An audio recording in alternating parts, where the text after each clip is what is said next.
He's the best tart maker in the land, guys. It's Salt Baker. But no, we already beat him. Hi everybody, how's it going? Hope you're doing well today. So,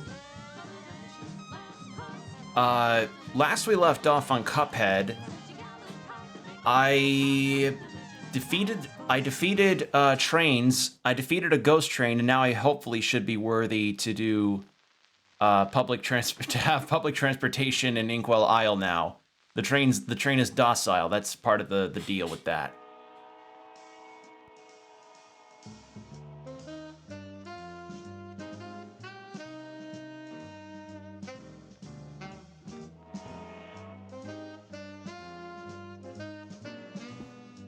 And, sorry, I was checking something real quick.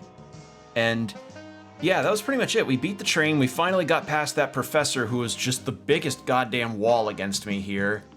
I'm gonna change back to Chalice to see if these last fights will be any better with her. But yeah, that's what we did last time. Really, I suspect I could go into the tunnel. Also, I apologize if you hear any rumbling. Laundry is being done in the other room, so... yeah, it is noticeably loud. But yeah, hope y'all have been okay. I've been fine. I've been doing more One Piece, and on my progress report for today, I've made it past Impel Down, and I've made it to Marineford, and I just finished a chapter that definitely, like, jeez. Yeah, like, that shit goes hard. That whole arc. Well, looky here. You actually pulled it off, but you've made me lose a bet. And for that, you ain't seeing the boss just yet. We're gonna play a little game first. Okay. Yeah, since I'm in the final throes of this game, I suspect these will be the hardest bosses, if not... I don't know. We'll see. For all you know, the final boss may not be as difficult. Oh, hello.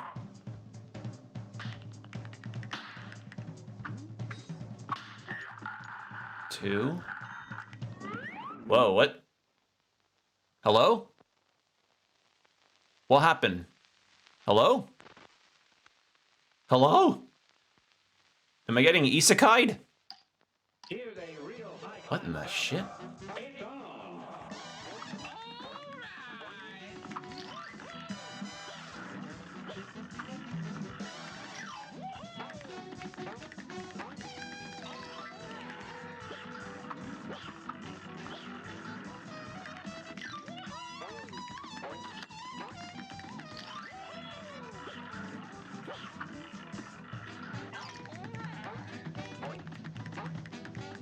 Okay, so I guess I probably have to progress by way of a board game. And that is supposed to be the deciding way to beat him, maybe? God, Chalice having a double jump is awesome. Why did I jump into that? That was not my brightest move. And I stood there too. That was also not a bright move. Yeah, Chalice's double jump is going to be great for a lot of this. Also, I like the skeletons in the back. Again, the thing that I really like about this game is just the way that they replicate the feel of painted cell animation.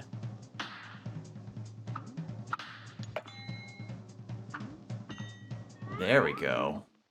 Ah, so maybe it's not random. Maybe I have to pick the side that just comes up on the screen. But yeah, I'm at Marineford now, and it's really something to see like a lot of the old hat villains of the past arcs come back as characters that are helping Luffy in their own small ways. And Whitebeard's pretty cool. Oh shit.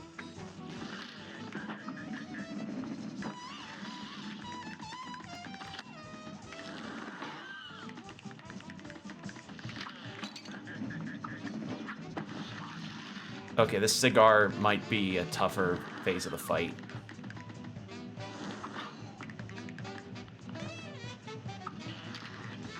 Ah, it's that same pattern. I hate that pattern. I really don't like that pattern. Like that particular projectile pattern where it's like, oh, you loop and move forward, and then you got two. It's not any better. I don't think having... Here we go, the penultimate showdown. Okay, so it really is just this guy and the devil left, huh? Oh, the board changed. Also, hi, gamer. Hope you're doing well today. I'm just talking about my progress in One Piece and how I'm... Relative to the amount of chapters in One Piece that are out now, I'm pretty much halfway through. So, I'm making good progress, I think.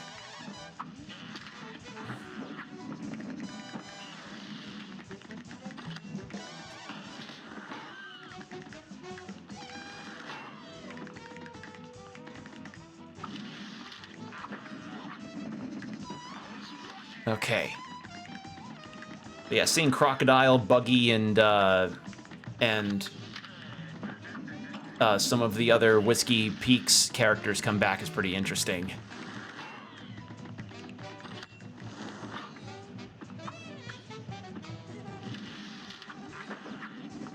I can't let the cigarettes hit me. Let this be your PSA against cigarettes and tobacco. They're terrible. There we go.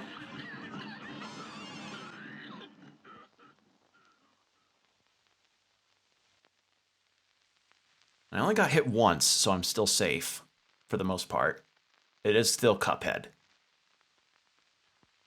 And yeah, I'm gonna keep with Chalice on this unless it becomes quite evident that maybe a fight is not good for, you know, the continuation.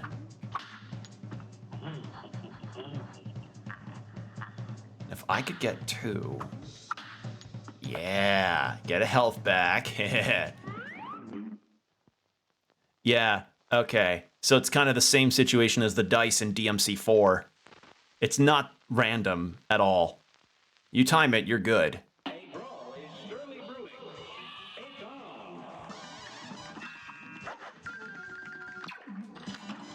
Oh.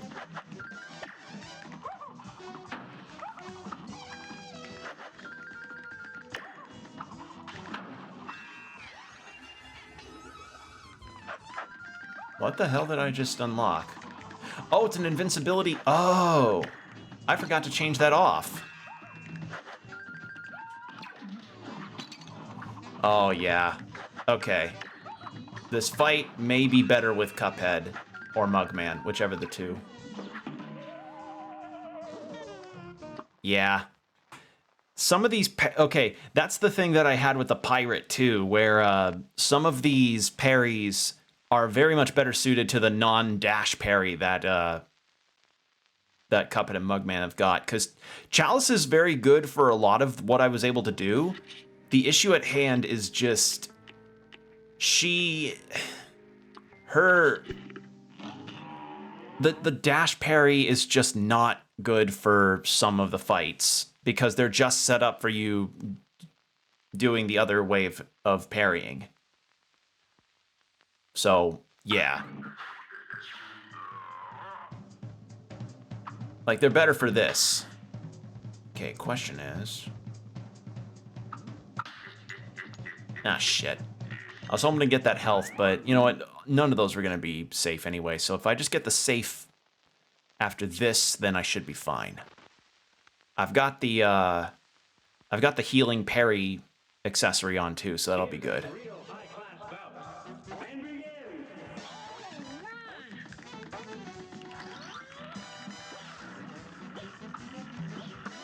Ah, God, that's... Okay, I jumped too high there.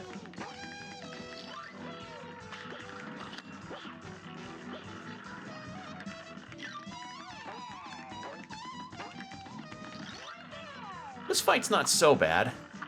I just need to not jump too high.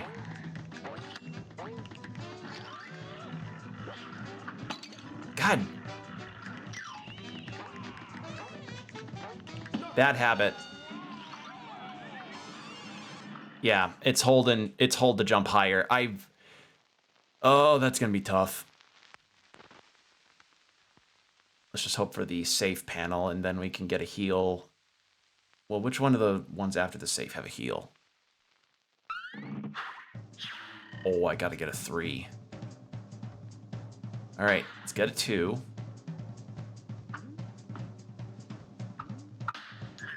Whoops.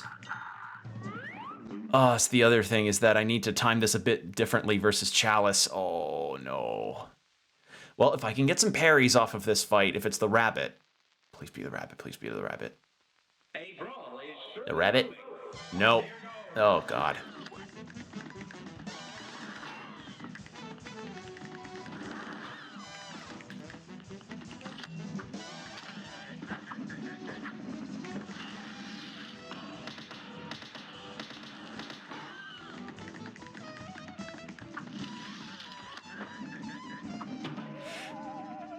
Jumped into the cigarette there. Yeah, it needs to either be Cuphead or Mugman for this fight, no doubt. But yeah, something happened to a character that I really liked in Marineford. And... oh, that hurt. This is gonna hurt. Like... it's really been interesting to go through this One Piece journey, because for the longest time, I just... like, One Piece either intimidated because of its length, or... I just thought, like, it's gonna have a lot of stuff in it that I might not really find to my liking. And so far, I could not be more wrong. There are a couple things, but I consider it more like... how do I put this? It just seemed like certain arcs were not as strong for me as others. Did you hear about the recent Gmod incident? Was that a... I heard Nintendo, like, put a cease and desist on something related to it, right? I mean, is that what you're talking about? Or is it something different? Because I heard about the Gmod... I heard about something with Gmod, but... I've not been too in the loop about that, because I don't play Gmod.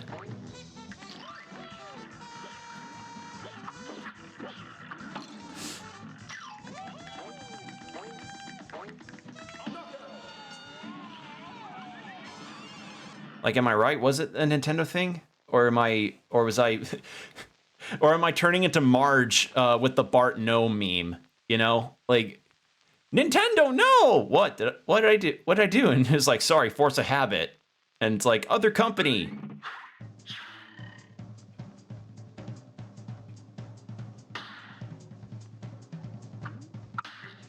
Ah, shit.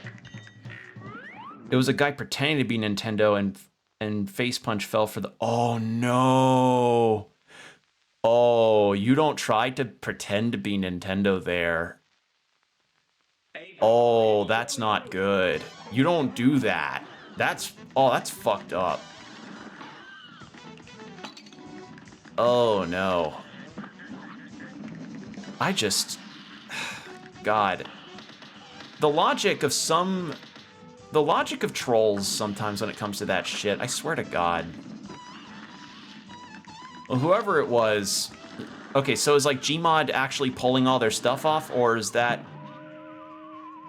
becoming more like a full-on legal proceeding situation? Because, like, fake DMCA stuff happens pretty frequently. Disgustingly so, in fact.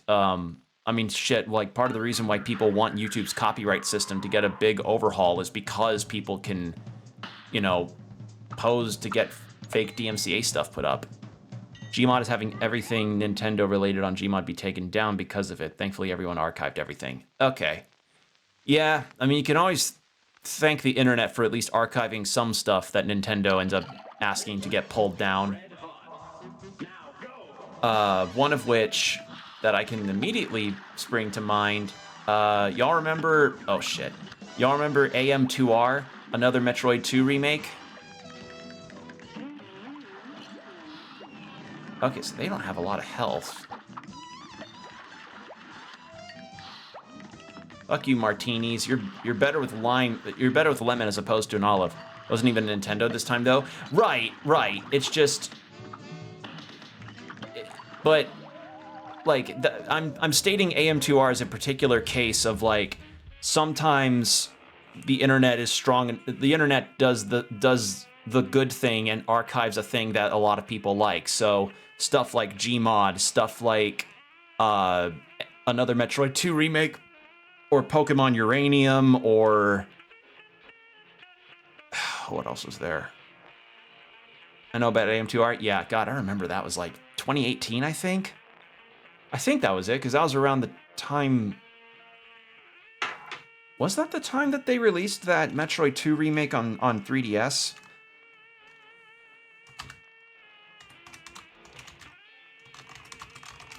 Let me check.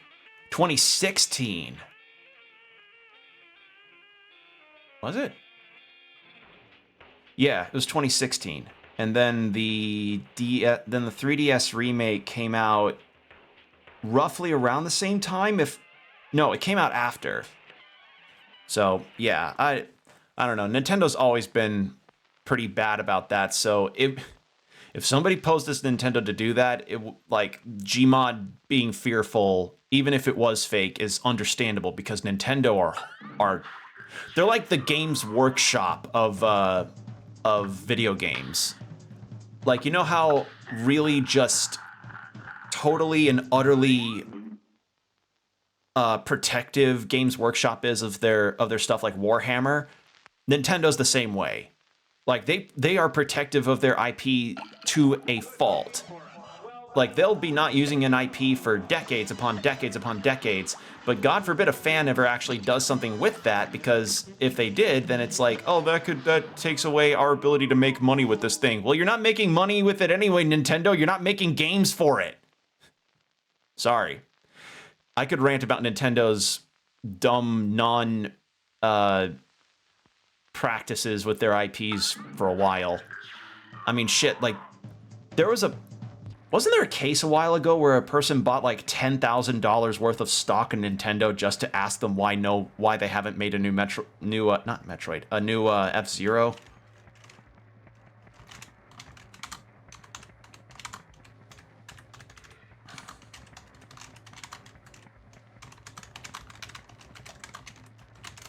Was it that? 40,000. 40,000. I am incorrect. Never heard about that? Yeah, so this was from like almost 2 years, Jesus, almost 2 years ago this happened. So one dedicated gamer revealed that they spent over $40,000 on Nintendo stock, primarily so that he would have an opportunity to ask the company about the possibility of seeing cult classic games revived. I believe F-Zero was specifically cited, since there has not been a new entry in that series for close to 20 years now. Jesus. And this got the attention of Nintendo's current CEO, Shintaro Furukawa, I think is his name. And his quote is, "It is realistically difficult to develop new titles and remakes, including sequels, for every Nintendo game that people request, but we are very grateful and appreciate the expectations our fans have for our games." Which, I don't know, could they... something that they could do at least is to release some of the old games on on the Switch, right? Because they've been doing that with a lot of their GameCube library. Put the GameCube F-Zero games on there. Ugh. Anywho. So yeah, that's the case with that. There was somebody managed to buy $40,000 worth of stock, got an answer from them, but it's an answer that not a lot of people are very happy about, and I can understand why, because, you know, you've got this classic series that has historically got a lot of good games, but maybe not have performed financially as well as other series.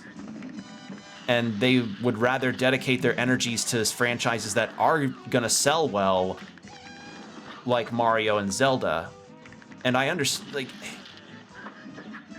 I don't know. I understand both sides as far as their frustrations on that. I would want F-Zero fans to get a new game in this series that they really like, as much as I would want, I don't know, something new with Golden Sun, or something new with another franchise that Nintendo is either in charge of or doesn't really do much with. I mean, shit, even some of their big franchises they don't really do a whole lot with in terms of getting older games on the new platforms. Like, how the fuck is it that Skyward Sword gets an HD port before Twilight Princess HD or Wind Waker HD gets ported to Switch? I just don't fucking understand. I don't think I'm ever going to, because, like, I don't know, I don't know. It aggravates me a little bit, frankly, because there are so many franchises they could do so much more with. And on top of that, I don't always agree with... I don't really agree fully with a lot of their decisions with, like, how they port their older platforms, specifically their Game Boy Advance and Nintendo 64 library. Oh, this floor's moving.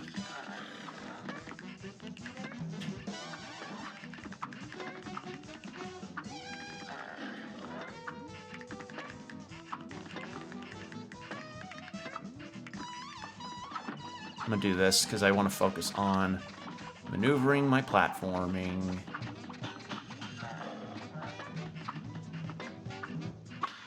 There, got a health back.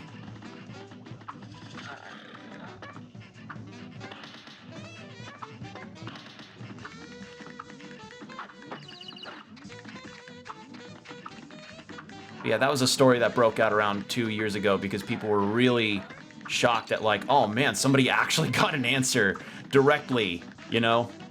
Or somebody managed to raise enough of a buzz to get an answer that was more than, like, radio silence.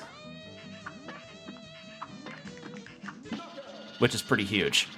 I agree. I always hated the premium membership to this day. I don't like it either, because here's the thing about that. The premium membership thing is like $20 or $60 a year for an online service that people still have relative... I don't know. Has the online actually improved, like the online play? I have no idea.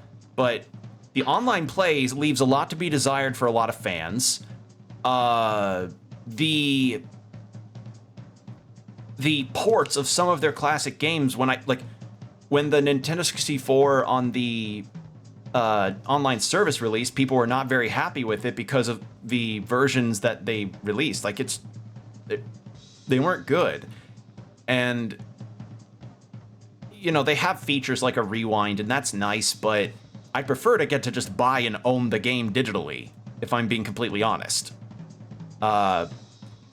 And then, again, the fan project situation. People want to create their own versions of a thing that they like, and then, dare they ever actually unleash it upon the world, Nintendo comes along and just squashes it, which sucks, because there are some genuine fan projects that I really, really like and want to see grow, and I want to see the people that make them grow as developers, but that's not...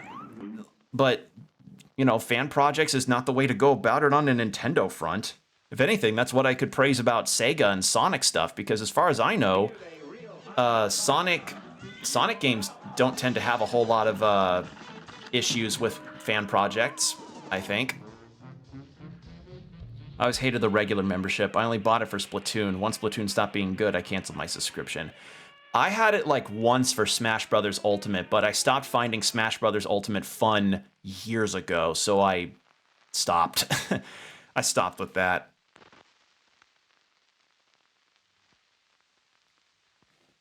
Never again on Smash Bros. I don't find it fun. I'm trying to remember. What else was there? There was Pokemon Uranium. Just myriad of things that Nintendo does as far as their IP practices that just make me shake my head. Like, I mean, shit, when was the last Donkey Kong game that came out? You know, are Nintendo gonna crack... Like, Nintendo's likely to crack down on a Donkey Kong fan game that gets made.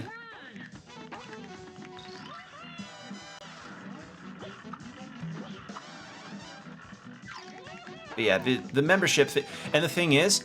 The membership thing is also the only way that you'd be able to actually archive your save game, like your game save stuff, in the event of like, oh, your Switch gets damaged or something like that. And then if that touches where your games are saved, like on, say, your micro SD or what have you, then you're kind of fucked. Let's not forget how last year's unnecessary attacks on Point Crow. Is that the guy that has to pay off Nintendo for almost all, with any income that he receives for the rest, for like however many millions of dollars? No? Okay.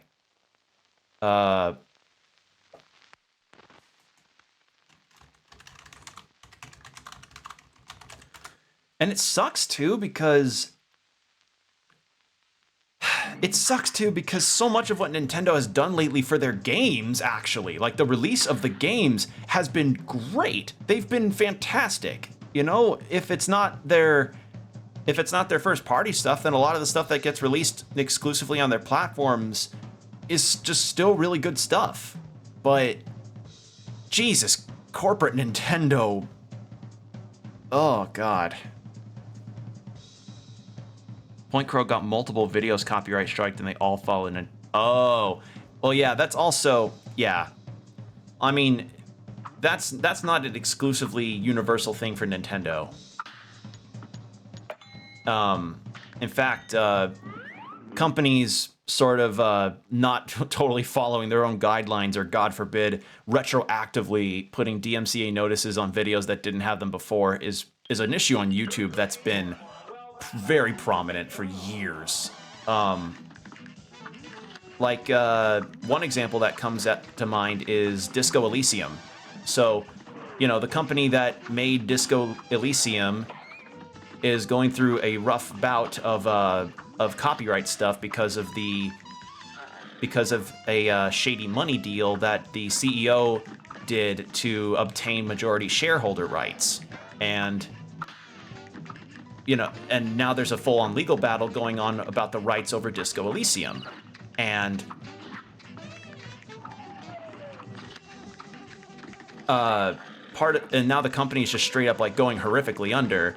And due to a lot of these bad business practices, there's also now people seeing copyright notices on their videos, on their videos from Disco Elysium, myself included, even though prior to that, they weren't experiencing it before because they use the streamer mode that takes out all of the DMCA music and replaces it with their own. So it's like,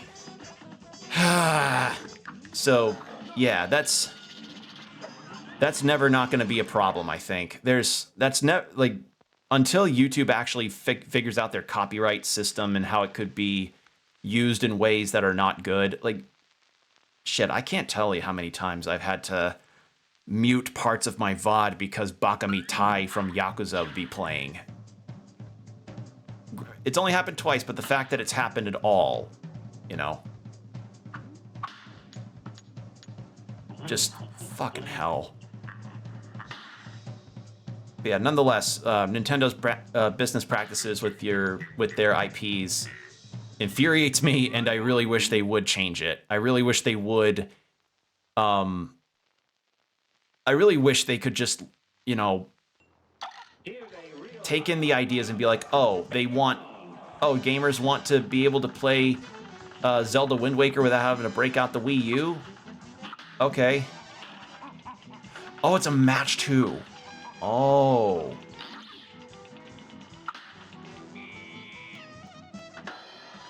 Oh, shit.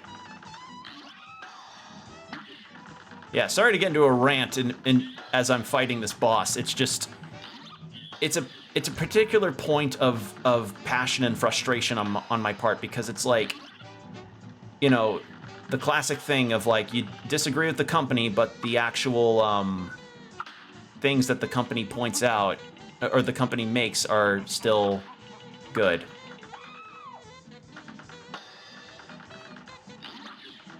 But again, that's not an entirely exclusively Nintendo problem. Companies trying to pull dumb copyright shit out of their ass has always been a problem. Like, remember last year when Wizards of the Coast tried to pull that OGL stuff with Dungeons and Dragons? Like, that was a particular thorn in a lot of people's sides. I think it was this one? Yes. Oh shit. Oh, come on. I was up against the corner.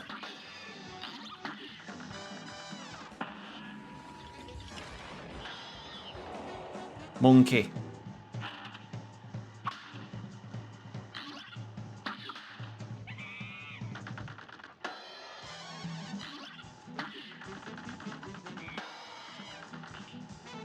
Oh, come on. Oh, fucking...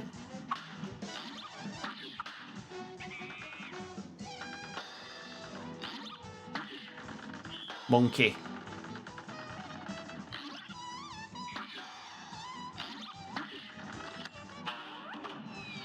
Ah, Jesus.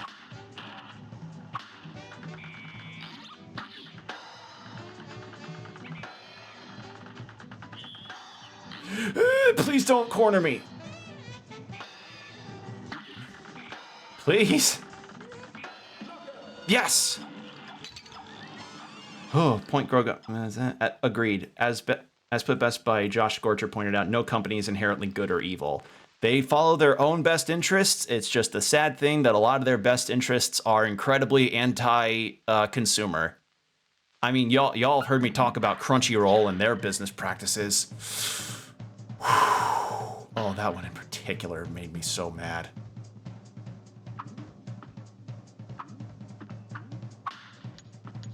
Oh, shit.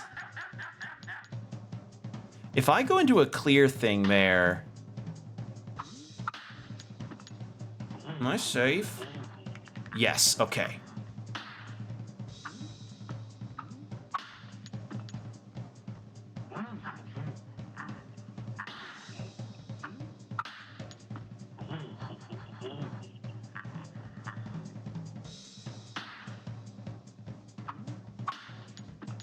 Yes.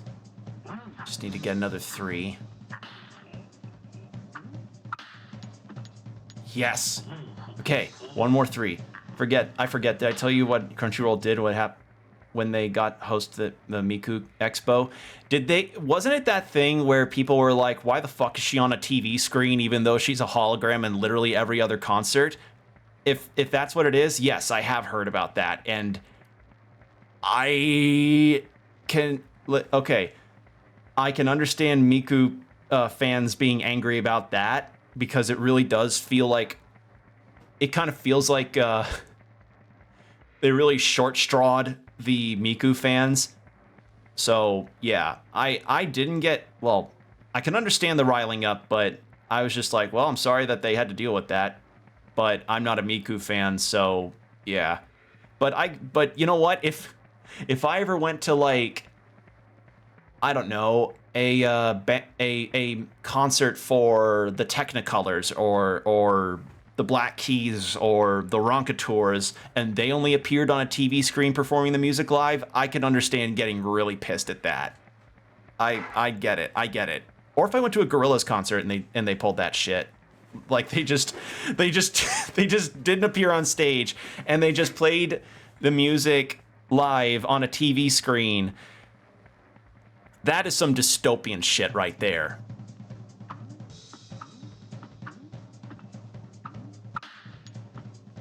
Okay, if I just get a 2 or a 1.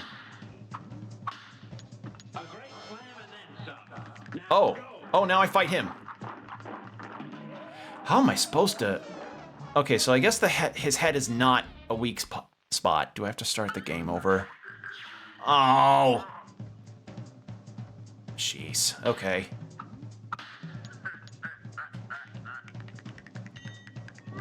Yeah, I get that. But I have a different reason to be pissed at Crunchyroll. They've essentially monopolized the anime market here in America. Like, it's... Oh, God. Like, so the thing that just gets me pissed about it is Funimation is no longer a thing anymore. They have closed their offices and they are now gone. Like, if you tried to go to Funimation's website, it now redirects you to Crunchyroll, which, like, I miss the, like, that's like, that in particular was a real shitty situation. And then what was made shittier, although I think they have since corrected their stance on it, is people not being able to own the shows that they digitally bought from Funimation. I think they changed course on that, being like, oh, no, you can still keep those. But moreover, now all of Funimation's shows are going to be locked behind Crunchyroll's new, absolutely atrocious yearly subscription model. Like, $100 a year. And the thing is, you can create a free account, but you're not going to get shit out of it. Like, say what you will about how maybe they were in their older days, like pre all this shit, but at the very least, if you held a free account with Crunchyroll, you got ads, yeah, but at least you were able to watch your shows without having to, you know, wait too long for a DVD to release or what have you. But no, like, free account holders didn't even get that. They essentially completely kneecapped their free market, utterly. I'm wondering if I should change out my super for the laser. I feel like that'd be a good idea.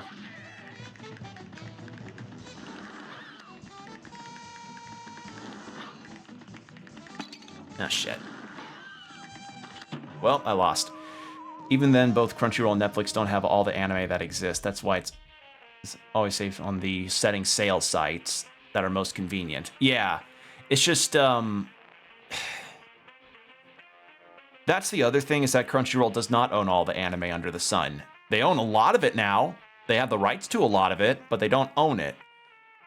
But the thing is, it's not even just the streaming anime, it's even the merchandising stuff. Like, I tried to look up the sites for other anime merchandising companies that I used to hear about back in the day, and now they're bought up by Crunchyroll, and it's like, what the fuck happened?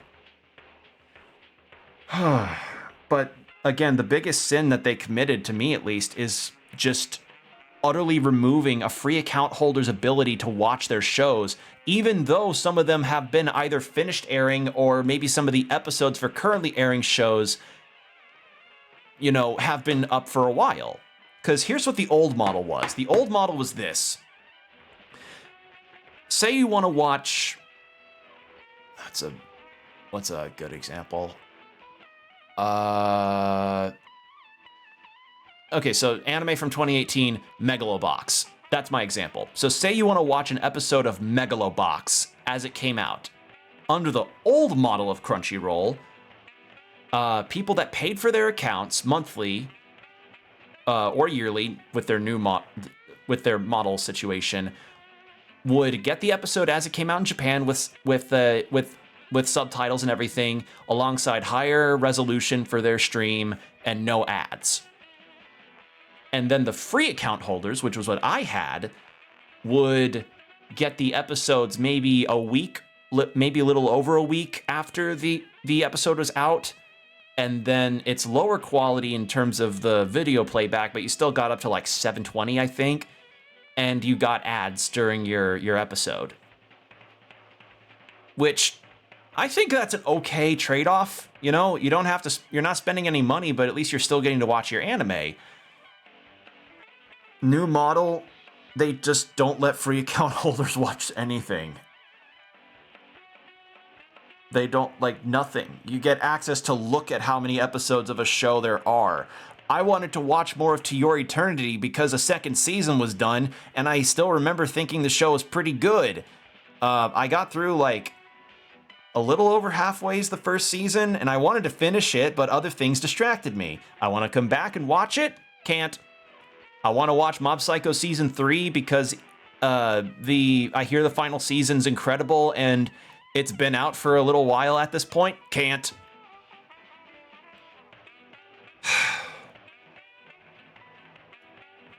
Funimation at least kept that model. You know? Like, yeah, you had to watch ads, but that's not the worst thing in the world. I grew up with cable TV, you know? I remember those days.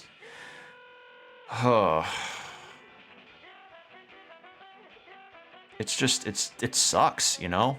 Because so many of these shows I want to watch. And yes, I can sail the seven seas, as it were, but I hate that that has to be the resort that we have to go to, you know? It's And the thing is that the reason why Crunchyroll could get to be like that is because competition has been getting squashed out. I mean, let's face it, monopolies and competition being bought out is part of the reason why companies can be able to pull stuff like this, is because they become the only real big players in a particular market. And Netflix and Hulu count as competition in that front, but they're not, well, yeah, they're not primarily anime though. They have some of the top shows that are available, but they're not primarily about it, you know? So, I don't know, like, unless Netflix really goes into like, hey, we're gonna buy up more shows, but Netflix in particular has not been the strongest with their practices either. I mean, shit, how many times have we all heard the story of like, really cool show gets canceled after one season? Like, think of Inside Job and all of the myriad of other shows that I literally cannot list off the top of my head because it's just kept happening.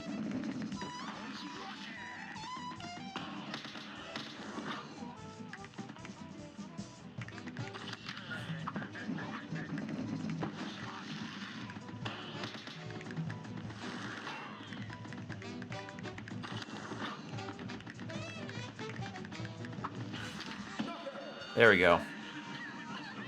Agreed. I only keep using those sites because I'm used to it since I first watched anime and cartoons online. If they introduced a good solution, I would finally stop using that. Yeah, exactly. Like, you know, Gabe Newell says the thing about setting the seven sails is that it's a service thing, not so much like you provide a good service that is not gonna break people's wallets in half. They'll be for helping you out, you know? Thankfully, you know, I watch Netflix through my parents' account, so my family account on Netflix is fine, and all of that works out fine. It's just shitty. I mean, shit, like, I'd be watching Invincible on Amazon Prime, which didn't have ads before, and now it's got ads. Like, god damn, it's bad. It is fucking horrible. Capitalism fucking sucks. It fucking sucks. Ugh. And it sucks even harder because so many great shows are locked behind these shitty business practice. I remember Mary Rather make a comic one time advertising a solution that they had a Kickstarter for. The Kickstarter taken down rather quickly. Really? What was the solution? And the thing is, it's not even just streaming shows that are that have the bad business practice thing due to them being such a big name. A little bit ago, and by a little bit ago, I think like a month or two ago, there was a post from a Reddit thread. Oh, god damn it. Whiskey, why are you attacking me? I like you. Don't attack me, Whiskey.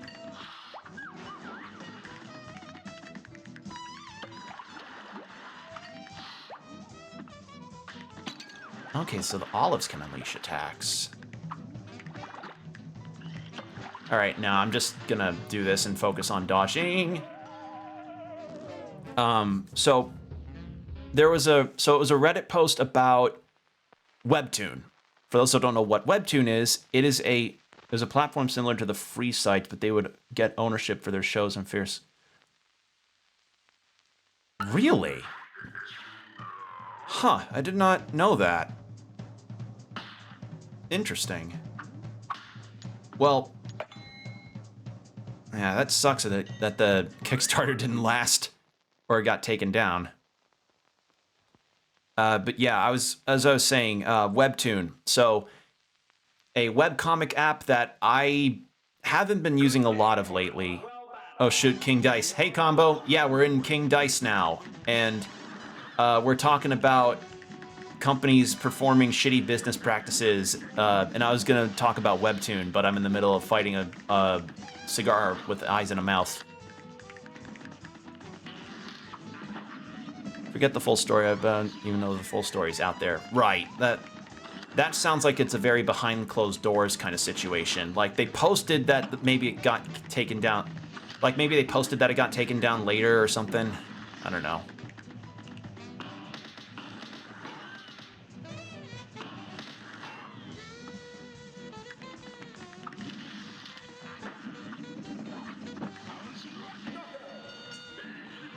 Yeah, we're on King Dice now, combo, and I'm bitching about Webtoon. So Webtoon's deal. I liked Webtoon, and I still want to be able to support the creators that are on it because some of them make some genuinely creative and awesome comics. But the post that I saw made me really wary of their practices. The practice being that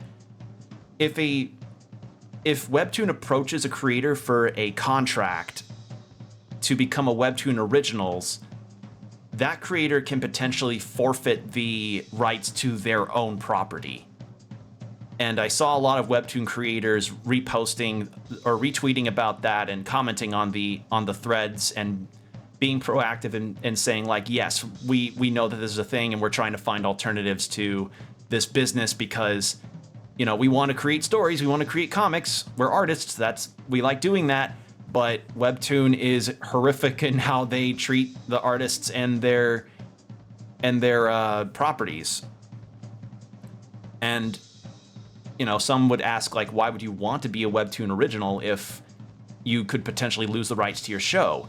And the answers lie like this. If you're a Webtoon original, you have to meet a particular criteria of page limits, panel limits, and being able to put out content however many times you can, but you at least get a consistent pay. That's a shame because there's a lot of great comics on Webtoons.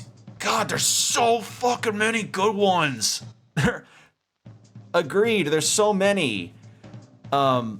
Whereas if you're a Webtoon canvas, I think, you basically are a lot, whereas like the other versions of being a creator on Webtoon make you a lot more flexible to creating comics on the site, but you don't earn as much and you have to rely on stuff like Patreon or your other forms of fan-based support like Ko-Fi or Ko-Fi? I think it's Ko-Fi.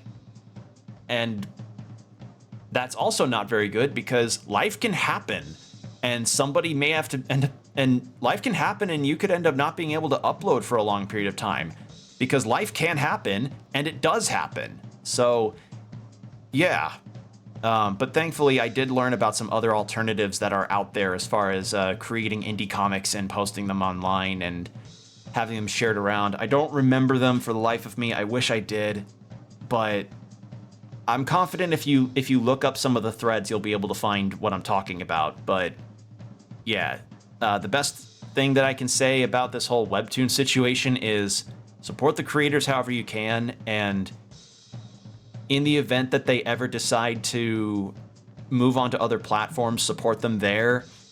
And in the event that they ever try to do something more with the projects they want to keep their rights to, like the IPs that they want to keep, support those projects too, if they're able to. Like, I would want to, like, say for instance you want to buy a physical version of Suitor Armor, for instance. I love Suitor Armor. I haven't really gotten to reading the new season yet, but Suitor Armor is awesome. It's really, really good.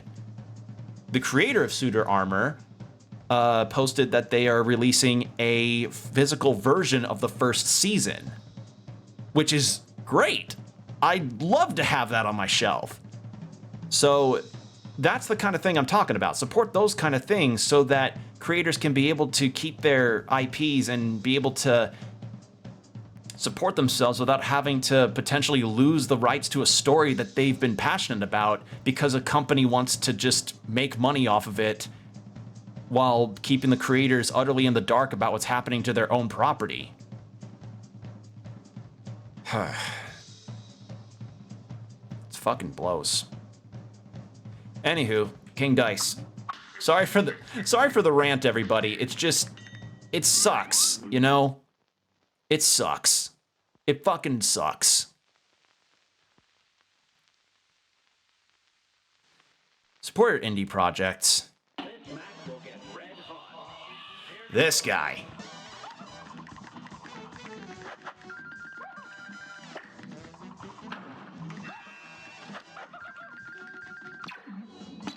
Oh, I did it too early. God damn it. I walked into that. Yeah, Webtoon was, and the thing is that Webtoon wasn't always like this. You know, it feels like the same old story. Indie company that has a lot of cool stuff about it, goes a lot more corporate, and then they start just doing this shit. Ugh. I don't like to call it a rant. I like to think of it as meaningful conversations to stave off rage-inducing gameplay. You know what? I like your thinking there, gamer. I like your thought process there. Will I likely be stuck on this boss for a while because of the way that the board game is set up, like a really demented version of Candy Kingdom, I think it was called? Probably. But at least I can bitch about corporate meddling into the creative process and, you know, not be raging at fighting smoking.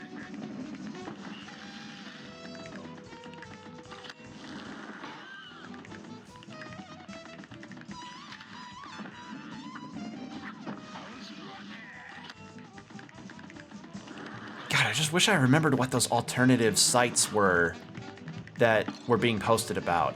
Because, like, one of the creators of a webtoon that I like to read posted about her experiences with webtoon on Twitter and about how she had actively stopped posting about her series on Twitter or advertising it on Webtoon just so that I can stay under the radar enough for Webtoon to not approach her about making a contract to make it be a Webtoon original. Like, that's how bad it is. That creators are actively not advertising their comic in order for them to be able to keep their IP. Isn't that kind of fucked? Isn't that all kinds of fucked? It's fucked up. It's fucked up. Ugh. It just feels icky.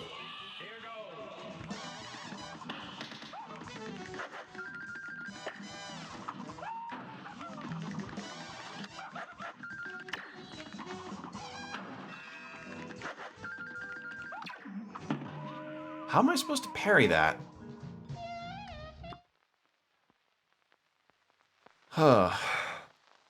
Thanks for hearing me out on corporate bullshit. It's just one of those things where you gotta sort of see it as it is and tell it as it is. It's corpo bullshit.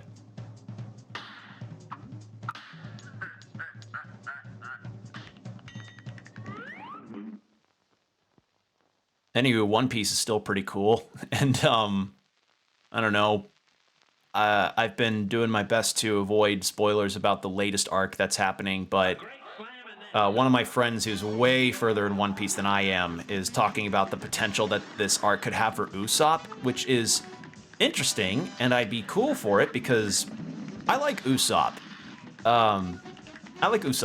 And, you know, his frustration over his lack of extreme powers, like, or at least extreme strength, was understandable back in Water 7. So, yeah, I'm all for the idea of Usopp getting a nice arc to get to power himself up and grow, because I like Usopp a lot.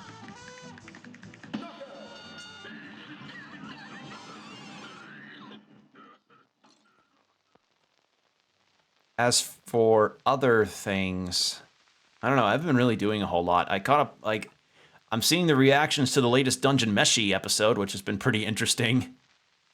People comparing how the manga was versus the show, and people talking about Laios and Shiro, or Toshiro rather, and how their relationship is.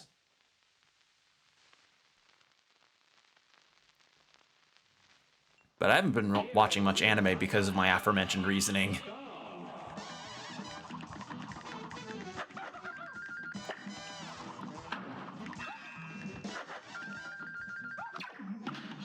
Okay, so I do hit it from the bottom.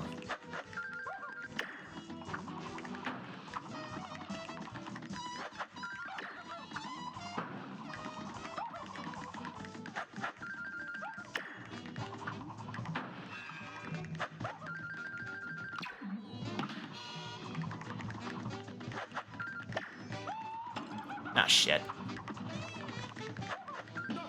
There we go. So I guess if you want any comic recommendations for creators to follow, as well as just checking out their work, Nevermore and Silo, Red and Flynn, I believe, are the names of the creators about that comic. That's a really good one. I recommend both, because their art is like, oh my god, you need to see their art. It's so good. Space Boy is one of my favorites. I want to get the physical versions of those because I love Space Boy. Been reading that one for a long time. God, I have so many. If I could get my subscribe list up, I could pull up a bunch of names for all you.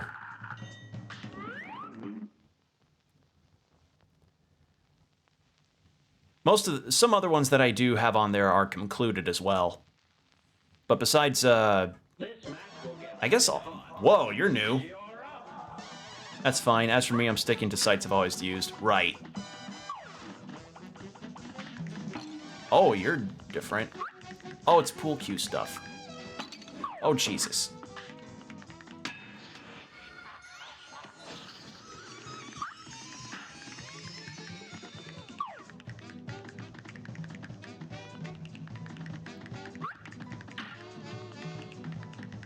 Can one of these turn pink so that I can parry it and heal a little bit?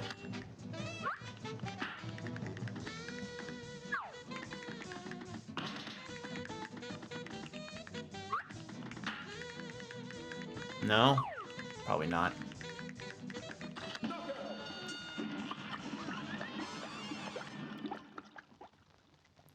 I guess in other news, I have some other manga that I've been wanting to try out and read too. There's that Sakamoto Days one that I've been curious about as well. And if you don't know what that one is, it's about a legendary hitman who reforms to a new life of being a convenience store manager because he fell in love with one of the employees there. And it's essentially about his past as a hitman coming back to haunt him, I suppose. So it's like a comedy action manga, and I read like a couple chapters of it, and it's pretty good. It's very, very good action too.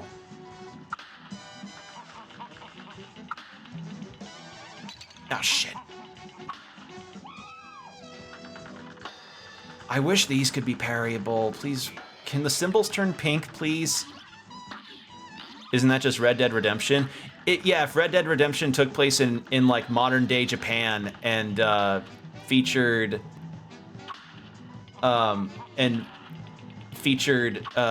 convenience store advertising, go to 7-Eleven, it'll change your life. Specifically 7-Eleven in Japan.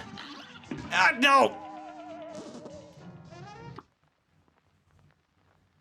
Let's see, what else is there? Kaiju number 8, that got an anime recently, and I remember making it a bit further in the manga before the anime came out, and I liked what I read, but again, I got distracted by life stuff, and I couldn't continue. And Kaiju number 8 is about a guy in his 30s who lives in a world where big kaiju monsters come up out of nowhere, and there's a monster fighting brigade or military group that is in charge of destroying them. And our main character's initial job is cleaning the monsters up. He's part of a cleanup crew that cleans up the carcasses of monsters. How am I supposed to dodge the whiskey? You're probably not even good whiskey. You're probably like Southern Comfort or something. But yeah, it's about this guy, and as he's cleaning up a monster corpse, he gets something happens to him, and he suddenly gains monstrous powers. Like, he turns into kind of a humanoid monster hybrid situation. So then he goes like, oh shit, this new power may give me the chance to finally join this monster defeating Squad, as a dark intrigue is also built up. So there you go. That's another recommendation. What else have I got? I did read a bit of that Kagurabachi manga, but like the first chapter, I mean, but I'm not really understanding why that, of all things, kind of became like a weird meme after a while. The memification of that feels about as random as the meme, well, no, it does feel random. Like, that's one of those random meme format things. How the fuck do I take care of that? I don't know, it's just random and odd sometimes what mangas become memified. God, and there's still so many other manga and stuff that I want to be able to finish. One of which is Witch Hat Atelier. That's not over, but like Witch Hat Atelier, as far as I know, isn't finished, but I want to continue reading that because I read the first volume of it, and it is great from my first impressions of it. If you don't know what Witch Hat Atelier is, it's about this girl who wants to become a witch, who's always dreamed of becoming a witch, and due to a magical incident that results in the petrification of her whole family, she suddenly gets her chance. Because she's like, I want to learn magic so I can free my mom and my brothers. So, yeah. Like, you need to see some of the art, though. It's so nice looking. And plus, I think an anime is actually going to be slated to release sometime. I don't know when, but sometime. It's pretty random. Yeah, it is. Because the thing is, I never heard of Kagurabachi besides from the memes, which... Okay, so I have a question for y'all. How do you feel about memes and or spoilery jokes that act as an incentive for people to try a show out, or a manga, or what have you? Like, what's your stance on it? Would spoilers fully ruin something for you, even if it might end up being the thing that gets you into it in the first place? Because I remember that being the case with Invincible. You know, like, because there's always the classic thing of like, hey man, I want you to watch this show, it's pretty good. They've gotten me into some good shows. Exactly! Like, you have this situation where you try to recommend a show to somebody and they go like, okay, well, what's it about? It's like, oh, it's about this thing, that thing, and that thing. And I'm like, I don't know. Like, can you tell me anything else about it? And you don't want to spoil anything about it.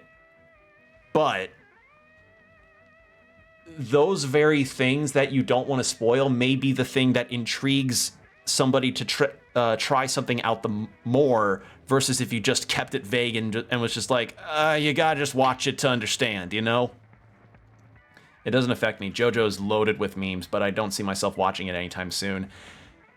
Yeah, I mean, I knew the memes of JoJo going up to about part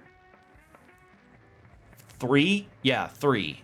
And I'm now caught up on JoJo's as far as the anime is concerned. I don't know shit about what happens in Steel Ball Run or JoJo Leon or, I mean, shit, I've not heard peeps about part 9. I have no idea what happens in part 9. But, you know, JoJo's as part of the memes and some of the ads I saw got me intrigued and I wanted to watch it, you know? On top of also seeing the old 90s OVA. Like, if you want to see some absolutely fluid, beautiful animation from JoJo's from like way back when, go look at some of the OVAs. They genuinely look great. JoJo Land sounds like an Iraqi theme park. No, it's JoJo Leon, I think. Spelt like JoJolion. I think that's what part 8 is called. I could be wrong though. And the only things I know about that arc is, or that part rather, is that Josuke's in it, I think, and there's a guy that has 4 testicles. I think that was it that? It was something. He had 4 of something, and I think it was either testicles or 4 dicks. I don't remember fully. Yeah, Gappy. Yeah, that guy. That's literally all I know about part 8. Josuke's in it. And there's a guy with 4 balls.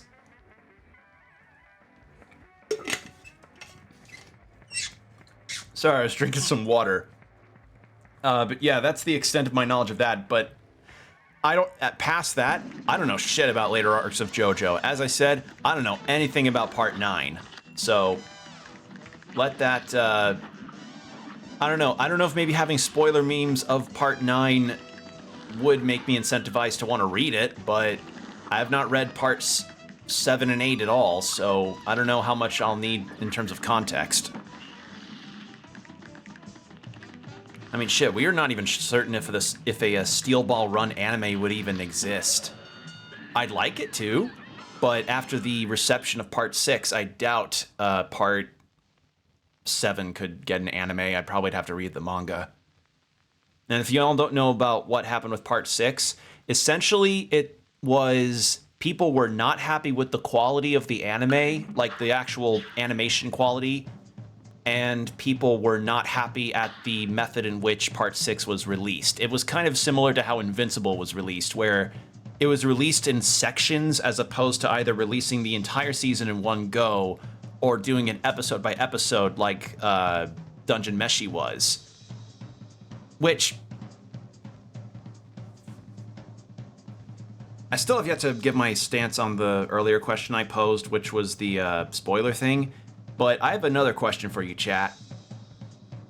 What kind of format do you all prefer in terms of your show releases? Do you prefer the model of releasing the entire thing in one go, or do you prefer it week by week? Or do you prefer do you prefer it to be section by section, like release a batch of episodes in one time frame and then release another batch in another time frame?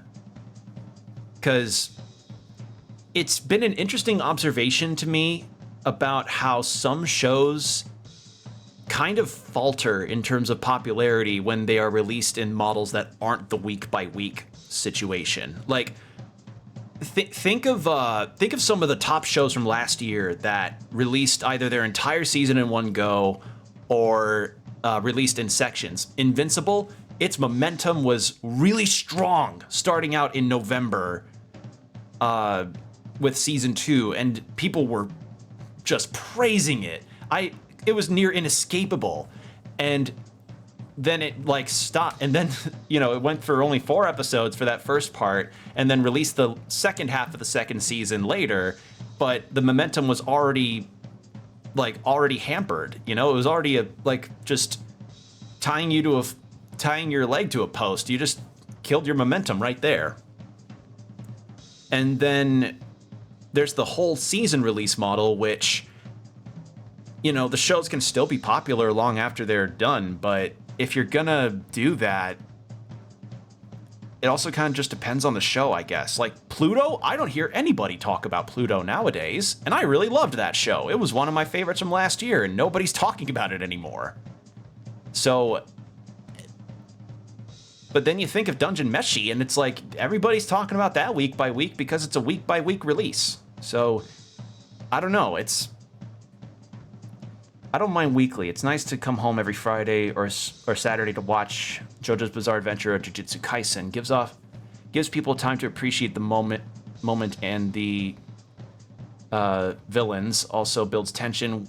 Oh shit! Protags in big trouble. Can't make the turnaround before the end. Gotta wait for another week for the next. Yeah. It keeps people in an anticipating mood because they're like, oh, we saw. Spoilers for Dungeon Meshi.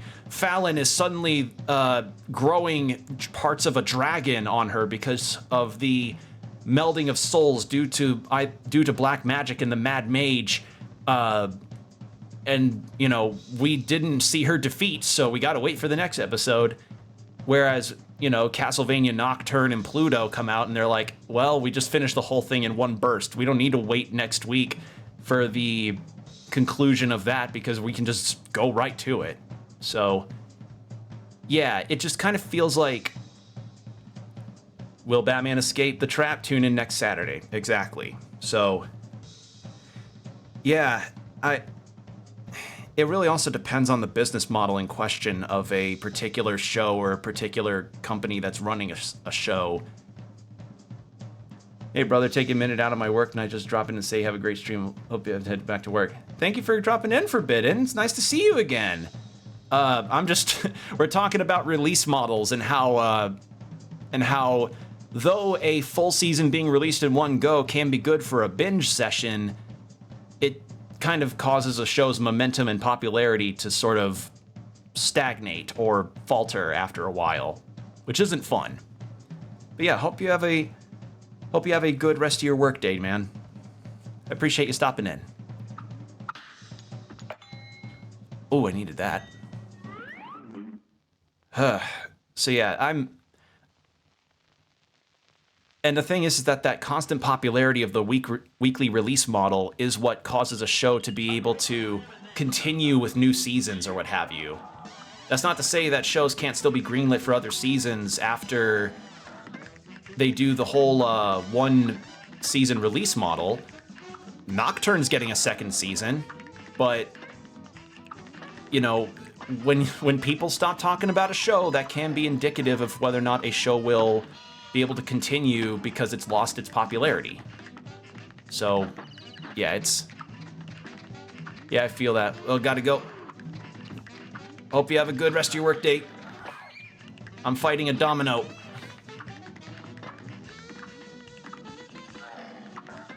So yeah, that's just something I observed when it came to what shows people have been taking their time to talk about on socials. And you know, with the weekly releases of Dungeon Meshi happening, it's made it evident what model tends to keep a show's popularity in the front of people's thoughts. And not just because people are also really hot for Senshi and Laios. I can't wait to start the new job. Damn, weekend's over. It's like school dread, but worse, depending on work. Oh, I hope the new job goes well for you, Combo. Shun and I couldn't trust their pizza. Yeah. I'm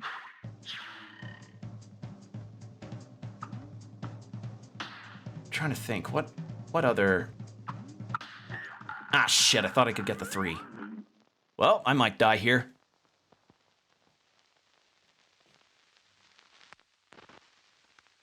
Trying to think, was there a... Oh, that's right, spoilers potentially ruining a show for you.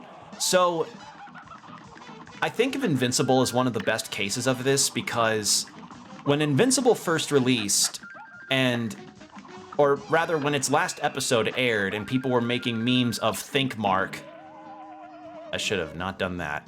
Well, I was gonna die anyway. When people were making memes of Think Mark, you know, that is a spoiler. But that meme in turn caused a lot of people to be like, huh, I wonder how he ended up in this situation. It's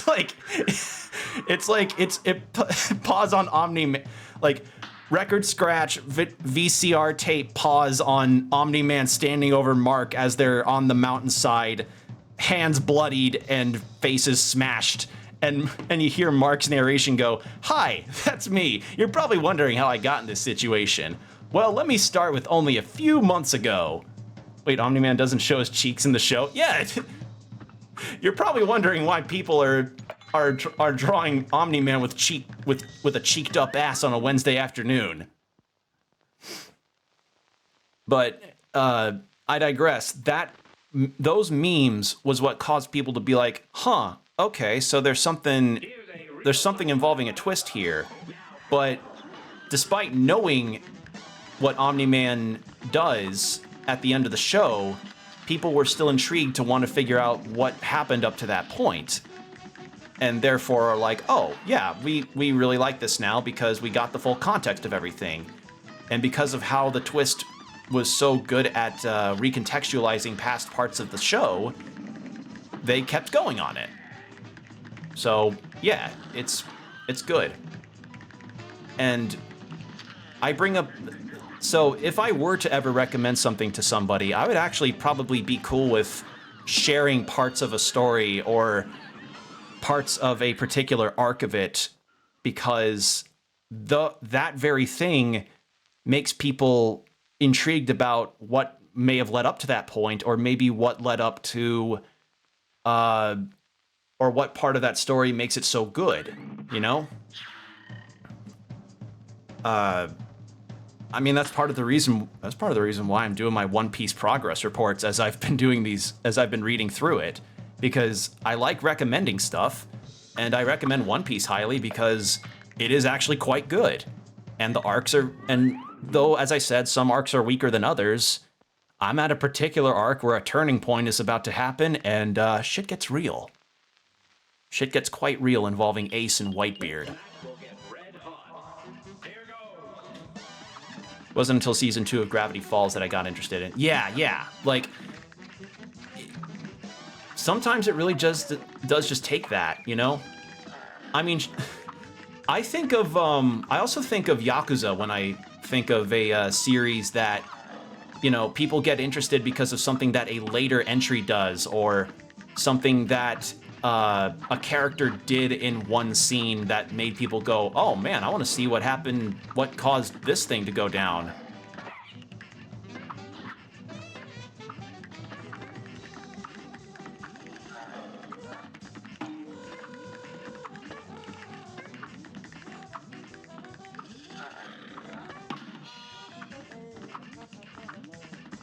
Yeah, this fight's not too bad. If anything, it acts as a perfect way for me to get to heal up thanks to my parry heal. Whoop.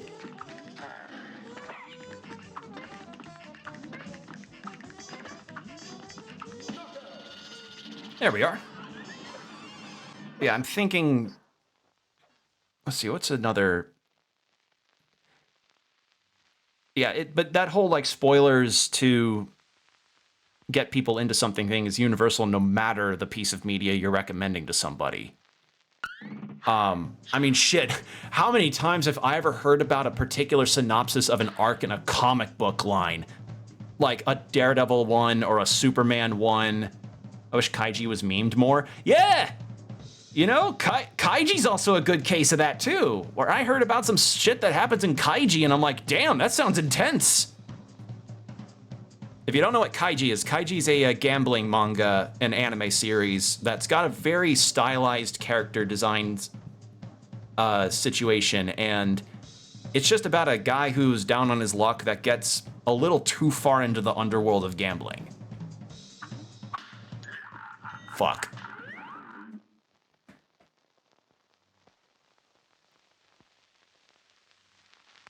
But yeah, that's like, it really is weird how that can work out, you know? Sometimes a show just really needs either a meme or a spoiler-tastic moment to get people intrigued to want to watch it.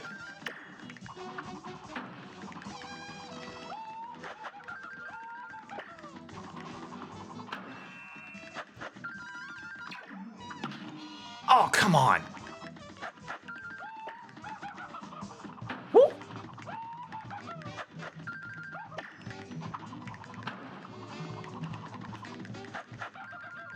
Like, I remember this conversation also came up when I played Lies of P a long time ago, and, you know, I talked about some moments in the Slayers as well, since the light novels are continuing, and, you know, a friend of mine who talked to me about it was like, yeah, since you gave that synopsis, I'm now more interested to try out Slayers because of the way that you were describing the events of that part of the story.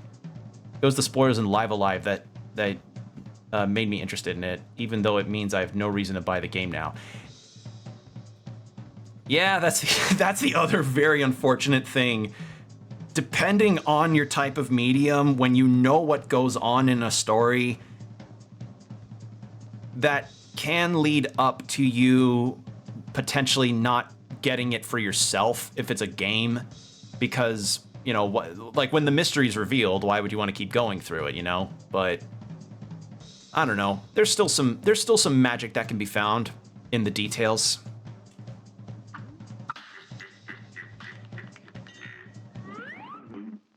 Some nice things can be found in the details of particular pieces of media, even if you may know the twist. Maybe you've developed your own magic moments in the gameplay. I'll check Discord in a second, Combo. I am in the throes of combat. Wrong button. Why do you have the trees passing in front? That's so cruel.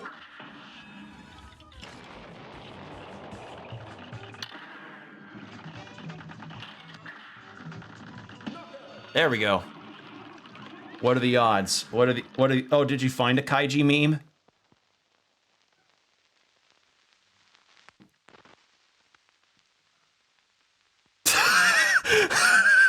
Okay, that's pretty good.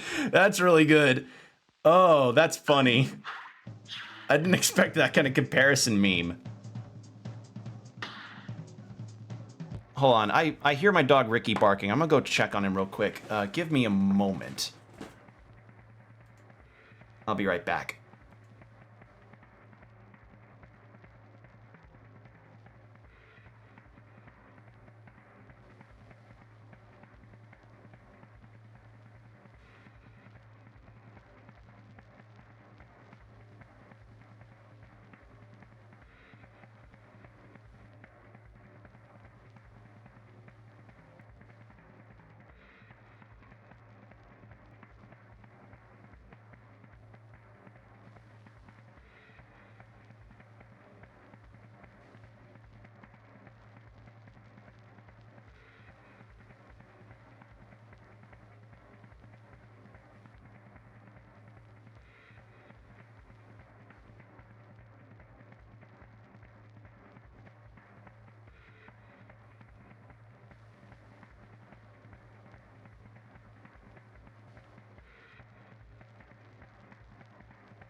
And I'm back. Sorry about that. I think he may have. I think what he did was that he spotted a squirrel outside.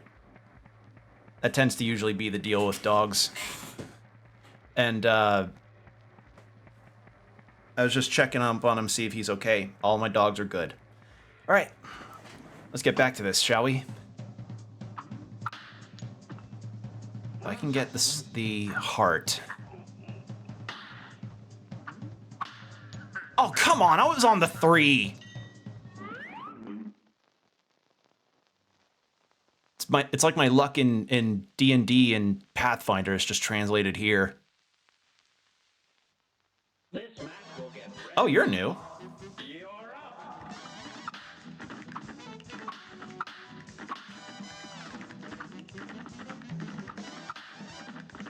Ah, shit.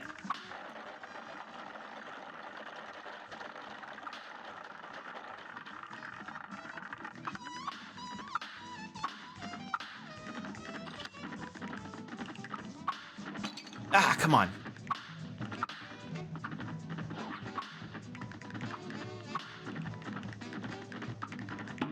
Ah.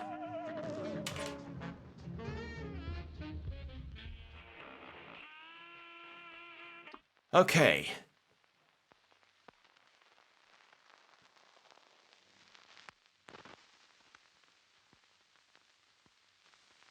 Yeah, I thought something may have gotten delivered, but no, it turns out it wasn't anything.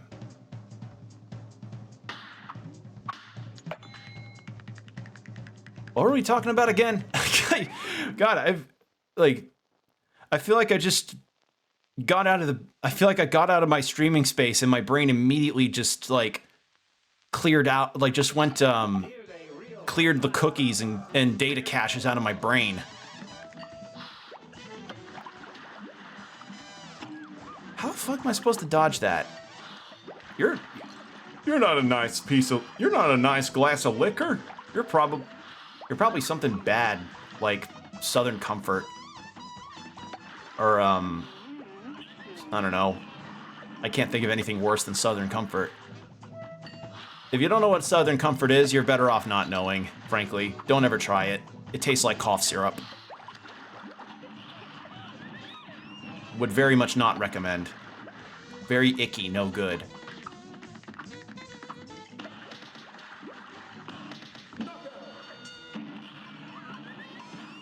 Okay. That's done.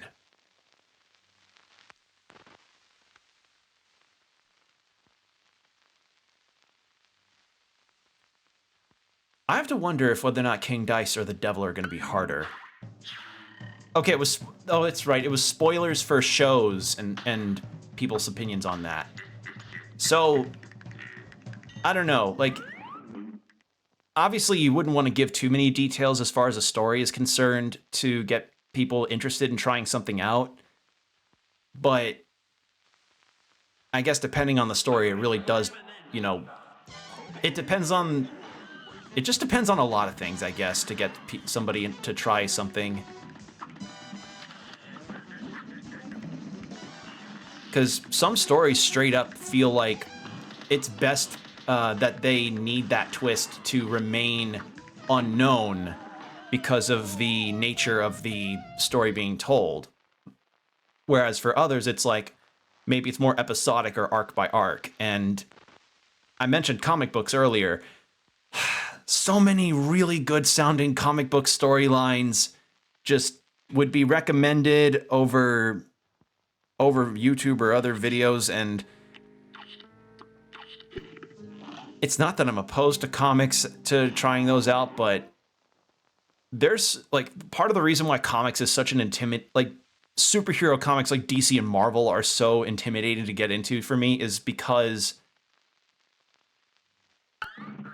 they just, it feels like there's 500 different ways to have the same story be told, or there's a lot of context that needs to be taken in mind when you want to get to a particular story beat, you know? So that's why I've at least liked a lot of the more indie-based comics, or just, you know, following manga, because those at the very least are straightforward stories that, yeah, you need context for certain later beats of a story, but you don't have to learn about multiverse number 327-2 special edition with variant covers 12 in order to get the context of a one cool scene that you saw. Although I would like to learn... Although I would love to learn the context of that one Superman comic where it's him breathing in kryptonite gas and he just goes, my favorite, because that's been used in some meme style comments that have been really funny. And if you don't know what I'm talking about, just search up Superman kryptonite sniff or something, and you, my favorite. Like, that's been used in some really, really hilarious ways.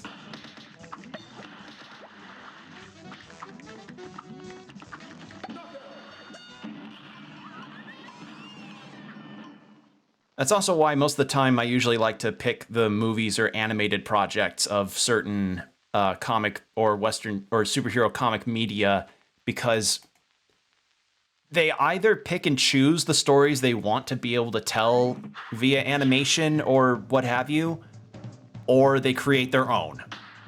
Which, frankly, given the way that comics are, either's fine to me. Like, I mean, shit. Like, some end up being preferred ways for certain character backstories versus the comic versions. One that I remember in particular. Do any of you know about Spectacular Spider-Man? Not the comic line, the show, the TV show from like the early 2000s. Why do you have trees passing in front of the camera? That's so bad.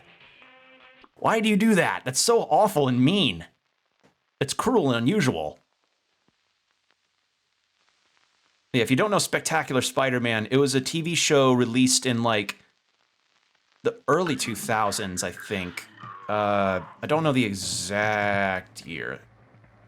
Did you see the Hunter x Hunter gameplay being revealed? I heard tell of it, but I have not seen the gameplay specifically.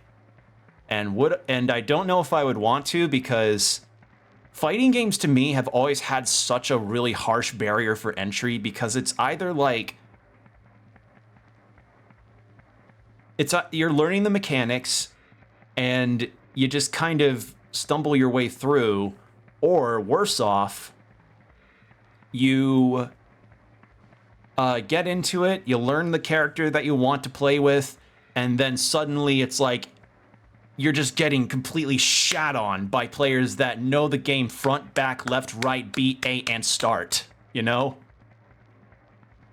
So that's my opinion on that. Anyway, it's 2008 that Spectacular Spider-Man was first released, so I was kind of right.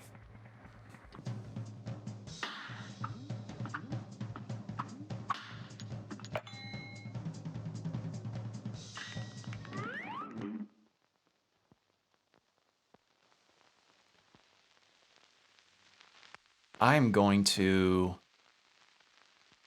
hope that I don't get too many bad encounters here, because it seems random the kind of fights you can get into here.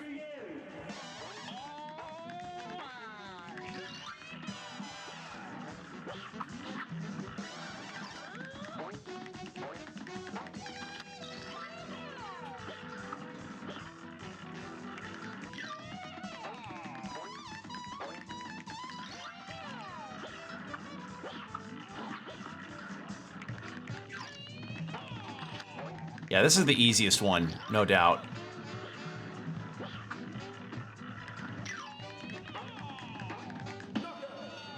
Yeah, easiest.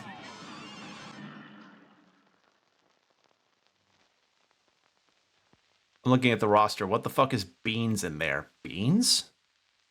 Wait, what the fuck or why the fuck is Beans? Who's Beans?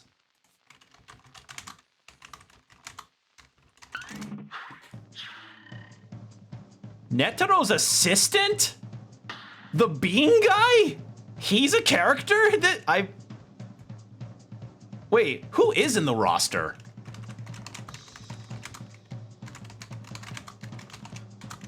I hope Knuckles in the roster, because I would laugh to see how they implement his Nen power in video game form. Okay, reveals 6 playable characters.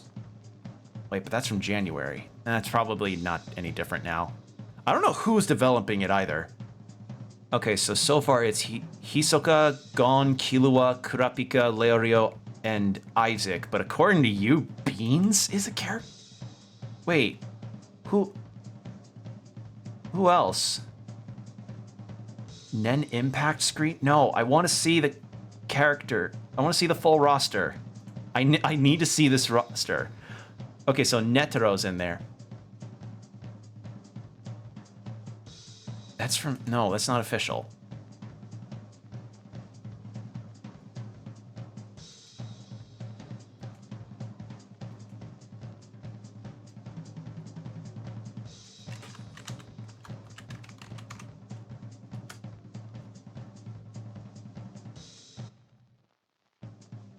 How'd you learn that Beans is a character? That's weird. But I hope Knuckles and...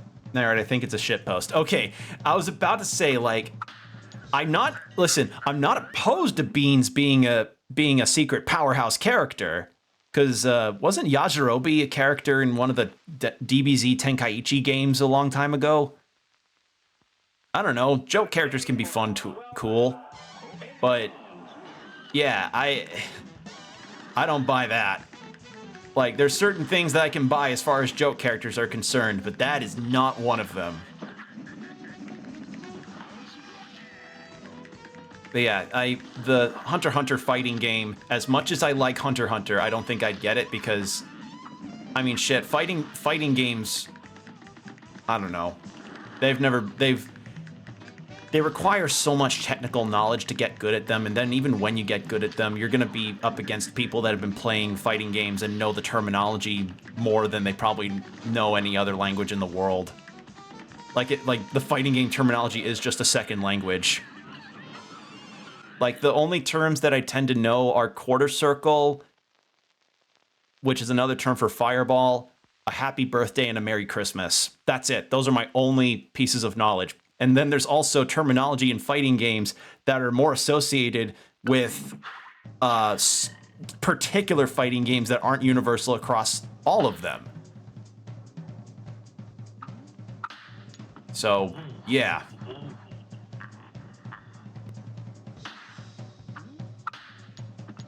Let's get a health. Trying to think, what else? What other characters would be funny to see? Knuckle and Shoot would be cool. Chrollo has to be in there. Like, Chrollo's a major villain of Hunter x Hunter. Okay, so only the ghosts fly up. Chrollo is like an absolute major antagonist of the series. There's no way they would have a Hunter x Hunter fighting game and not include him. Like, if they have Hisoka, they've got to have Chrollo. Meruem probably also is a safe bet, too, because wasn't he in that All-Stars Shonen thing from... Ah, shit. Wasn't he in that All-Star Shonen, like, arena fighter from all those years ago? I mean, if you... Because Hunter x Hunter does have a lot of powerful characters, but I feel like the roster of the ones that are recognizable might be on the smaller side. People remember Knuckle because his power is just extremely weird and complicated. Well, not complicated, but it's a very weird power, because...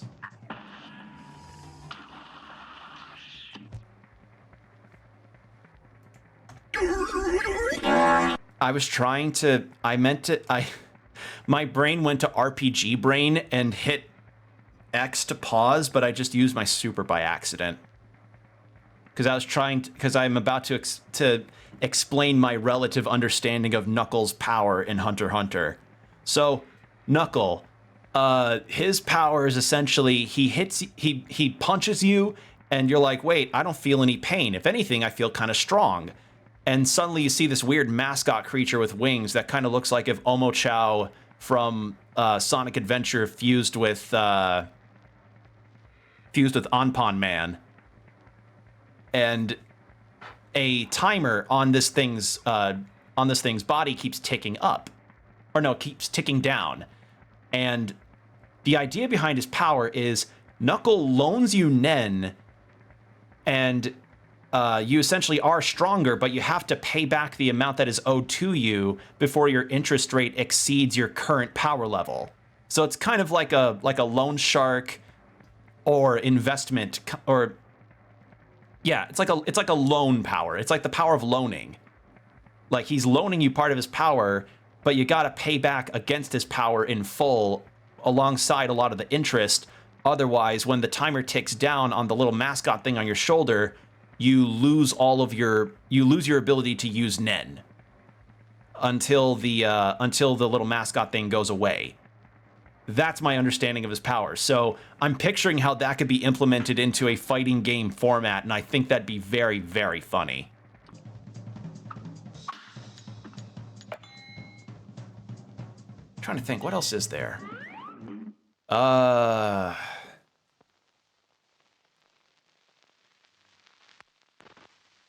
Shoot would be cool. mentioned Meruem already.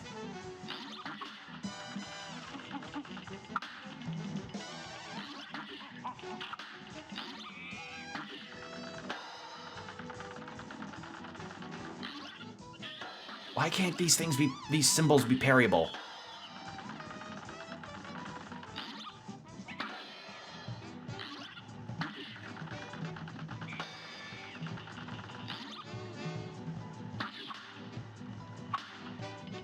Okay, no, that's Mugman.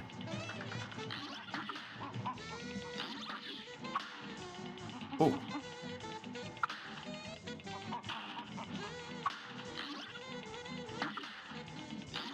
Ah, I see. This is a cool idea for a fight, though. Like, that's the thing that I'll give a lot of credit for regarding these bosses, is that not one of them feels like they're the same. Actually, wait, no, I take that back. The fight against the undead horse guy... Biscuit Krieger. Oh, Biscuit! How did I forget Biscuit? Yeah, her. She'd be cool. Oh, how could I forget Biscuit? I don't know if all of the Phantom Troop should be playable. Crollo for certain, if they were to have Phantom Troop members. Crollo for certain. The guy with the black coat that can summon like a sun, depending on how his power format goes. That'd be really nice. Gonna keep streaming on, but I need to get going on my homework. I have all day to work on it, and I'm not doing despite heavily behind. Yeah, do your homework. Enjoy your lurk.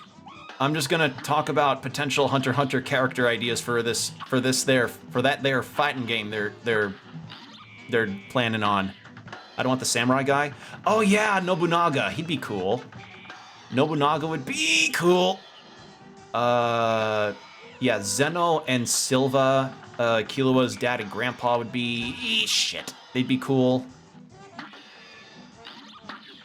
I want to see more of his ability. Yeah, I like his ability too. Like, and you know, his ability, well, it's kind of an ability all Nen users can use, but where he's able to project his Nen out into like a dome to act as like a way of keeping tabs on what enters a vicinity.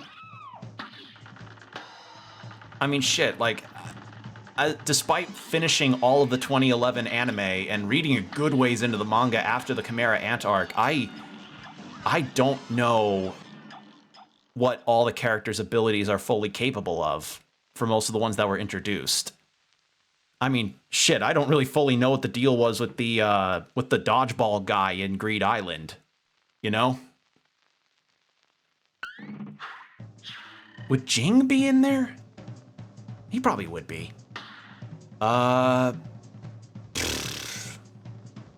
Netero being there makes sense to me.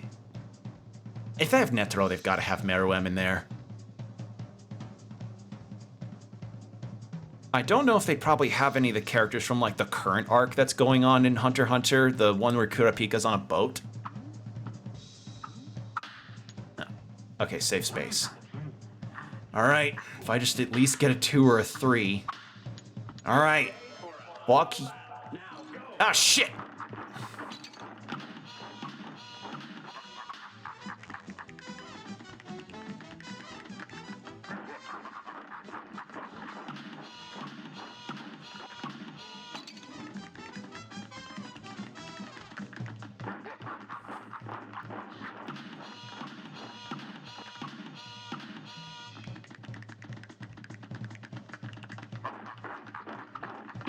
Ah, shit. How far was I in the... Oh, halfway? Oh, come on. Damn it.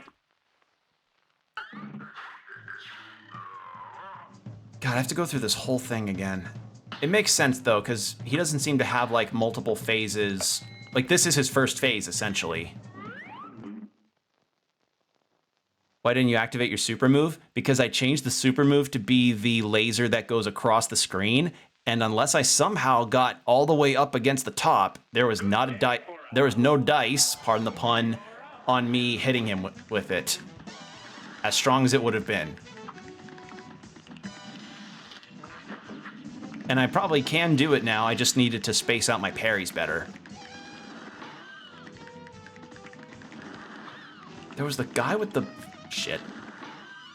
There was the guy with the big smoking pipe that fought against the moth Chimera Ant. I forget his name off the top of my head.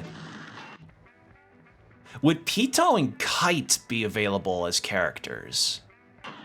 I feel like Pito for certain. I feel like if there were going to be any of the underlings of Meruem that would be playable characters, Pito would definitely be one of them. Kite, yeah, Kite too, I think would also be nice. They probably limit the amount of the weapons that he'd have from his ability, because Kite's ability in Hunter x Hunter is that he summons like a little clown slot machine thing that determines by luck what kind of weapon he's got. Nen's a really cool power system. Hunter x Hunter's cool. Shit. That's fine, I'm safe. Oh, that's not good. Trying to remember, what else was there?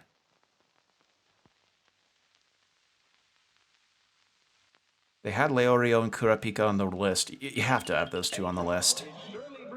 The issue is I've never seen Leorio actually fight, so I don't know what his move list will be like.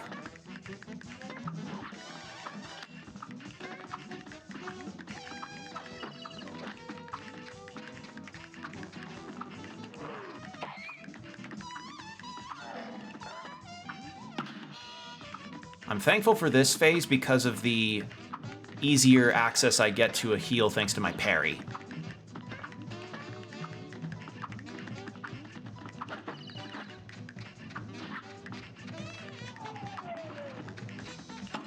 Oh, come on.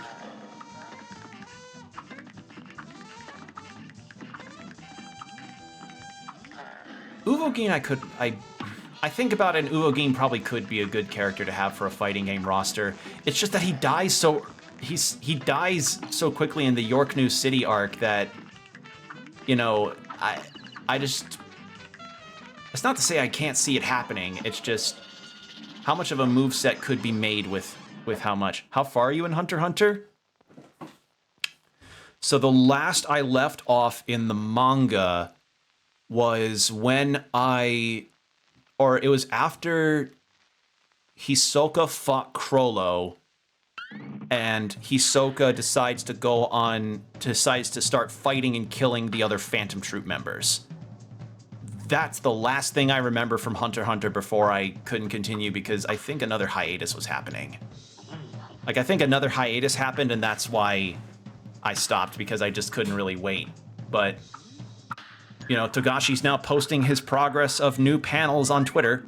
In the show, when he punches Jing, he uses that he's busted. That's true. Leorio could do portal stuff because of his emitter abilities.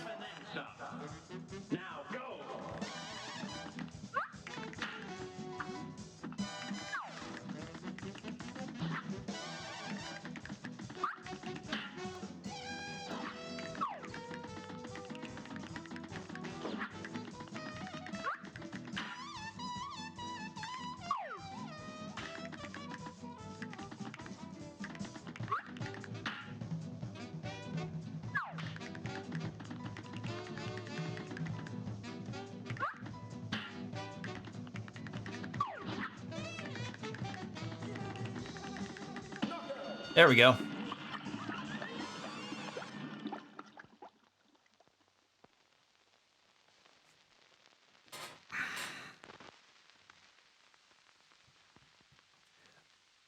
Oh, that's the shitpost roster you sent me. Yeah, Beans being there would be... Yeah, that's a shitpost roster. Like, the portraits would be far more uniform in their look, I think.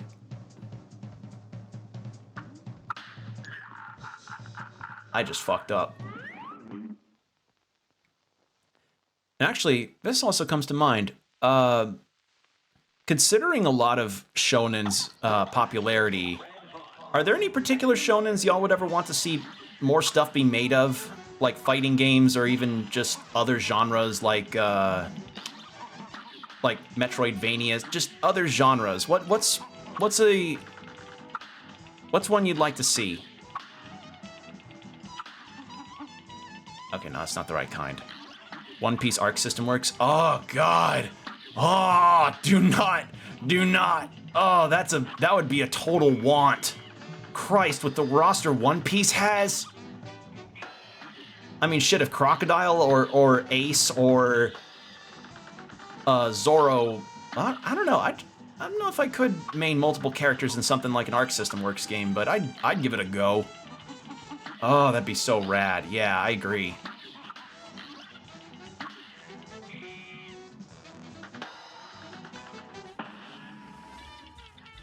Only thing is that people that might be interested in the game may not get it because of potential character spoilers. That is the one downside to really getting any kind of One Piece merch nowadays, is that due to how long it is and how so many people are caught up with it, you know, try your best on getting the try your best on trying to shop for One Piece figures without getting spoiled on later arcs, you know? Oh, Shanks. I like Shanks too. I don't know, I like a lot of the characters in One Piece.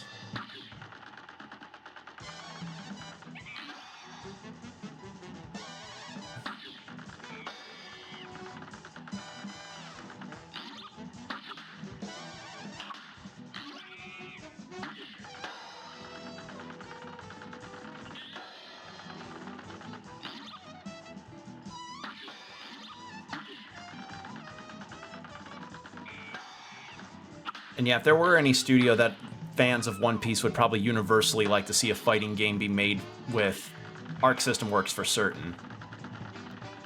Now the question is whether or not they would go for rollback netcode.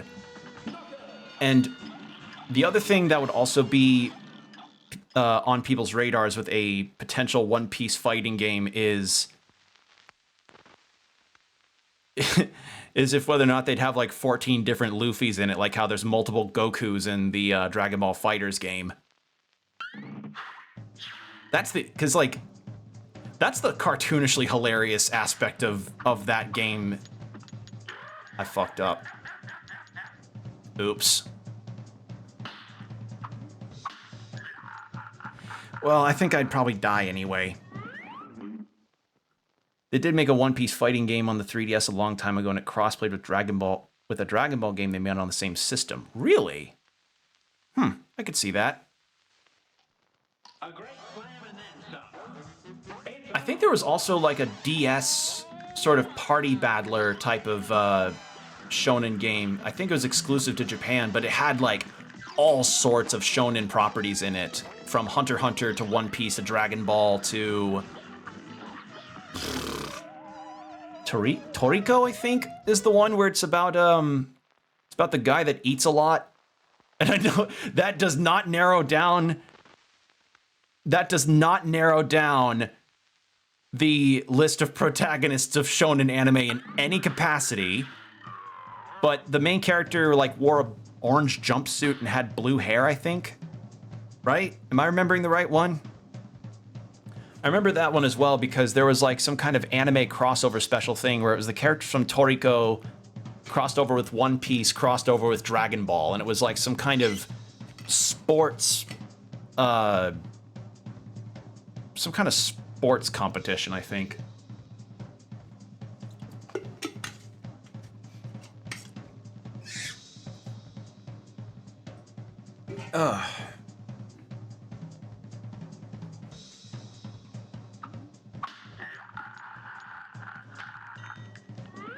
For my answer to that question regarding side game project stuff related to anime, I want more anime that could be made into Metroidvanias. That Record of Lodoss War game really opened my eyes to the idea of like, oh damn, a anime-based Metroidvania sounds fucking awesome. God, to have a Vampire Hunter D Metroidvania Oh, it would just be Symphony of the Night again. Oh god, I want that so badly.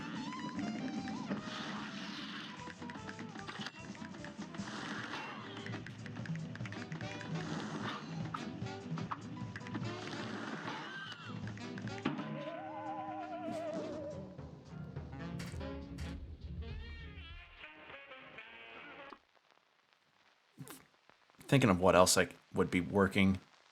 I'd want a Slayer's Metroidvania too, where like you get to play as Lena, and maybe swap between her and Gowry. Either as a beat 'em up or a Metroidvania, but y'all know me, I've got a Metroidvania bias. I like that. It's my favorite. It's like one of my favorite game genres ever. God, I want that so badly.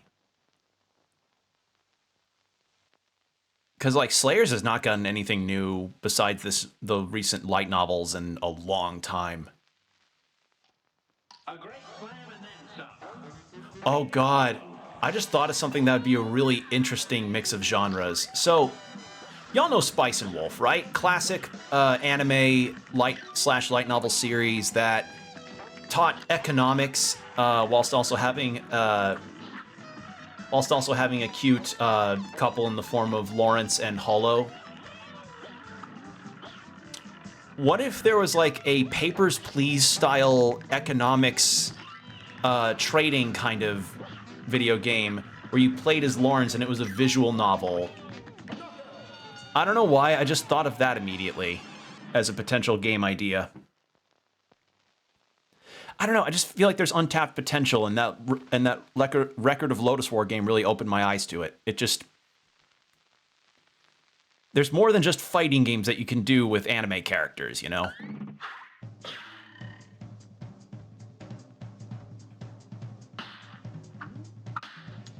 Save space. See if we can get ourselves another health. Nope.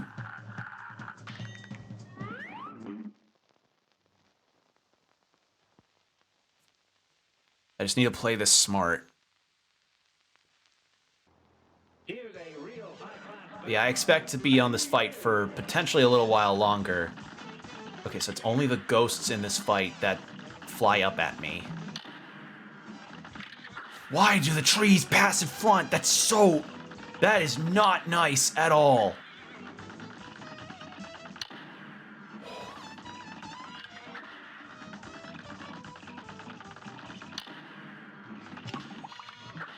Okay, I thought I got hit, but I didn't. There we go. That counts still towards my my parry heal.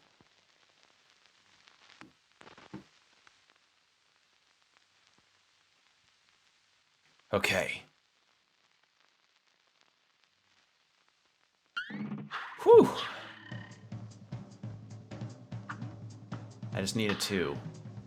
Samurai Champloo was one of those that did get pretty cool game, if not... Samurai Champloo got a game?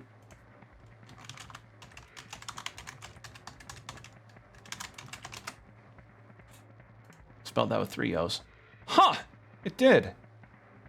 Yeah, wait. Sidetracked is a 2006 action-adventure game, a tie-in with the 2004 anime. Okay. Grasshopper developed it? Huh, if I find it, I have to probably keep that on my radar. That's interesting. Developed by the people that made Beautiful Joe. And all those other classic Grasshopper games. That's pretty neat. That's a name that I did not expect to see pop up on there.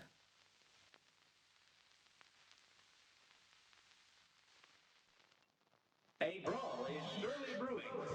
Now go.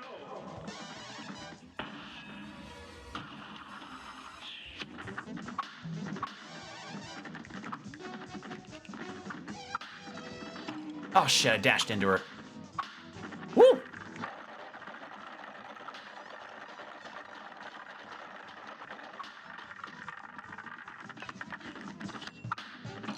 Oh, come on.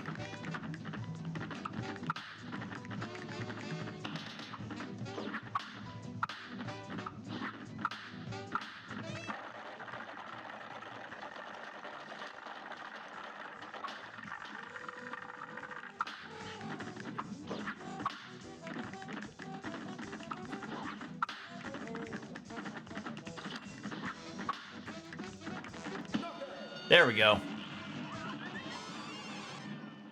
Well, that could have gone better, but it could have gone worse. I still have 2 health at least. Okay.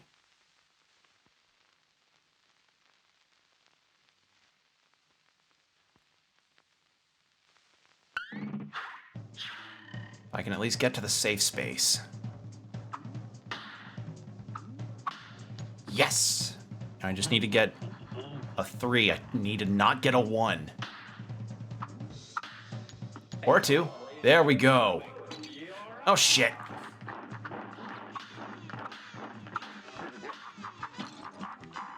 Well, that was a miss. That's fine, though. I healed twice. I'm good.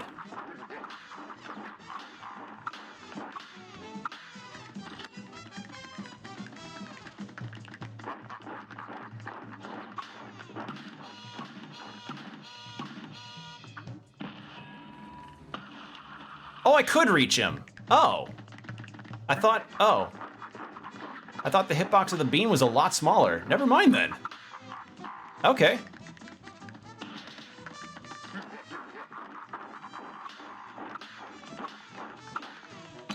Ah, shit.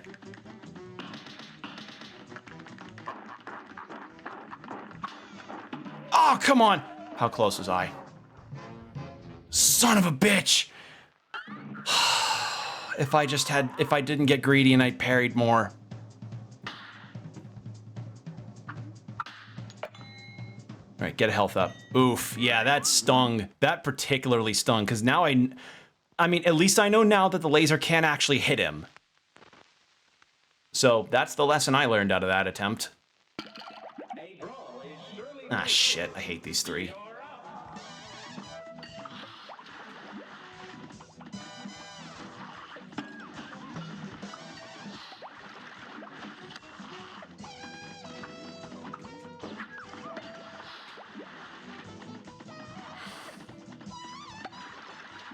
Oh, come on. No. If I fight these, if I fight these guys, it's just not a good attempt.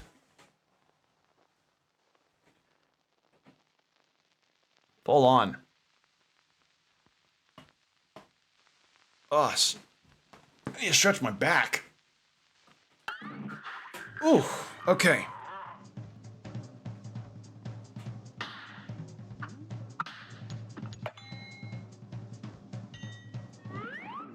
All right, but I think this guy and the devil are the only 2 fights left in the game for me, right? I mean, I have the King's Coliseum on the other island where I got Chalice, but I'm not doing that. I agreed, as I always found the alcohol to be the worst in all this. Yeah. I'm convinced that the one with the mustache is Southern Comfort. And as I said earlier, drink responsibly, but don't try Southern Comfort, ever. Do not, please. It's not good.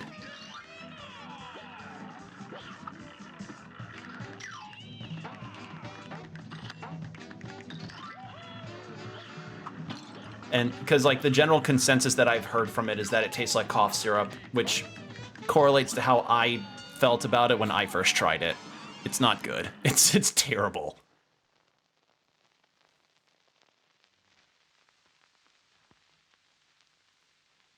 Because, like, the thing about, like, it's just the one that spills on the floor that's the hardest to dodge, because I don't know where it... Like, I have to be right next to him after he pours in order to be safe. I don't like alcohol in general. I'd only drink for religious purposes. Understandable. I like to mix a nice cocktail once in a while. Lately, I really like whiskey sours. But I understand. Yeah, the booze bosses, the booze mini boss is not fun.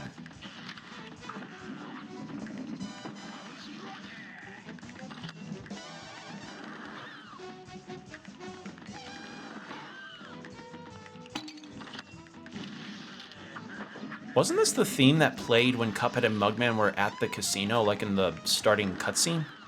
I think it is.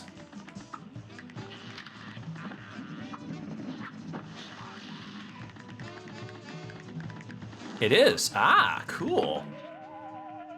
I wasn't going to survive anyway.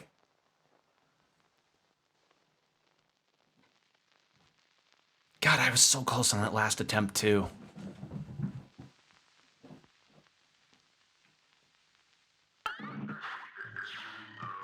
This is where the story began, and now it's where it ends. Nice. I like it.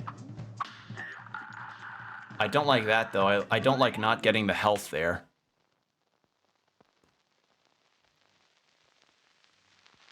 Would it be better if I... No, I should keep the parry badge on.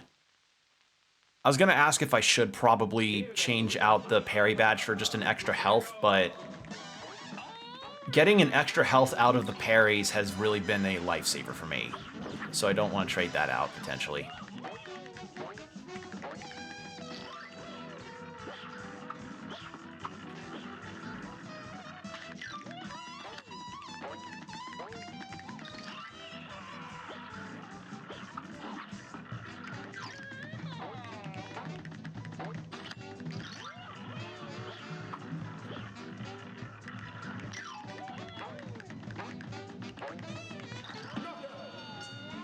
Yeah, this guy's not so bad. I just need to watch how high I jump.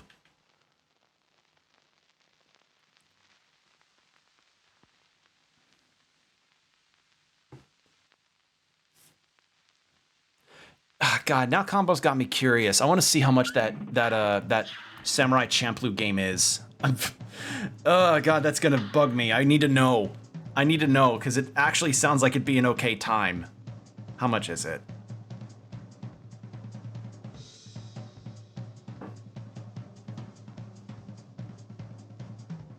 Sidetracked PS2. Okay, $60. 60, 80, 100, okay. General consensus seems to be around $60. That's actually not too bad. Wow, have I been so burned at looking up Pokemon game cartridges that I just am now utterly like floored at the prospect of an affordable game that you could get on the PS2? Maybe.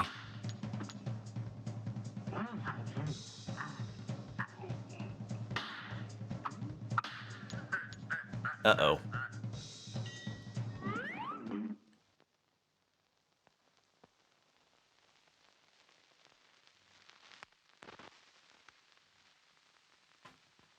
Oh, okay. Okay, this guy. I can at least get some heal parries off of him.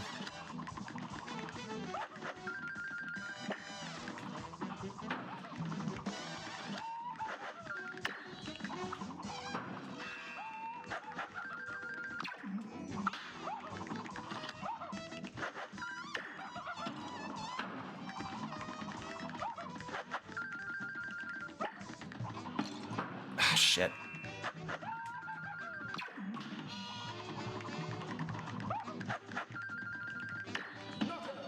There we go. Yeah, this guy's not so bad. It's just the awkward angle of the skulls occasionally being like, oh, you gotta go down in a diagonal direction. Yeah, $60 for a Samurai Champloo PS2. I don't have a PS2, but that's tempting. I just don't know if the game's also any good.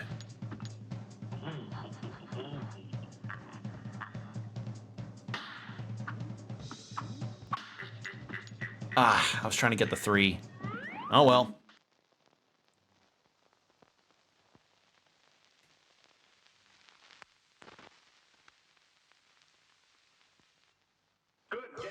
Okay, this fight's not so bad.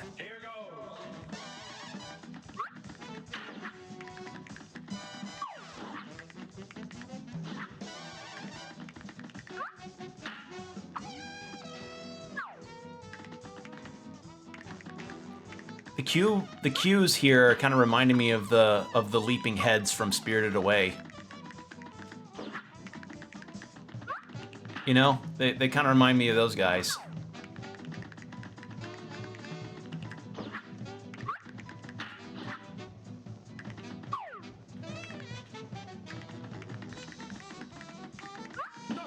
There we go.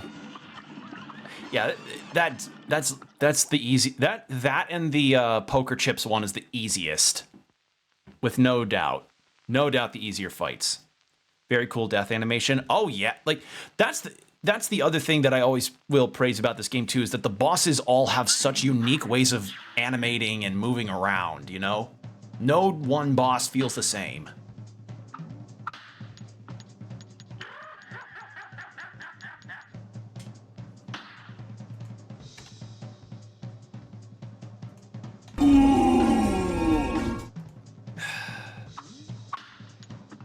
At least I get opportunities for health.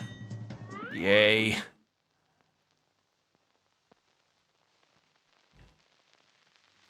All right. Please don't be the martini, the whiskey, and the Southern Comfort. Please don't be. Okay, thank God.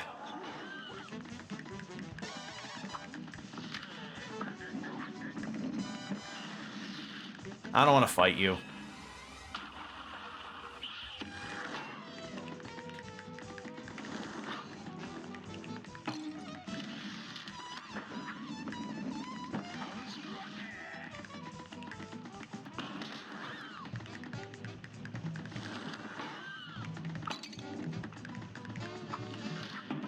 No. If I ever have the start over, that's basically a death sentence for me, too. Also, I need to charge my phone. Give me just a second, people.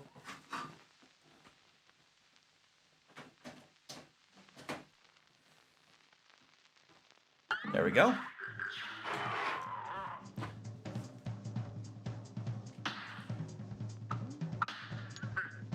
Shit.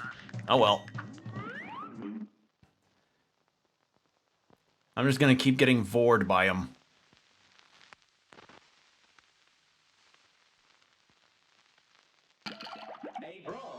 Ah, shit.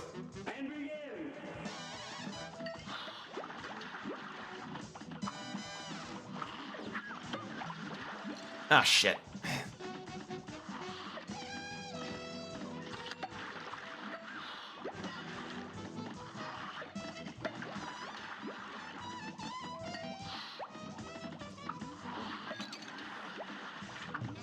I do not like these guys.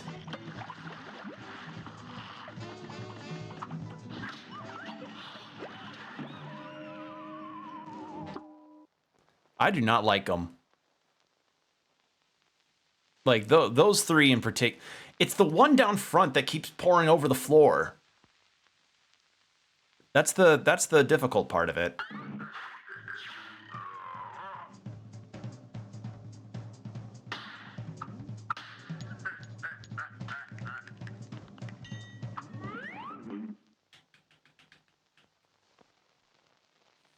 All right. Let's see how we do. Who's up first?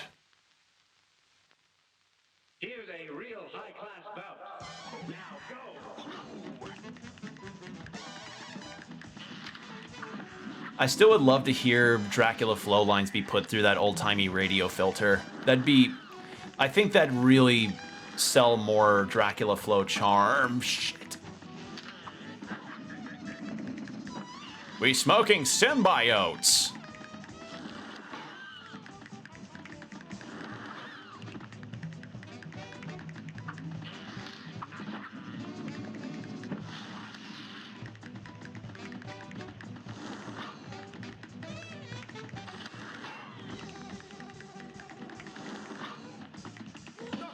There we go.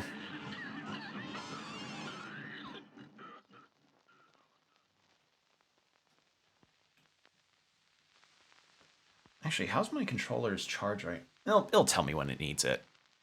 I'm wondering like when my Pro controller might need a charge. But this thing lasts a while, so I think I'm safe.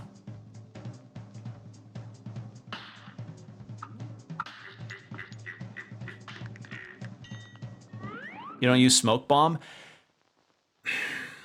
No, because I find the parry heal to be better, I think, for this particular fight, and also disappearing randomly when there's a bunch of stuff going on it was helpful for some earlier fights for the invincibility, but as the fights got more and more chaotic, I've just found that it was harder for me to really track where my position was in a boss fight.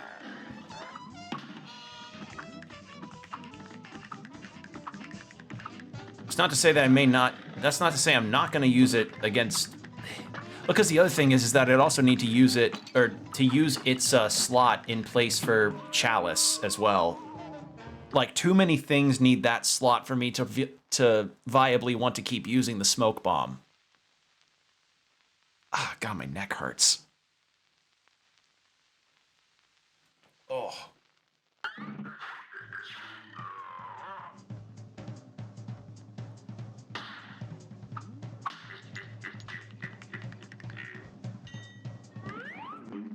Because, I mean, I could change to smoke bomb, but I like healing from every other parry. That's been a very useful tool for me. Like, that's helped me survive this fight. It's helped me survive a lot of the fights in this. So, yeah, I don't know. Maybe against the devil I'll use it if need be, but for now, I think the kit that I'm rocking right now will work best. Unless I decide to change to a different kind of firepower, which I'm very much debating about.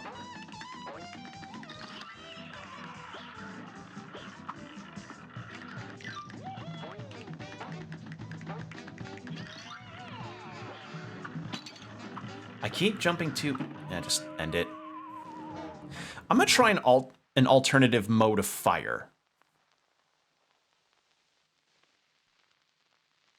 What would be a good one? The looper, probably not.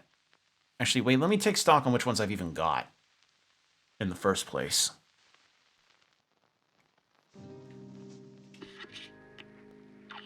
Because this has been my MVP for most of this game. Straight shot with a good damage breaks into weaker aimed projectiles.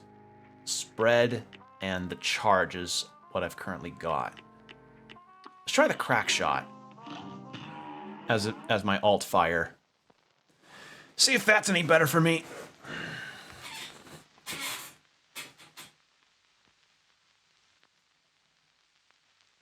And if that doesn't work, then I'll just use the charge.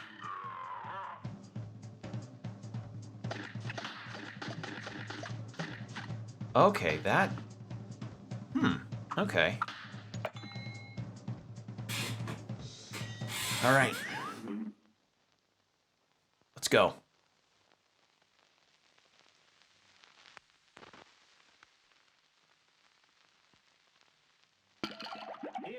Oh, come on. Really?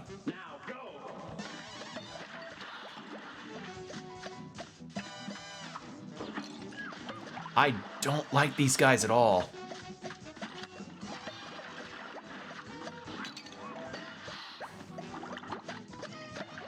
See, this is this one fight right here is specifically why I would ever want to be playing as Chalice, but some of the others are better for Cuphead and Mugman. Like that's the one because of the spill on the ground to be best with Chalice's double jump. But most of the other fights in the game are better with Cuphead and well, not in the game. In this fight are better with Cuphead and Mugman because of the parry situation.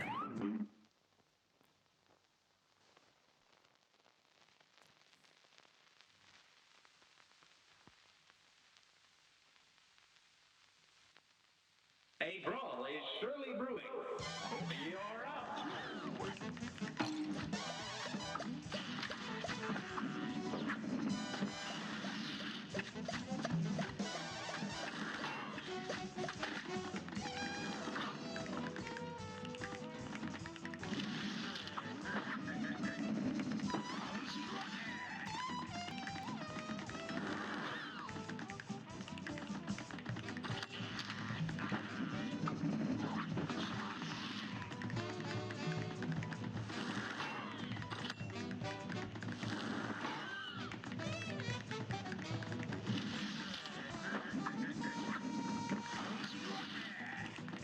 There we go.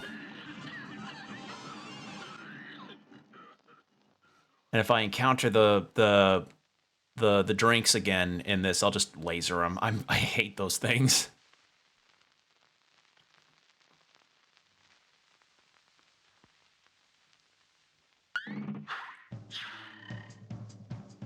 Okay.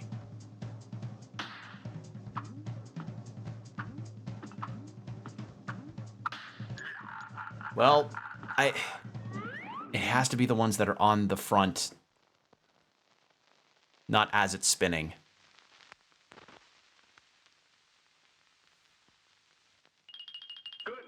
Okay, but this one's okay. Here goes.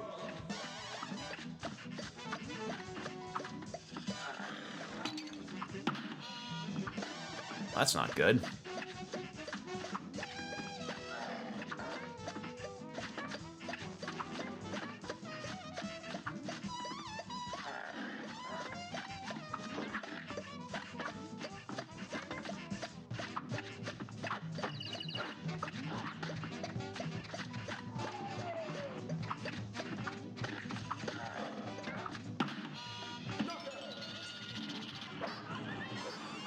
The latest sensation? What was that one about? There's this cool thing dry ice does when you put in a container where gas scent escapes. Once it melts, it usually turns into a gas and disappears. But if it's in an alright, airtight, not alright, airtight container,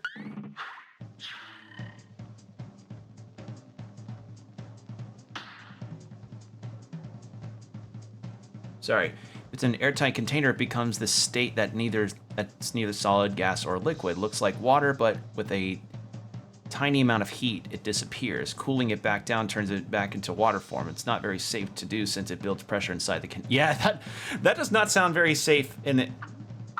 Like, that sounds like a really kick-ass thing to check for science, but not something that'd be a good idea to check if you wanted to, you know, keep your house safe.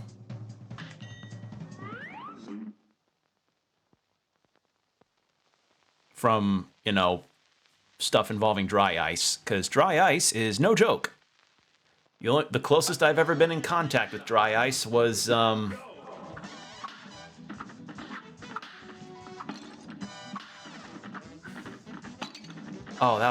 this.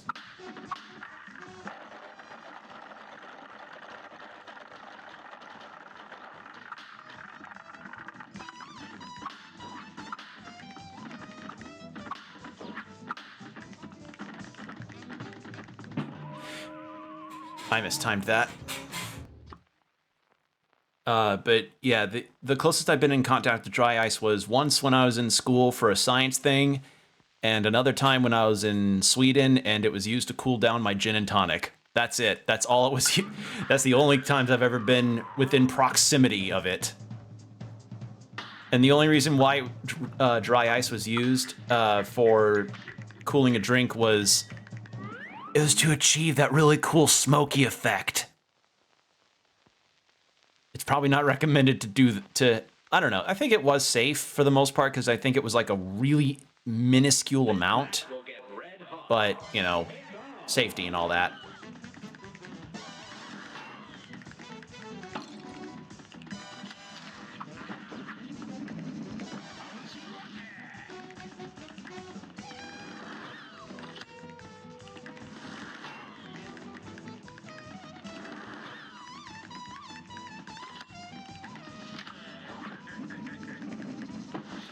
I'm safe. I'm around it all the time. Just don't inhale it directly. Yeah, that too.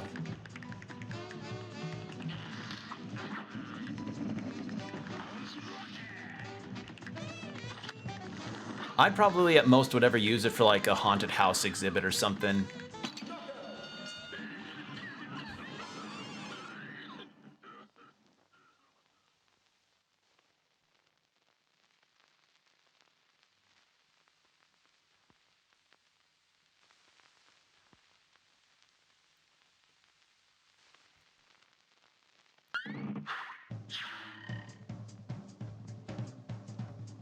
Well, I don't think I'm gonna win this.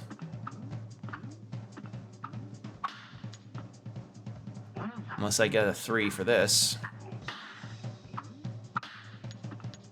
There. Got a health back, but what have we got? Please don't be the drinks. Please don't be the drinks. Okay, it's not the drinks. And it's a fight that I can get healed parries from.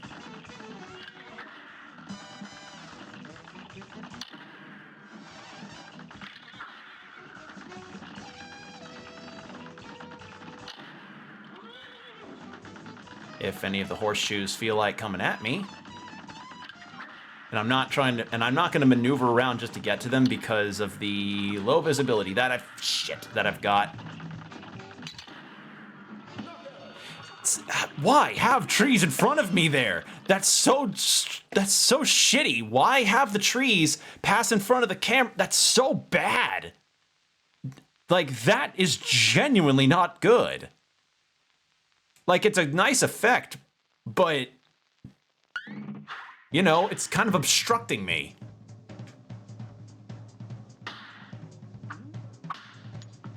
Let's get a health back, and I'll fight whoever's next. Please don't be the drinks, though. Please.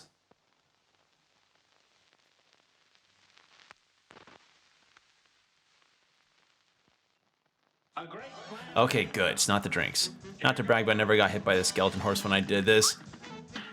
You know, if I could do a good Christian Bale impression from that really infamous clip of him yelling at that lighting technician or something like on the movie set, I'd do it. I'd do it right here. Oh, God, I wish I could do that. How old is that video? Like, wasn't that? How old is that video?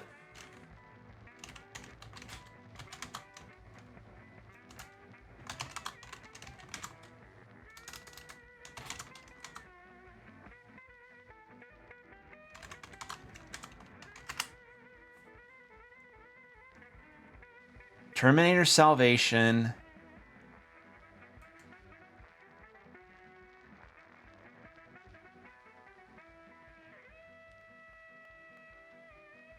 How long ago was this? Because it feels 2000. Oh my God. That happened 15 years ago? Oh, wow. Oh, Jesus. Holy shit. That's crazy. 15 years. Holy fuck.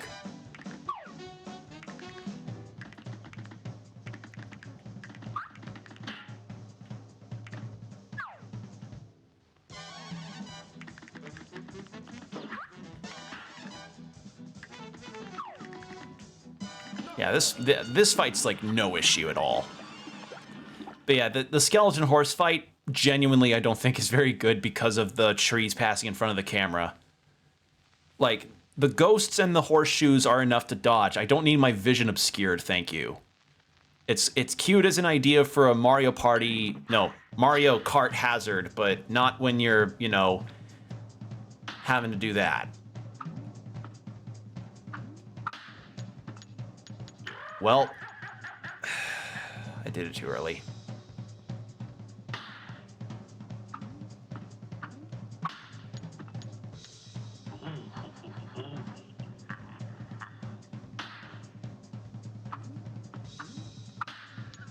Well, shit. This is gonna suck. Unless it's gonna be the drinks, isn't it?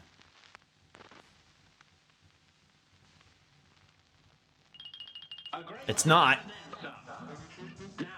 It's my healing golden goose.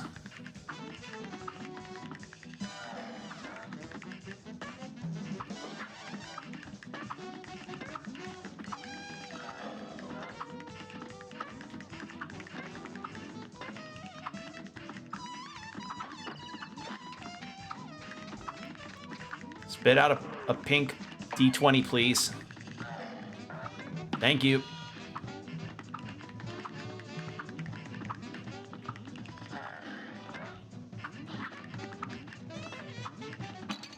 Shit. Please spit out another one. Well, I don't think I would have lasted anyway. Not with my situation. Natural 1. Yeah. That was a natural 1 situation. I tried to roll dexterity to get that parry on the D20 and it just didn't go through.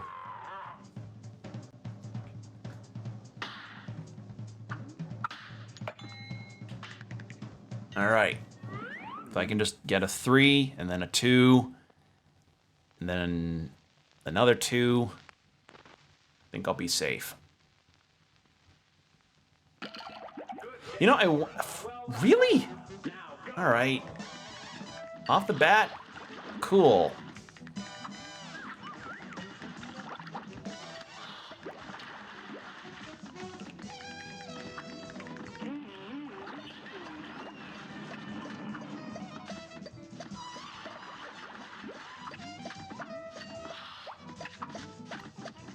And yeah, I see that the olive spit pink eye, like olive.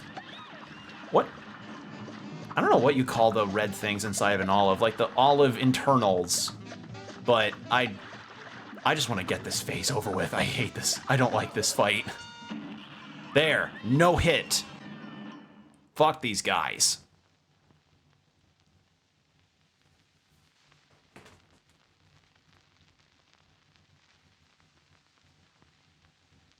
Okay.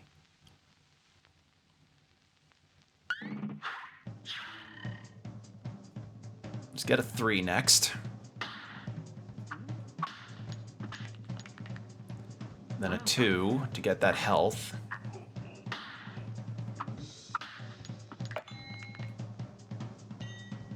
Okay. I don't know. I don't like olives.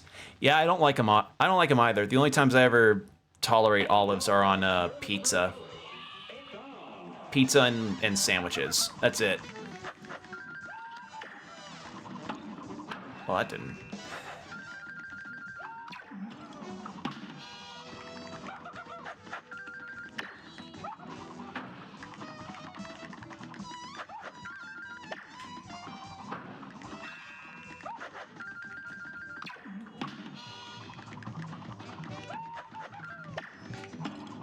God, I hate having to dodge those diagonal ones. Please die. There. The skull situation's really annoying with that. Like, that skull situation of having to get out diagonal-wise is really obnoxious. Like,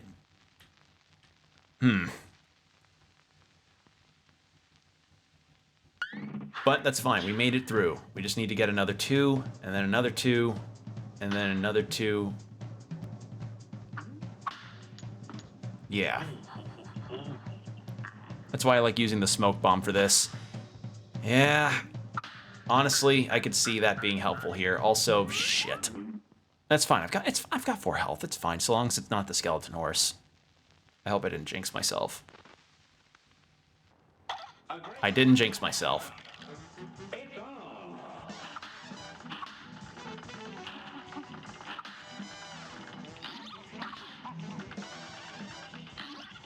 Oh, come on. I got cornered.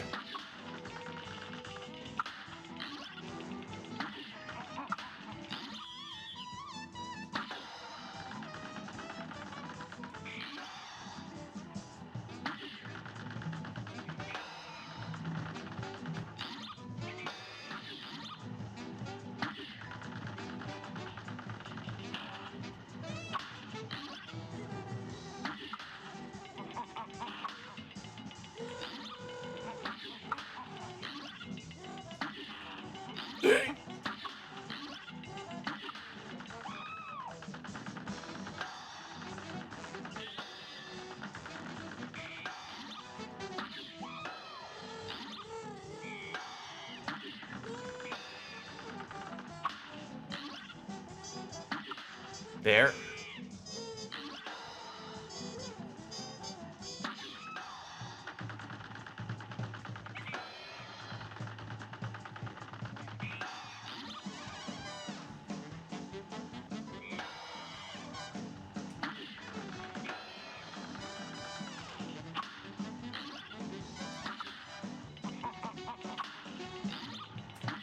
There.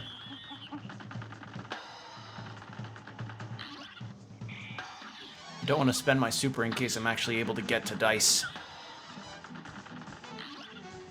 in the next dice rolls.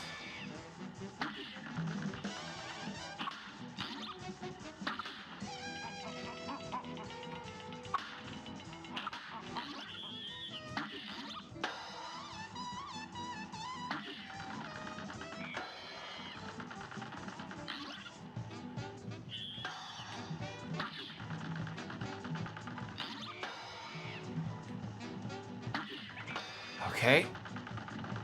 Fight's going well. Really clever mechanics thrown in here.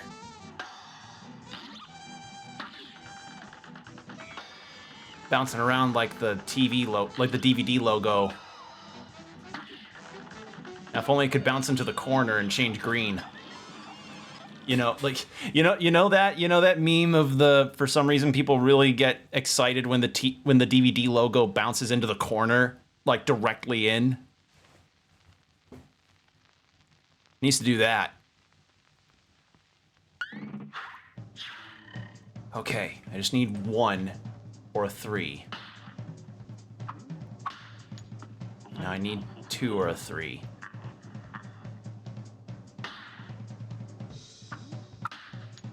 Okay.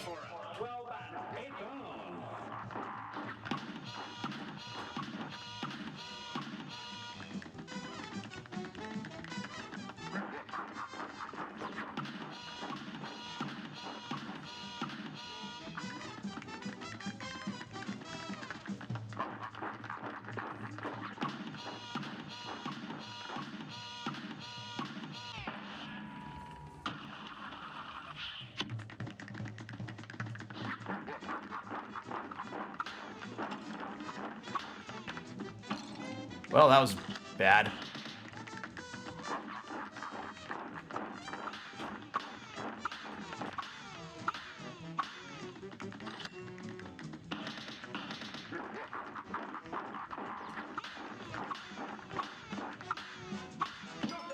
And there we fucking go. After 2.5 hours. I missed watching the DVD logo after a nice Disney movie session. The air was much more cooler at that time.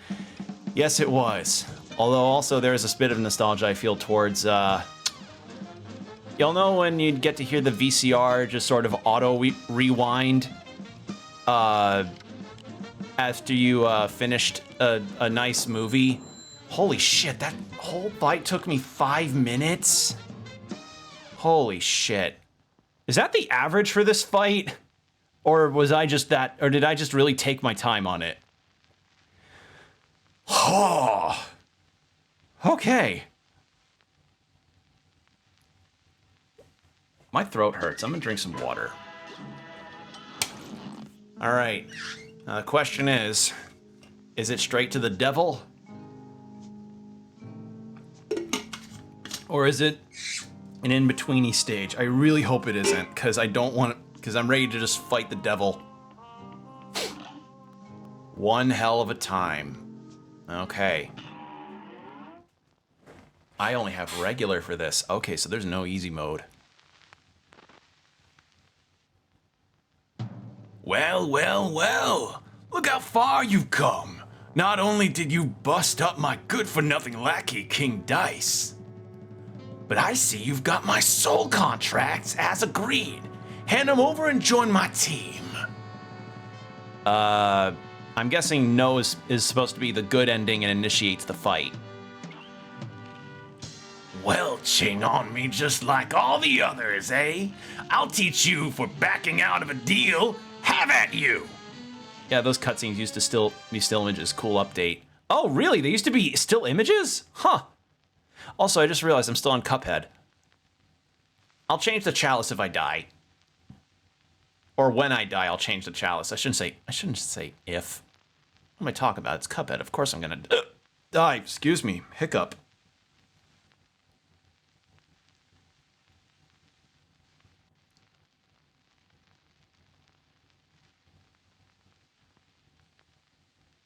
All right. What's the fight gonna be like? Oh, I'm gonna have so much I need to learn. Here's a real high-class cup. Here goes.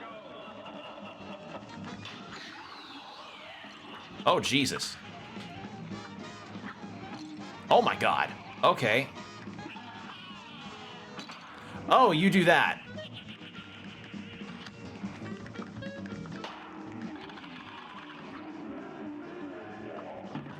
How am I supposed to...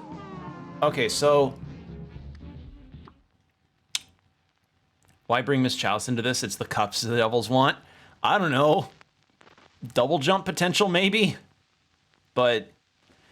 Yeah, for finality's sake, I'll try Cuphead, because I don't know, maybe some parts of the boss will be better structured for Cuphead, much like the pirate was, and parts of that King Dice fight.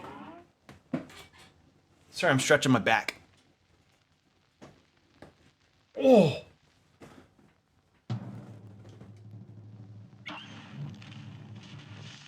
All right.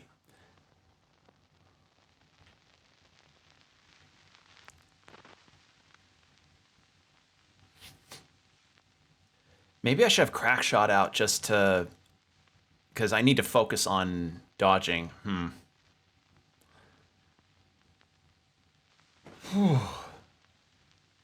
Okay, let's do this. Yeah, the one thing about the Switch version is that the load times take a bit. And I understand why, it's the Switch, but still. At least I get to see the hourglass be happy and dance.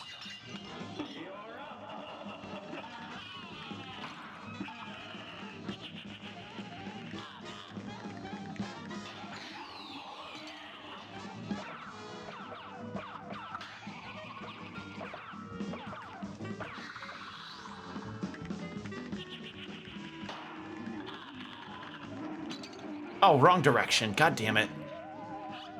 How am I supposed to...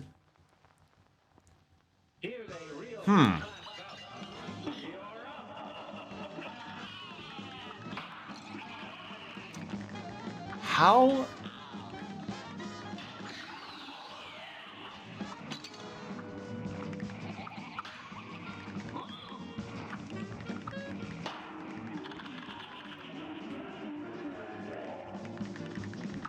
Okay, so it's up at the very edge there. Okay.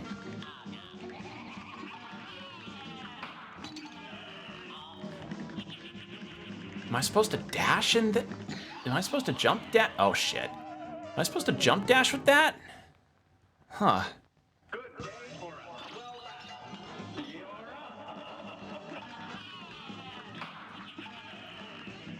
Okay, yeah, sure enough. That is what I'm supposed to do. Get some extra airtime.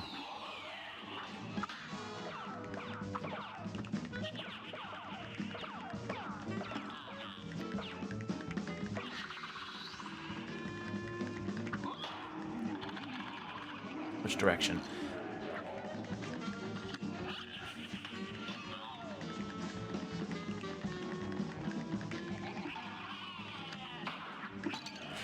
Well, that was a bad move. Okay, I'm gonna take a guess and say that it probably... Having the parry... I think the smoke bomb probably would be better, because the parry heal is... It was good for fights like King Dice and the others, but... Not this. This needs something different attached to it. Hold on. I'm changing that loadout.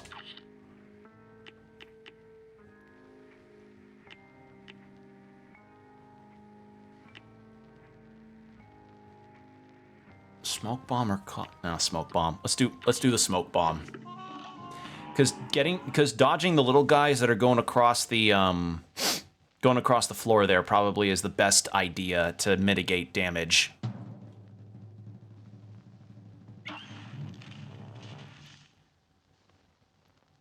Love the way they're animated.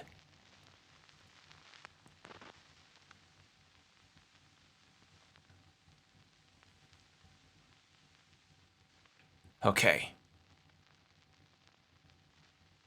See if we can survive.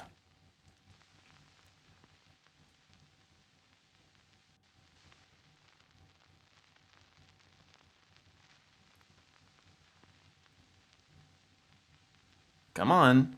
Come on, little happy hourglass guy. You gotta make it load faster. Come on now, Switch. Oh, that's new.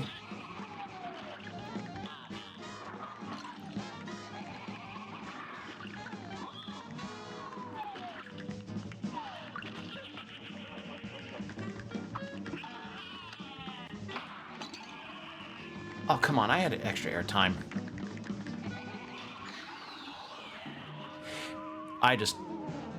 You know, lot of good that dodging away from something only into something could go.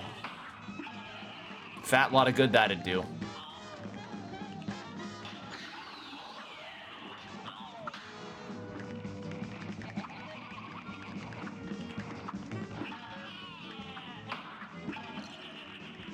Fire.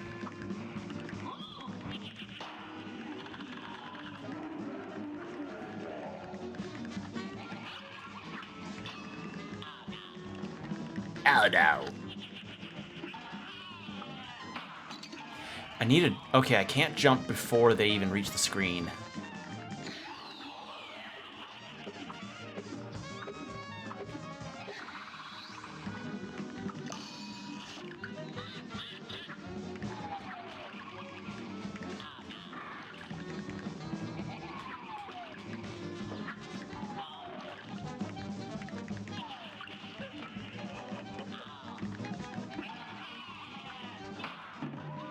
Too early again.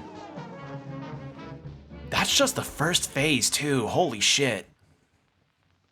Okay.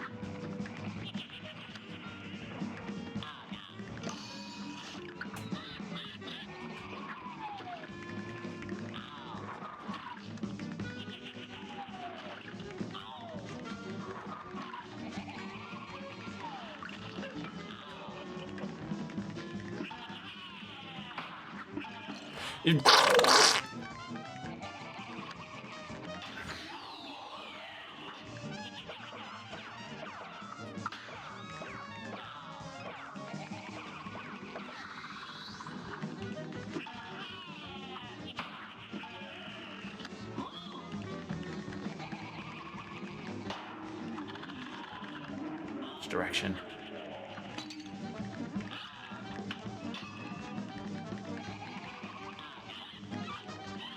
Is that the first phase? Yep. It was the first phase. What was that sound just now? That was my duck noise of surprise. I exclaim it a lot when I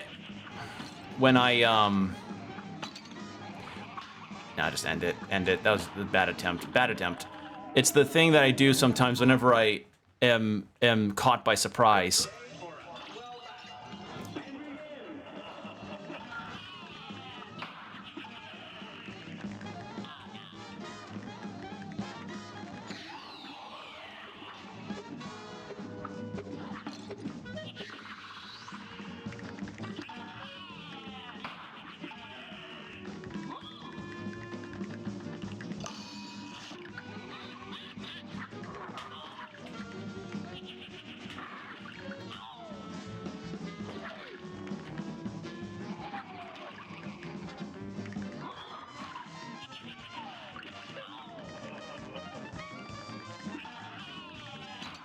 I didn't jump in time.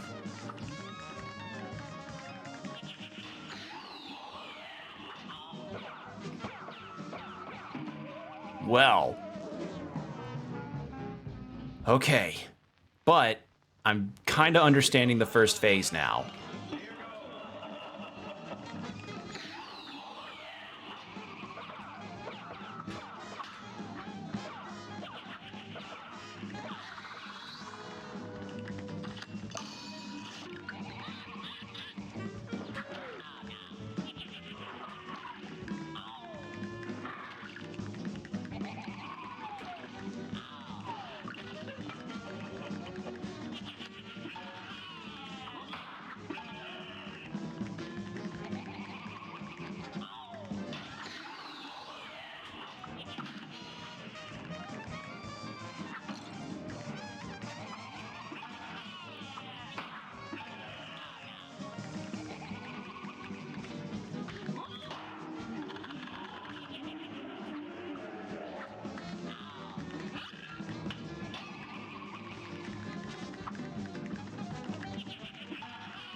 Okay.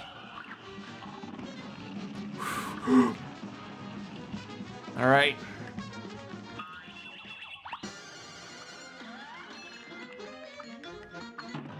Oh. I see. Well. All right.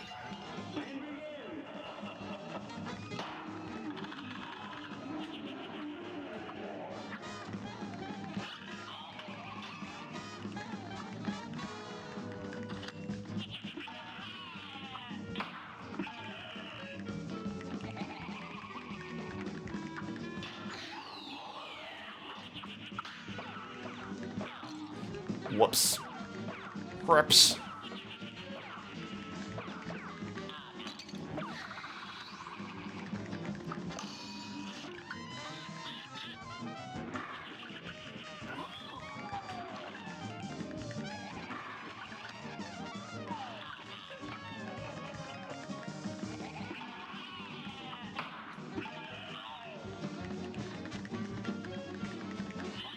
Okay. Better, but I still only have 1 health left.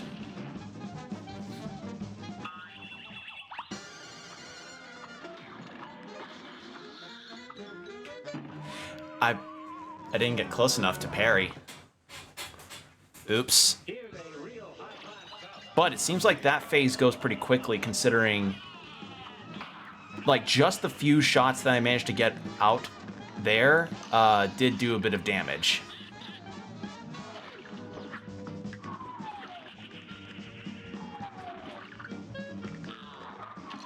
Ah, shit. What? I thought it was only after 3 drops. Hello?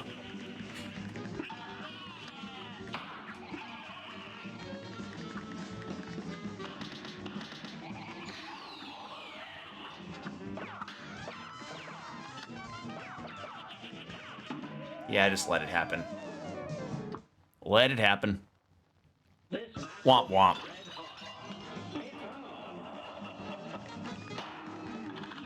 Alright, which direction are you coming from?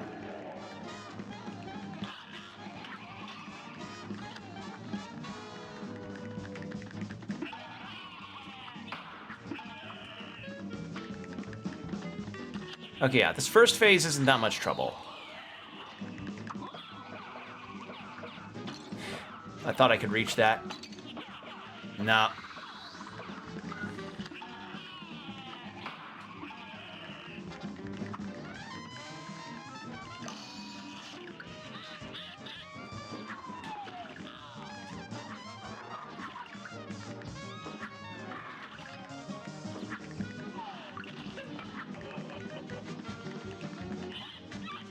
All right.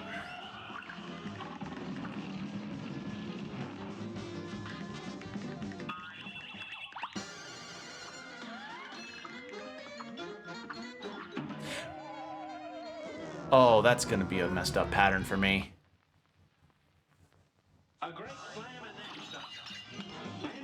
So expressive, the art.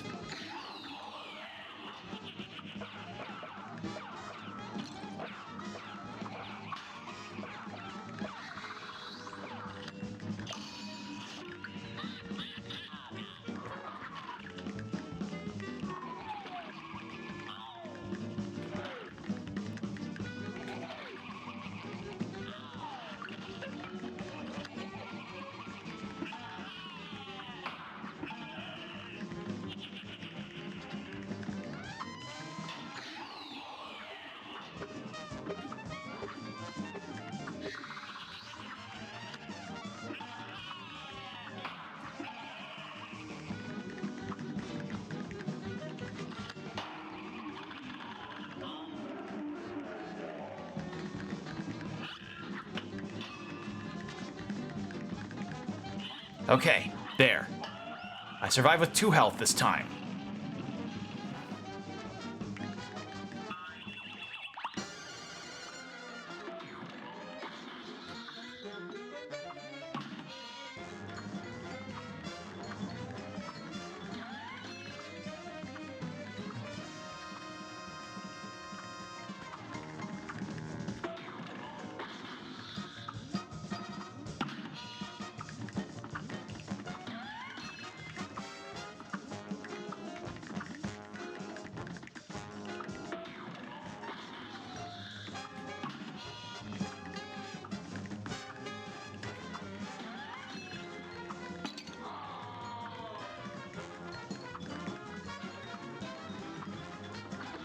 Whoa. Whoa! What just happened? That was phase 3. Oh. That was phase 3. I got very scared and thought that that was just continuation of phase 2. No, it was phase 3. But we got to phase 3, which is pretty good.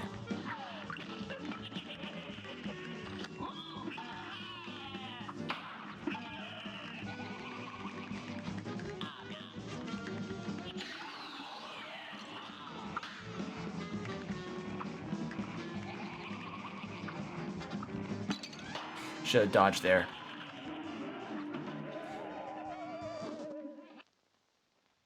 Here's a real high-class cup. It's on. I did not jump.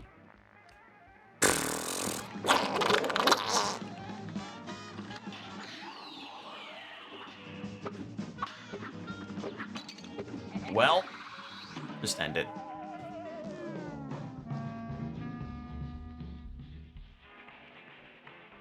Okay. Ugh. Here's a real Okay. high-class cup. Now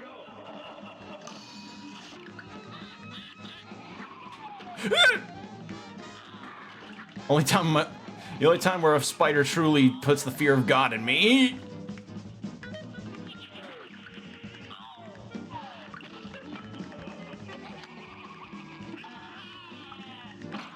Oh, come on. I should probably shot ahead and destroyed the devil.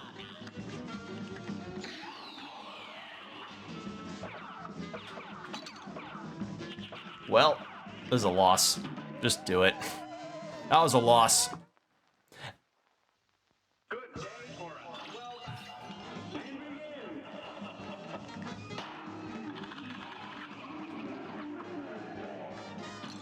Oh, come on. I was up against the... Meh.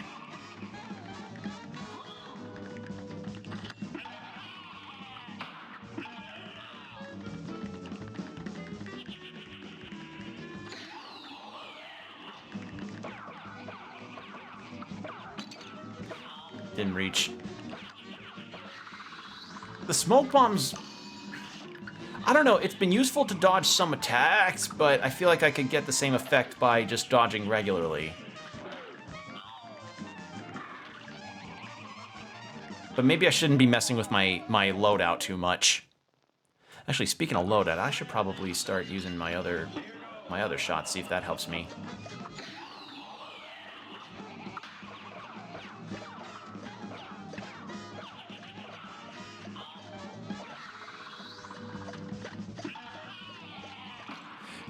Why didn't I jump there? Come on, Will.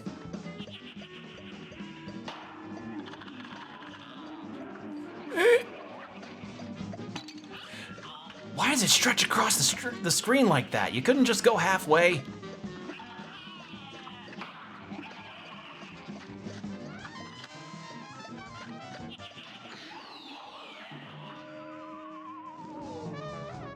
I like the subtle glow on his neck when his head floats. Yeah, I like it too. I can't believe I'm actually reading the textbook. I'm actually making progress. I didn't think I'd make any today. Hey, any progress is good progress, even if it's small.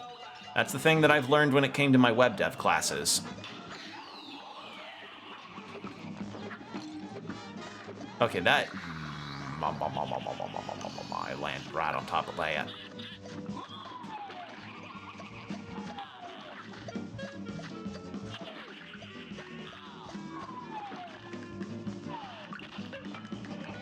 Maybe I should... I don't know. I think maybe the other fire mode would be better in the second phase.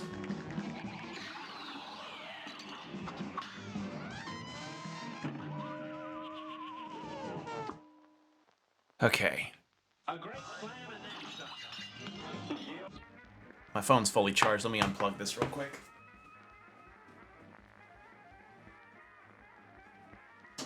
There we go.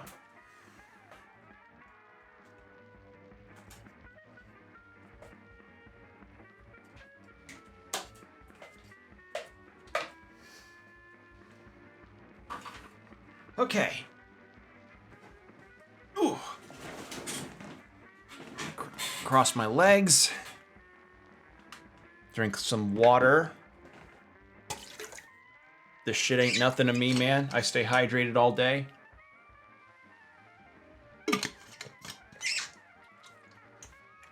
All right, let's do this.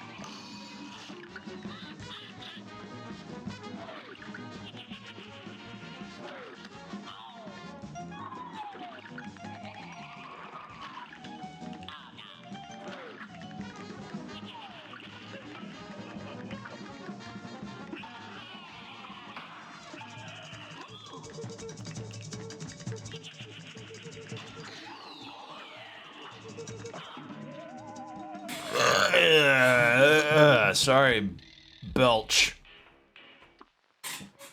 Oh, intro to ethics. Yeah, I remember taking that when I was in college. That can really depend on the instructor. Okay.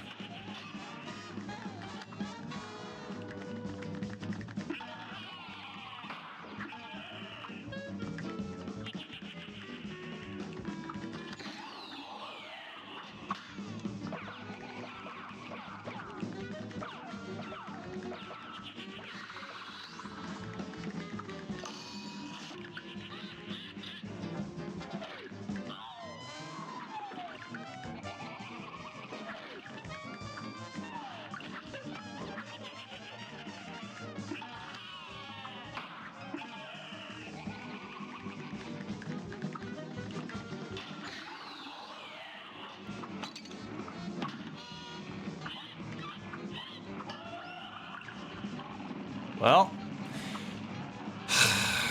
let's see how this goes. I missed my parry heals.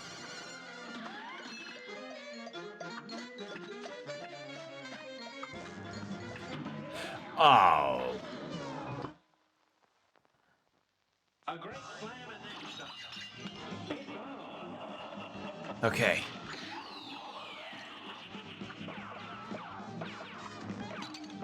No, just end it. If I reach 1 health before the phase is even done, that's it.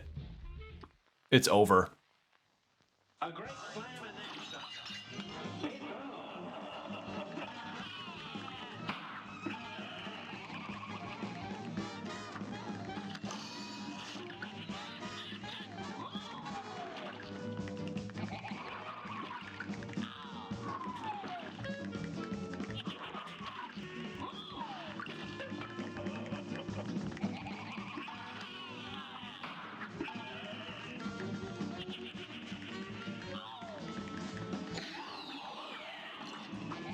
Well, that was my own fault. I dodged right on top of it.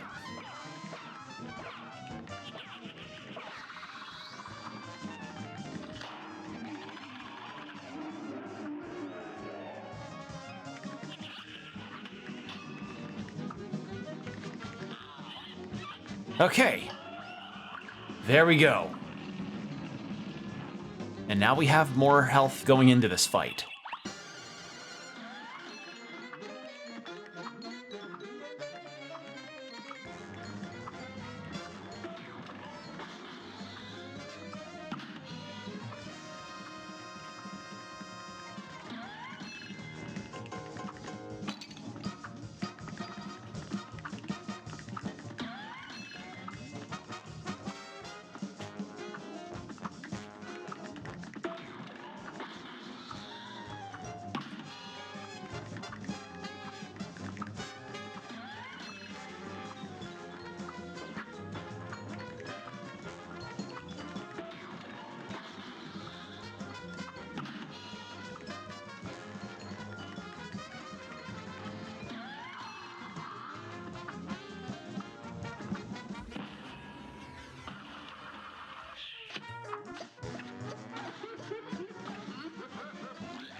How much does that... Oh, that's like halfway through that phase.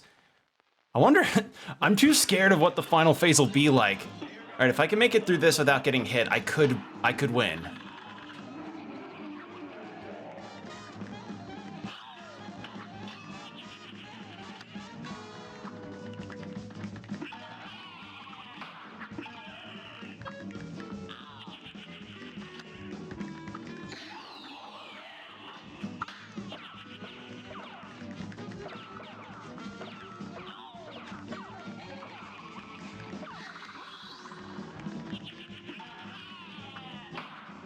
Shit.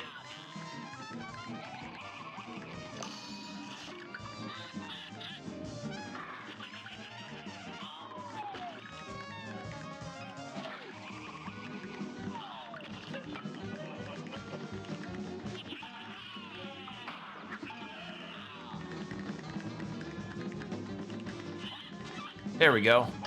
Okay, not too bad. It can go by very quickly if you dodge everything right.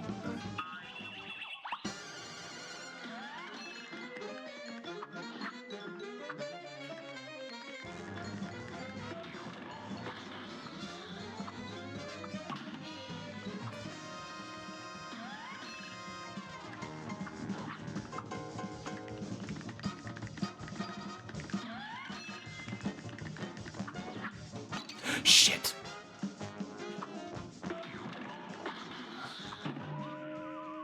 Yeah. Close to beating that. Okay, I'm getting better at this. And you know what's probably not making this fight take... Why this fight isn't as taking as long as King Dice has in terms of getting to the other phases? No dice rolls and stuff.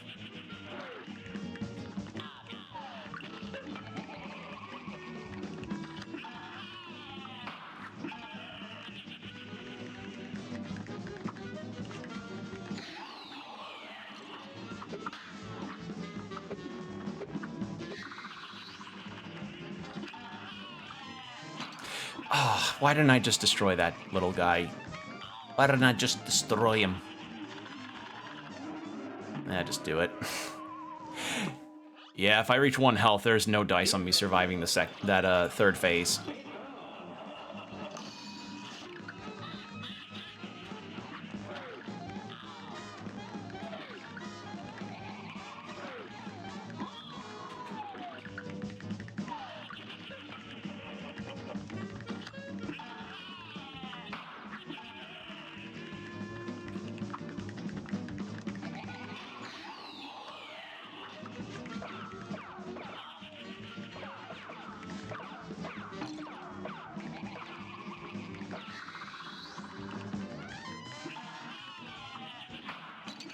Jump too early. Yeah. Sorry if I get silent. I'm gonna be in focus mode for this fight.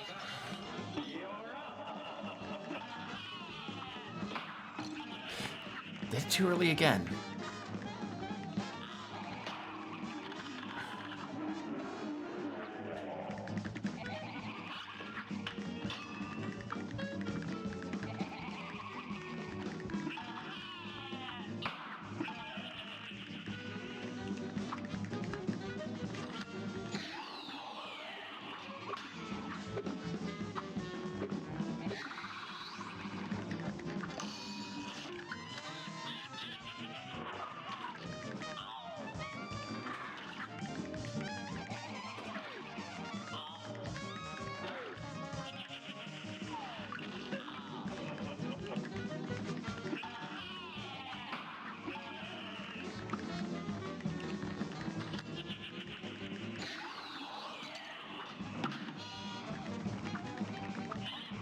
Well, unless I somehow God Gamer mode these last 3 phases, I think this is my death.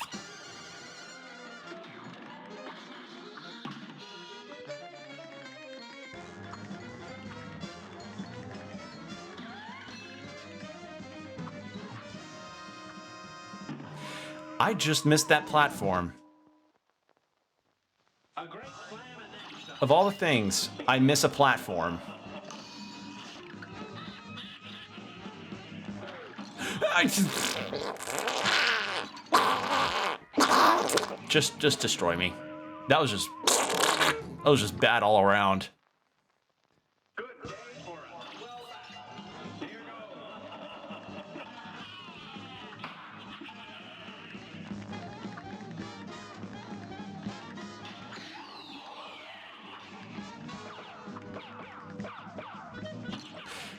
Well, I just cornered myself there. Nope. Please just end it. Just do it. Run right into me.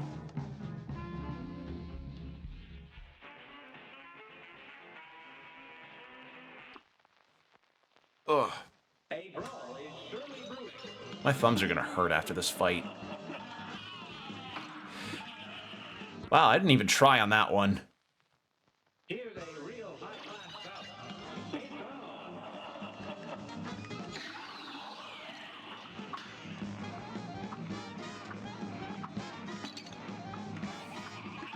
Is it even worth it to get the middle I'm gonna try getting rid of the smoke bomb for the extra health. See if that helps me anymore.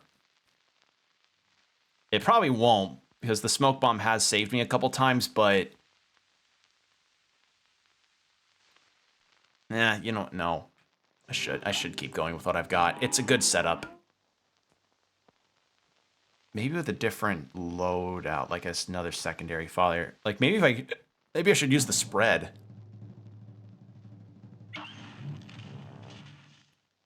Maybe the spread would be better.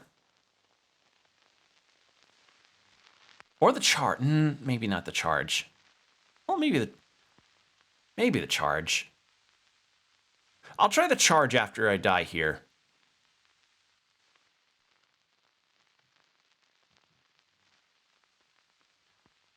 I don't know how much better that would be versus the normal shot, but we'll see.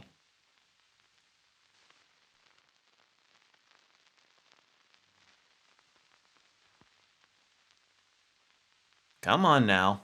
You're loading up 4 phases of a fight, I know.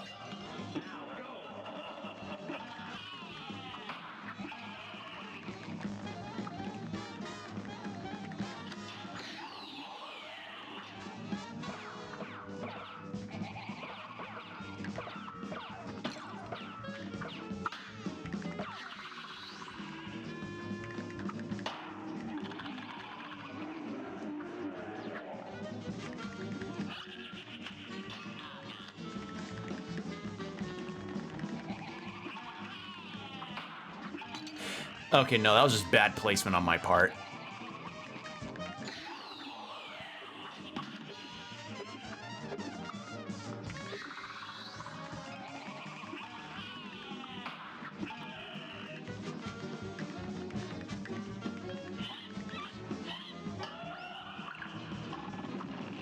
Okay.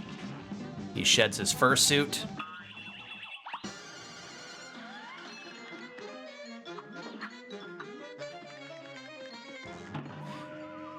Forgot it swept over there. All right, let's try the charge as an alternate fire. See if waiting for extra damage but doing more on precision will help.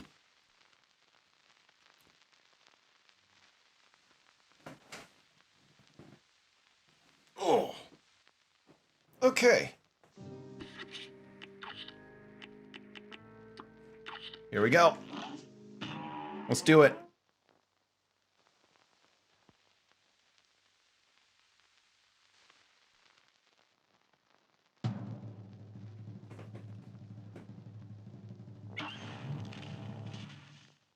All right.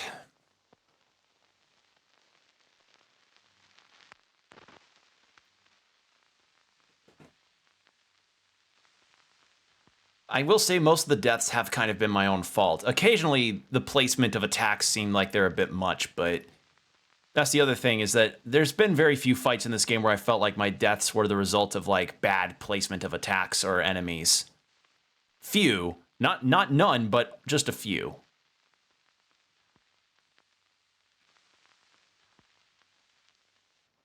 Good day for us. Well done. Now go.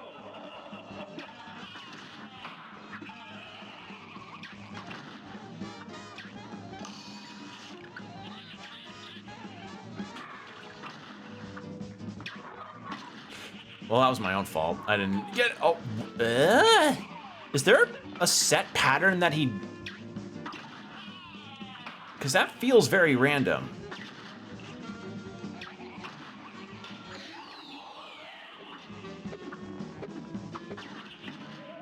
Okay, so... Unlike... Yeah, okay, so unlike the normal fire, the charge should not be dodge and fire at the same time. Good to know.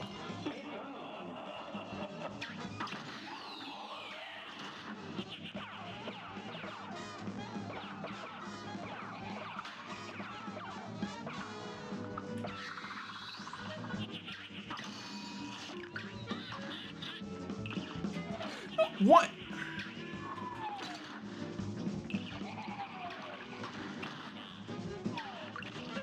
Okay, so once the project, or once like the attacks start coming out, it goes into more dodge phase, I guess.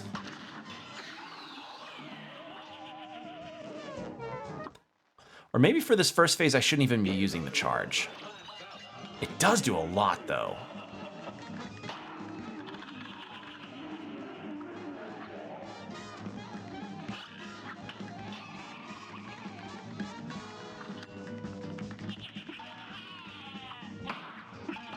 What? I dodged to the right. Hello? Was I looking to the left? Was I looking vaguely in the direction that was left there? Hello? Ah. No, just destroy me, please. Just do it. This match will get red hot. Here goes. Too early.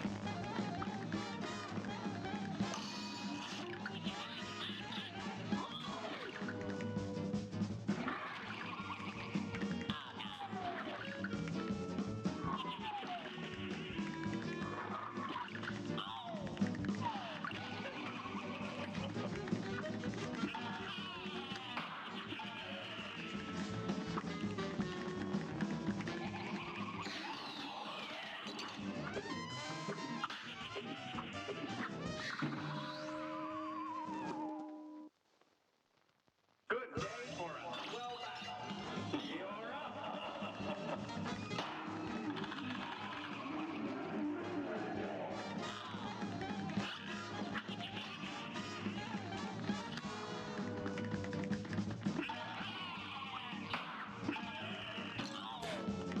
Okay, I thought I was aiming forward, but cool.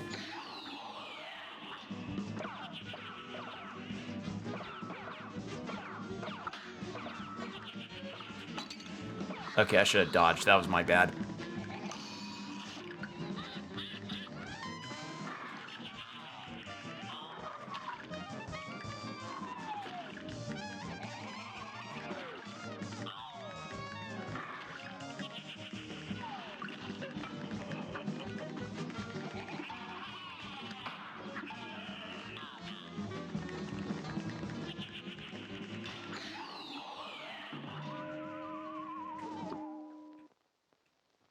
Good day for a well battle. Here goes.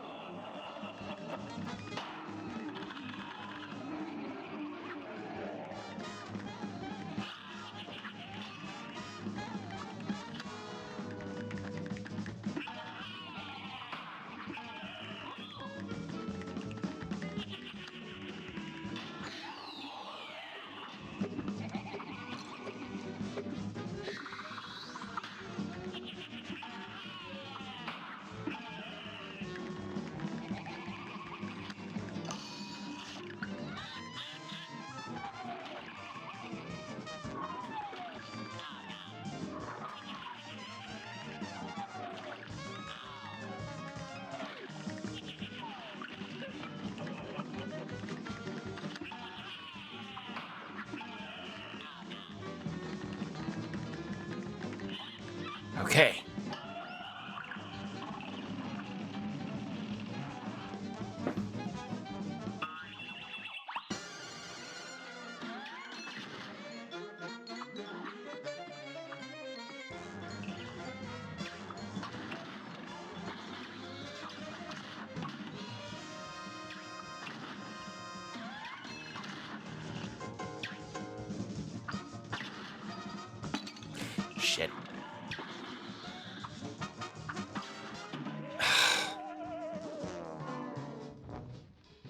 Okay, but that okay, yeah. The charge melts his health there.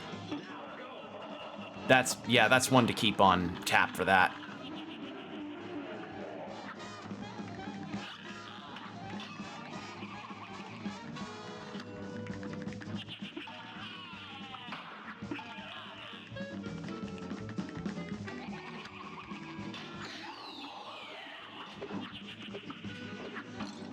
Oh, that was bad. That was just a bad idea, period. And I'm now not able to aim. Hello.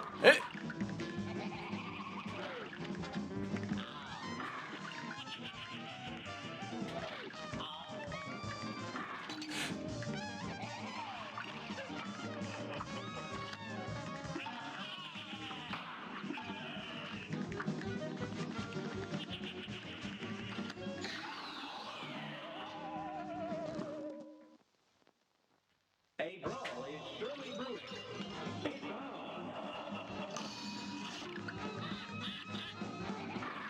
You know what I said about being able to pass this first phase reliably? Yeah. I might be wrong.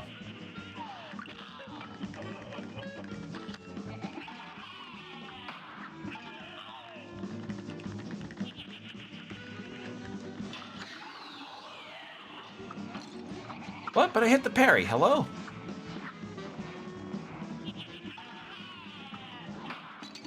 Too early.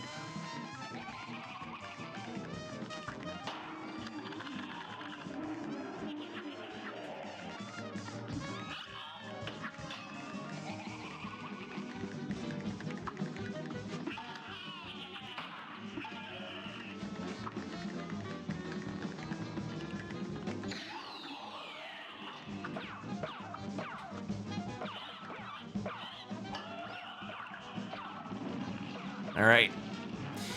This is gonna be bad, but I'll try.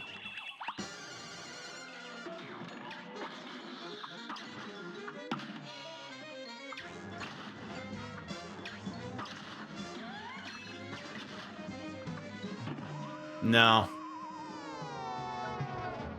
Oh god, that does so much in just 2 shots. Holy shit. Yeah, I gotta keep that in mind.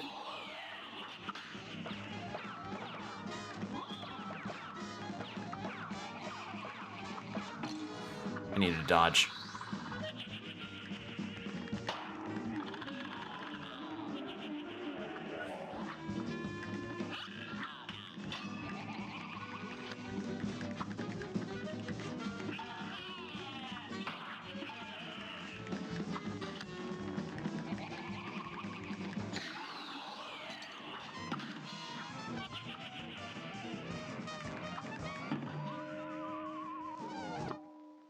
Nah. That fire one in particular is rough because you can get damaged as soon as it spawns on top of you, which is definitely a fun part of any kind of boss fight.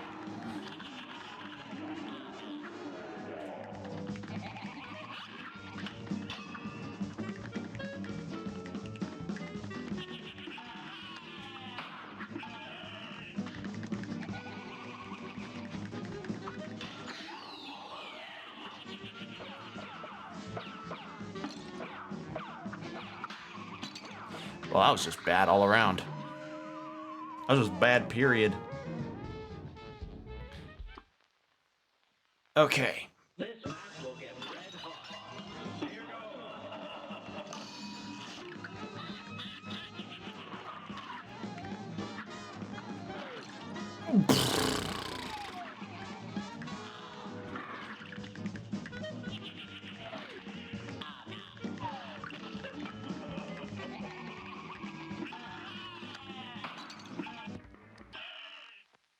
Yeah, there's no dice on that one. Like, I could have destroyed it before. I should.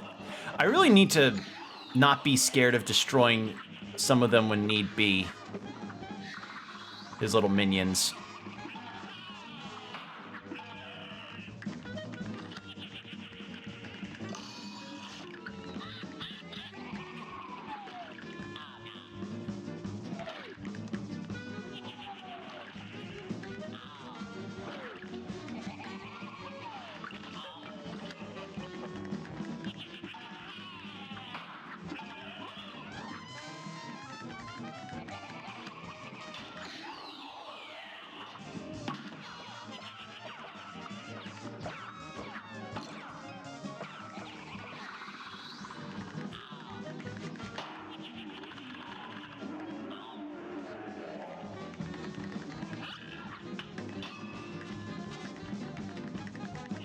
Okay. Yeah, destroying them actually works better than dodging them. Lesson learned.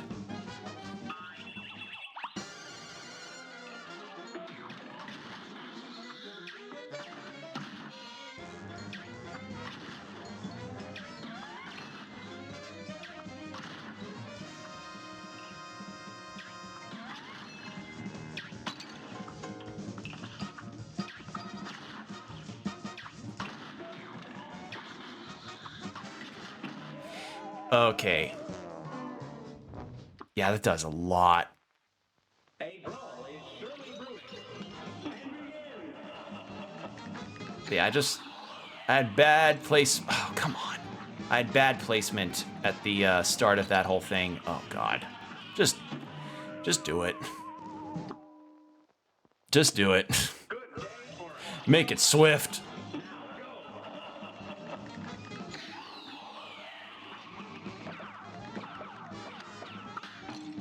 I shouldn't have parried. I did not need to there.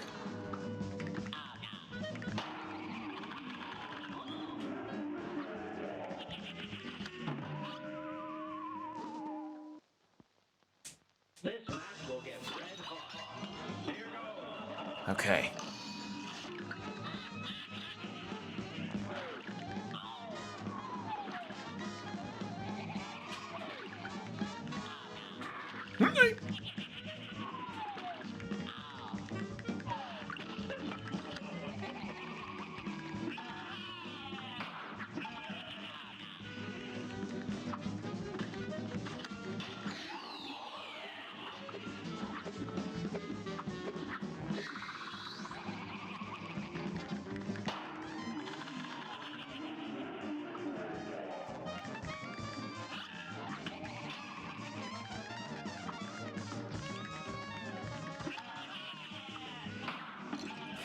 I can never consistently.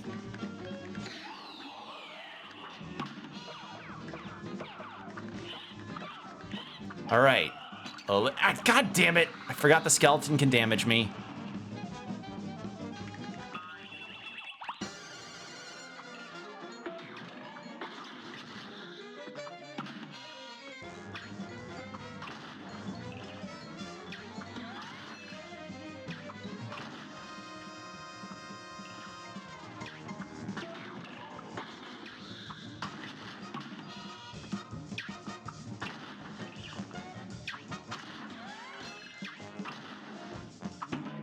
I jumped into that when I shouldn't have. I should have dashed. And that was almost that phase done. I almost no hit this phase too, but then my habit of mistiming the hooves comes in.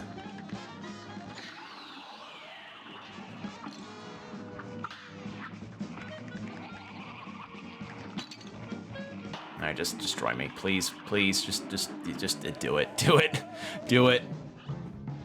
I wonder what my death toll is gonna be like by the end of the game. Probably like in the thousands, potentially.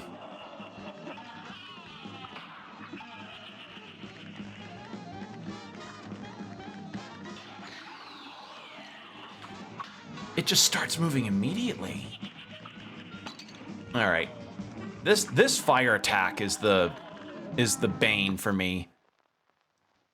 Good day for us. Well done. Here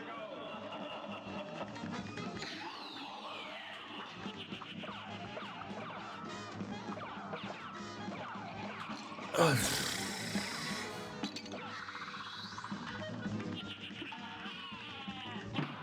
Just flatten. Yeah, do it. Flatten me.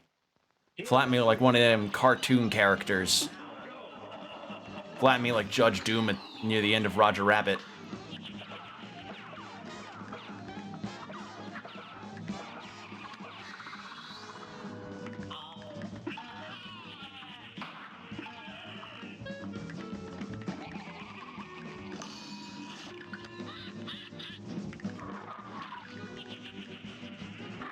Ah, shit! God damn it!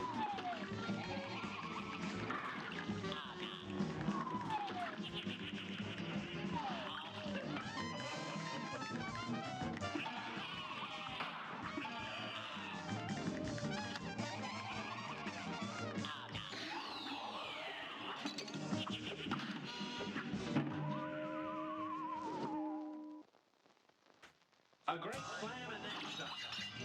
Here goes.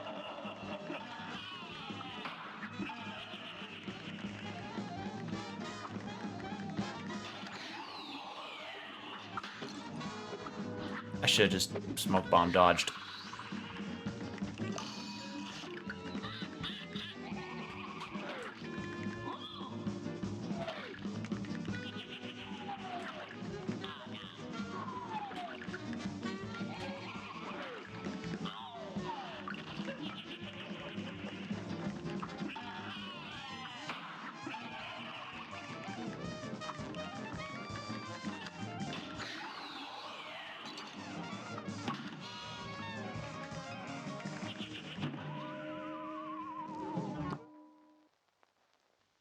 A great slam. It kind of reminds me of the Grinch a little bit.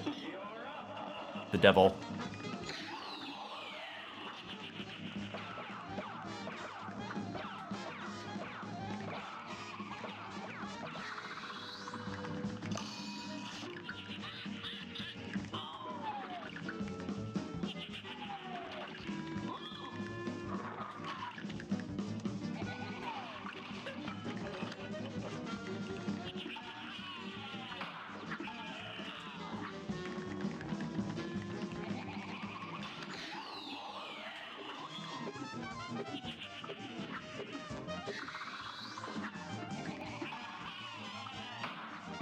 Shit.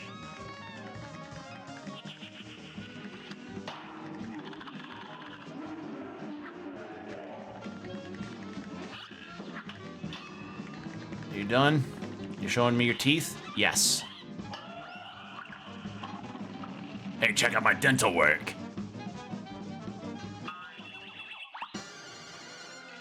Unlike other businesses, my casino pays dental.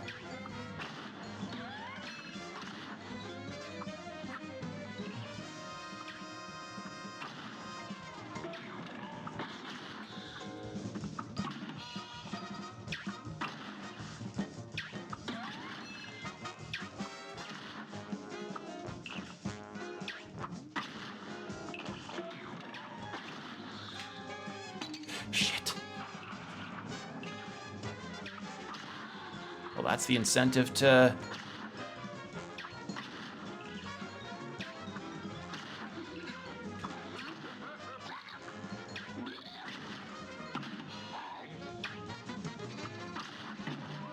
Oh, God. How close was I on that face? Oh, almost. This match will get red hot. We're almost there. We can do it.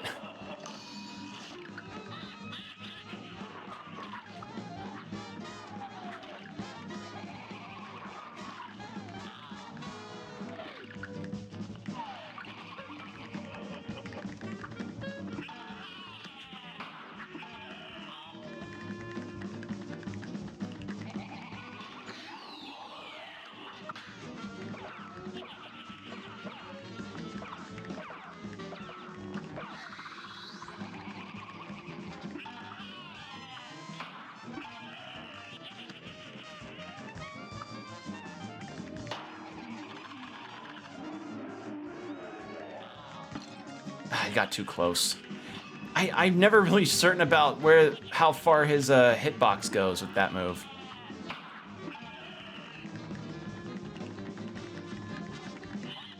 Okay.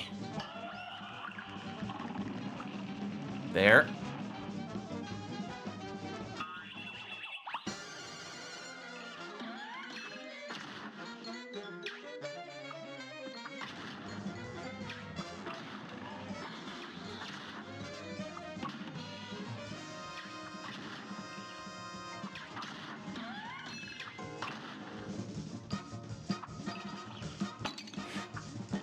What? I thought, huh? I thought the patterning of it...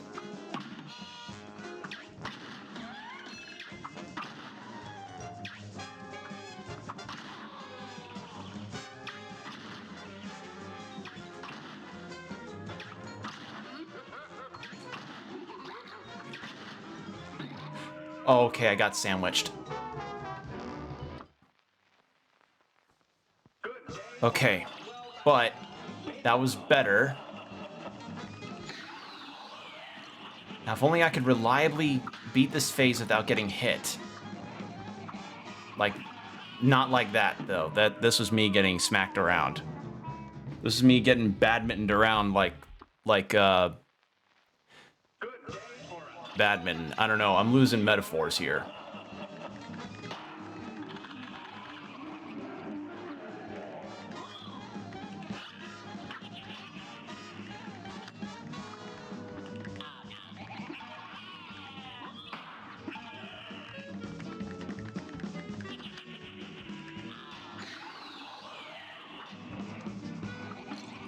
What? I hit... Could've swore I hit the parry button.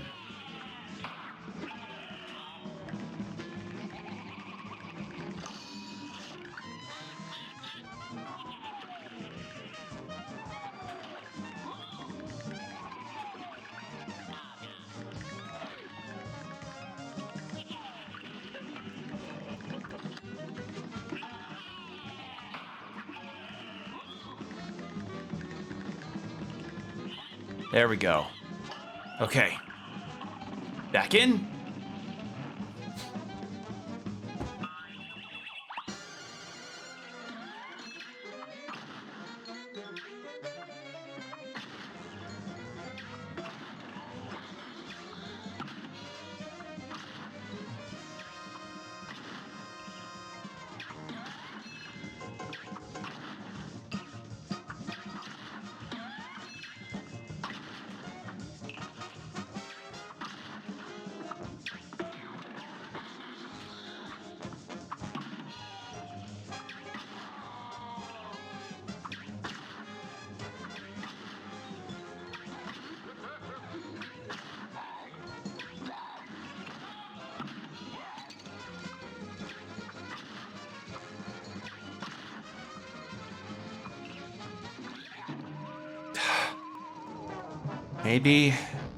Maybe for that third phase, having the regular shot would actually be better for me. That might be the case. Because the charge shot's good for that other phase since there's not so much to have to keep track of.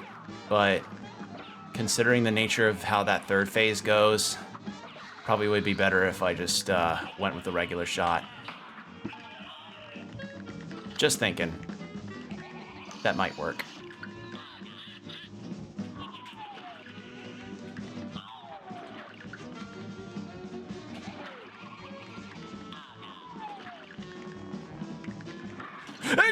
I thought you would be done.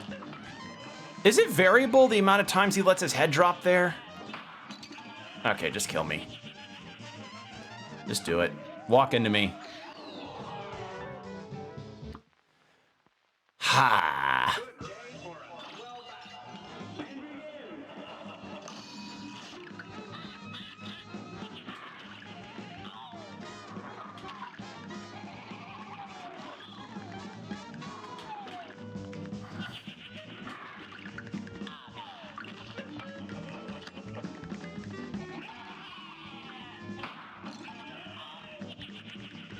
I did it too early there.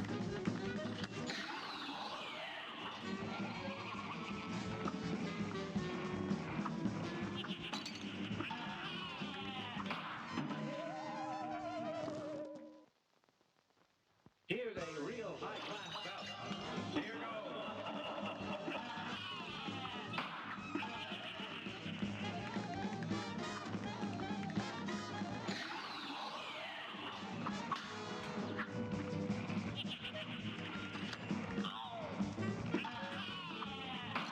Oh, come on.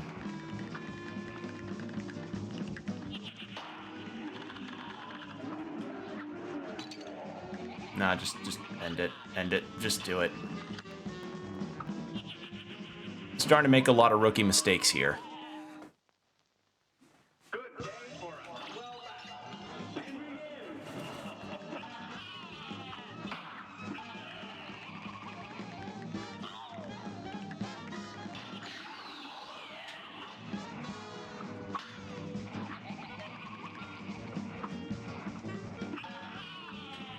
Oh, why? Combination of those two things, god damn it.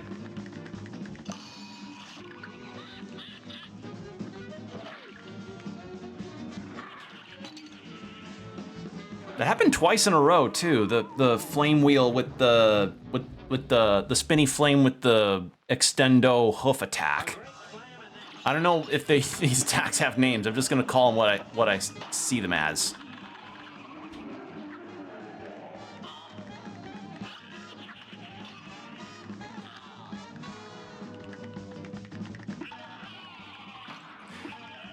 Are you kidding me? My reaction time's getting a lot worse on some of these.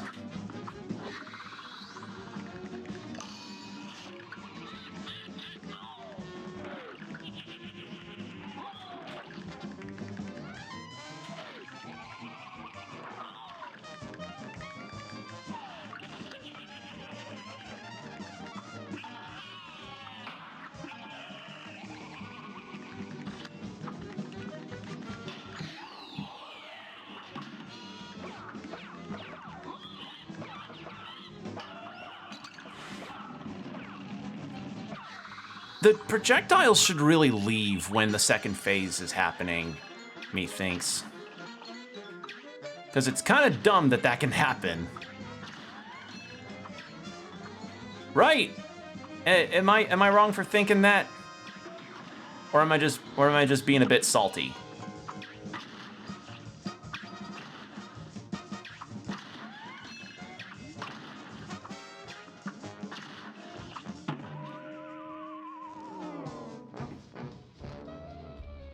Okay. This match will get red hot. Here goes.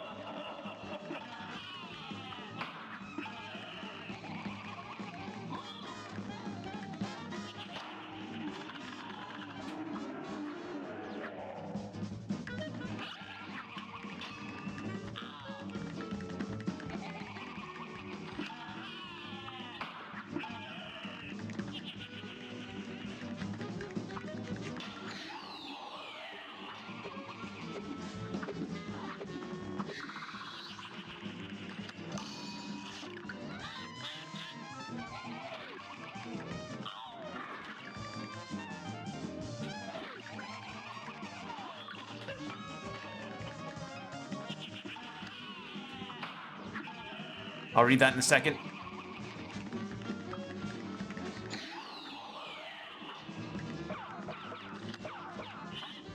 Okay. Come on, they really should leave. Sorry. They really should disappear. Technically, it was a natural transition where you could see everything on screen, so I'd say salt. I don't know. I call foul. I'm still calling foul.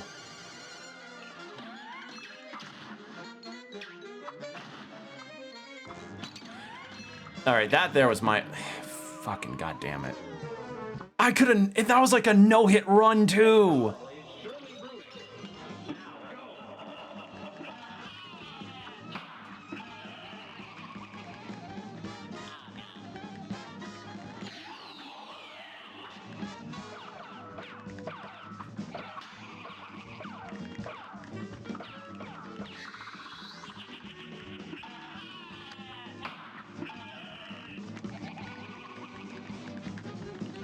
Calling foul when a good point is made, definitely salt. I don't know. I just feel like they ought to at least disappear. Because the skeleton, okay, here's the reason why I would call foul. The skeleton itself dropping down does damage to me. And if I have projectiles bouncing around at all angles that also do damage to me in the middle of that transition, kind of hard to really find a safe place to wait, right? I don't know.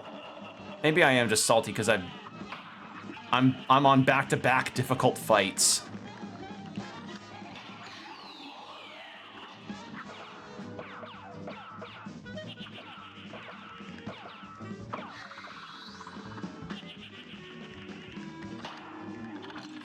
Okay, I was checking chat. I wasn't paying attention there. That was my bad.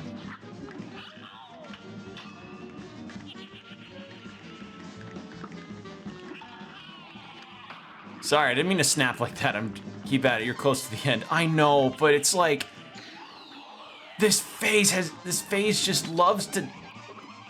This phase in particular, like, I can't, like, I'm. A brawl is surely brewing. Now go.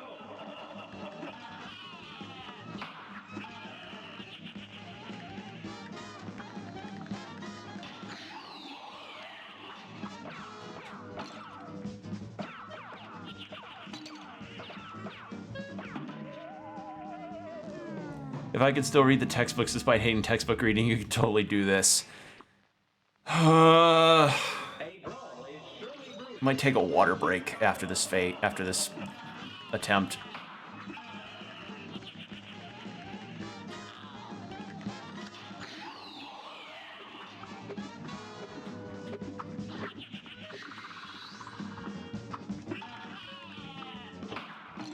I keep jumping too early in that too. And I keep checking chat at the worst time. Just squish me.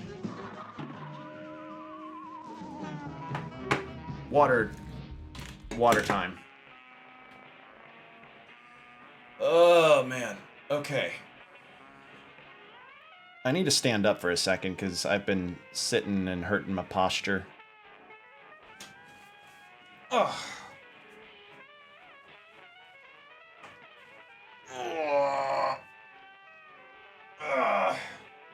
You know what? I need to use the bathroom too, so I'm gonna go do that too. Y'all also take restroom or drink breaks, whichever you need. So give me. Well, why is OBS not coming up? Come on.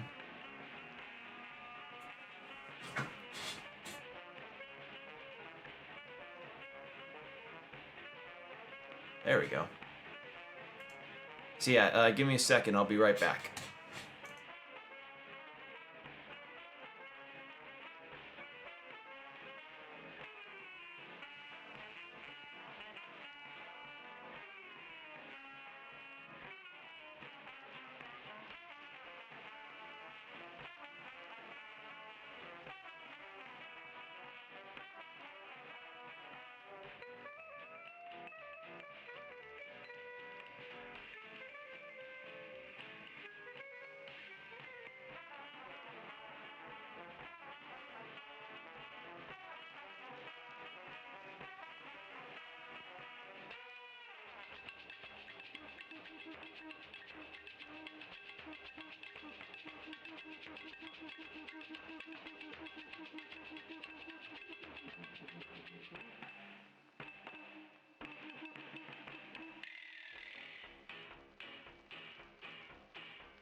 And I'm back.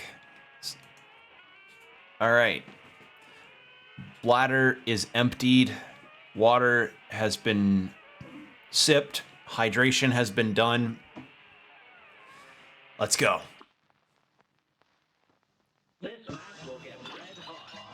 You're up. Just curious, what happens if you do give him the contracts that you've been acquiring throughout the game?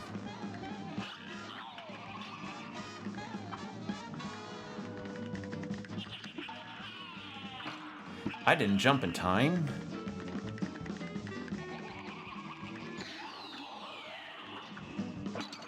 Alright, just kill me. Up to you to make that choice. I'm not gonna make the choice. I want to beat him. I just want to know what the what happens if you do take it. How did I get worse after? Did having a full bladder make me better at video games? Is this one of those things where like fighting game players will intentionally like have a full bladder in the middle of a really big match because it's like, no, the extra adrenaline from needing to pee makes me better.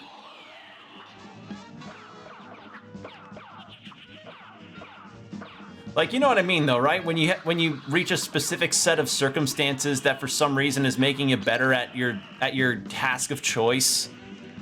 Like, oh, I haven't eaten and I didn't eat anything until this morning. Never heard of that before? It's weird. I don't think it's a real thing. I don't know. I'm bullshitting. I'm bullshitting. The devil's bullshitting me. Just kill me. I'm so, like, you notice now, right? Like, I'm somehow worse after using the restroom. This match will get red hot. You're up.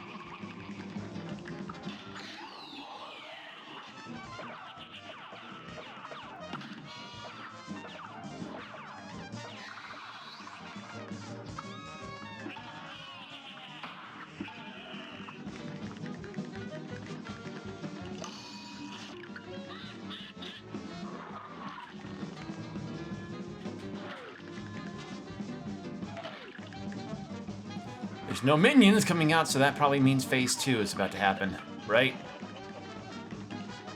Yep.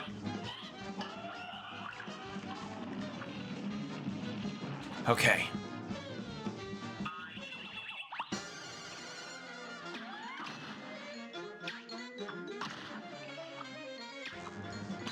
Why did I jump into that platform? Why? I know it's not safe there when the axe is out. Why did I do that? He's got the Belmont axe.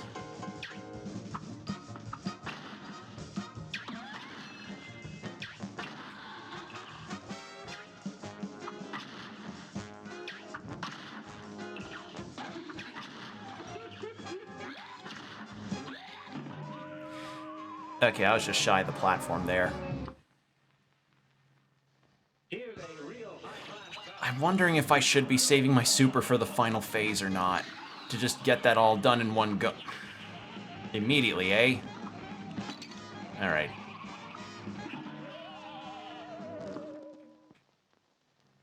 good day for us. Or if I should just go ahead and like take care of that third phase, because there's so much going on screen on that phase.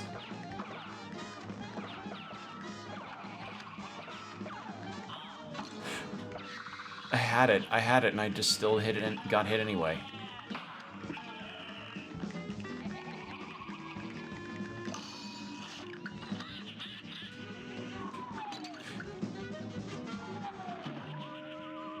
Just sit on me, spider. Just sit on me, spider. A great plan. Sit on me. I'm begging you. I need you to sit on my face, Spider. I'm begging you. You just need to sit on my space. I need to get a good whiff of that spider. I need to get my nostrils filled. I'm going crazy, Spider. I need it.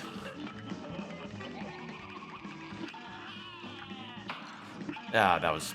I should have just destroyed the minion. Good day, Aura. Well done. Here goes. I'm actually losing my mind. This boss fight is making me lose my mind a little bit.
I just no-hit that phase whole... Okay.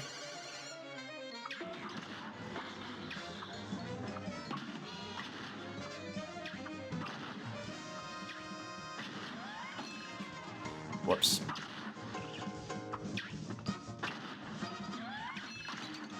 God damn it! Just as the axe spawns.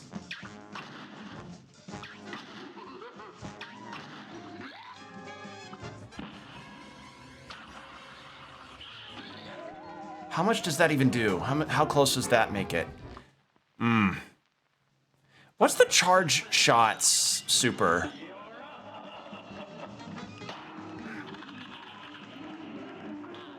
Final boss probably isn't the best time to test new super shots, huh?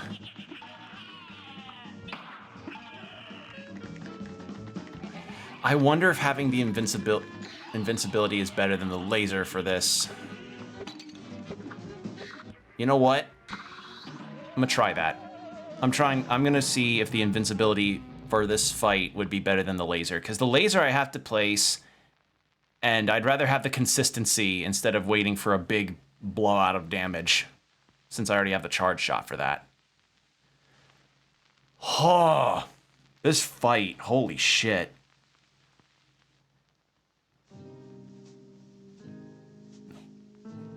All right. Super. Yeah. I haven't even tried Super 3, and I just don't think it'd be very good for this at all. I'd rather just have the invincibility.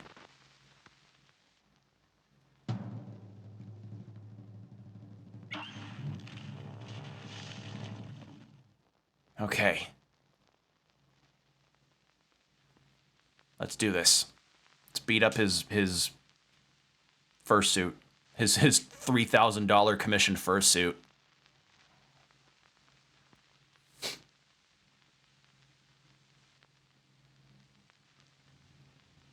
Actually, no, that's probably lowballing it. Probably like more 6,000. Maybe 8.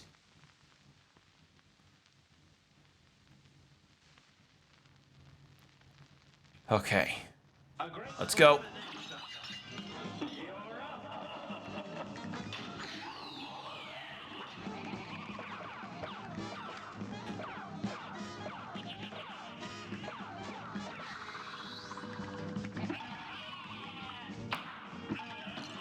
What? Hold on, what? I guess I didn't start shooting until after. Okay, cool.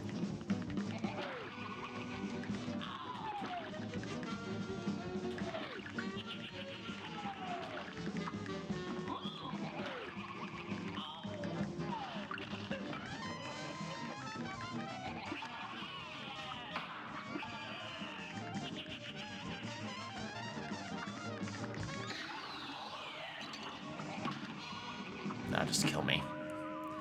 That fire wheel. A great slam and then some. Here goes. And I'm gonna save that invincibility for phase 3. Because that'll be the particular part where it would be really nice to have.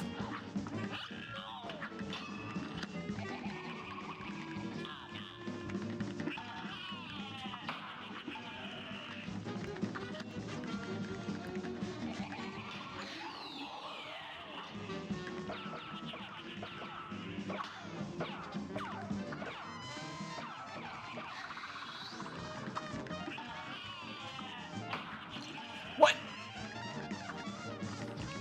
Jumped too early again.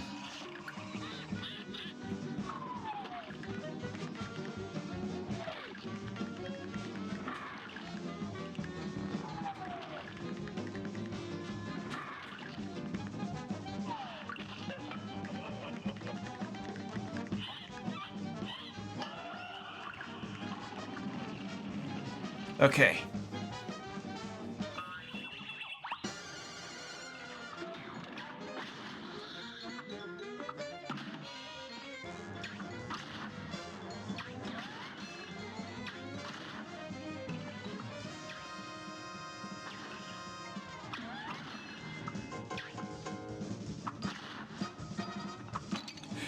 I should not have jumped into there. Why did I do that?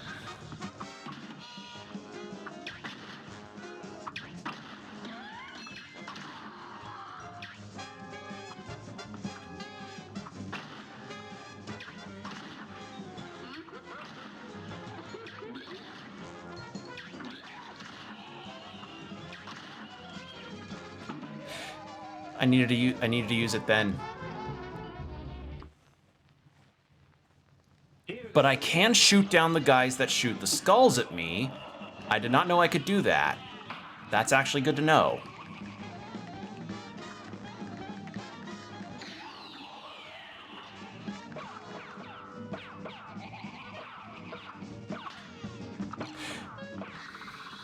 You know what? I'm kind of curious. After I die here, I want to see what the speedrun record for this game is.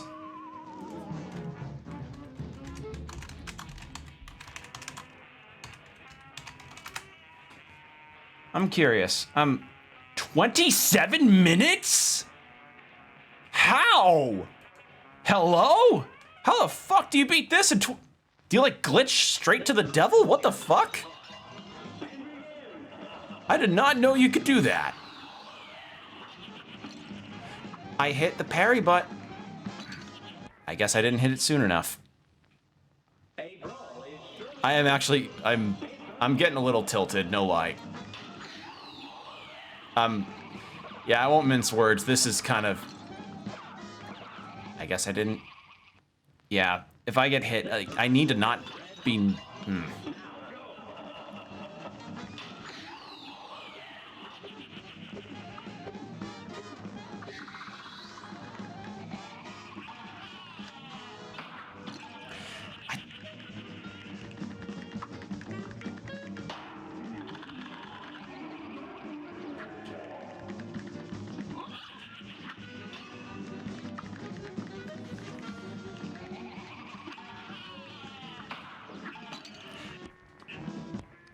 keep falling on top of the little devil guys running across the screen.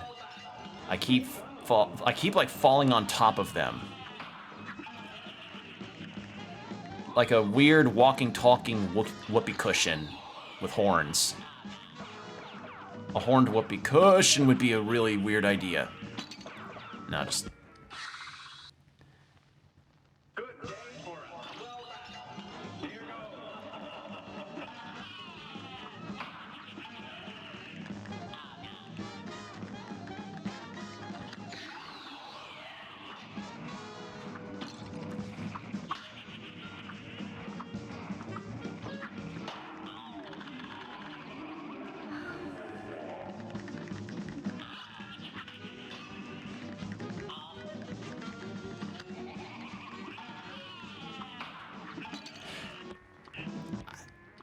I thought I was facing left.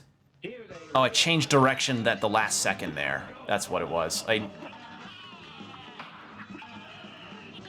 Yeah. Because you dodge in whichever direction you're facing, so I need to not rapid dodge.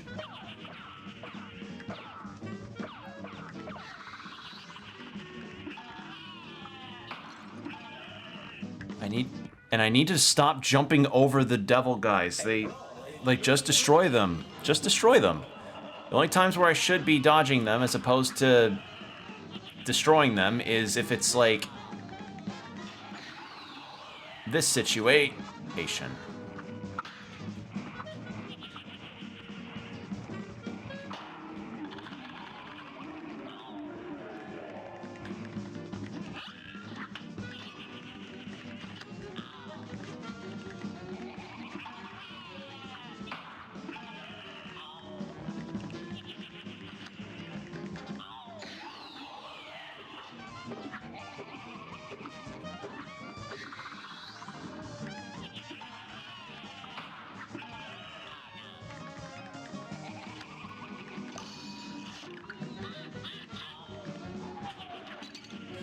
I didn't. I thought I had more range on that dodge. I did not. Will get red hot. Now go.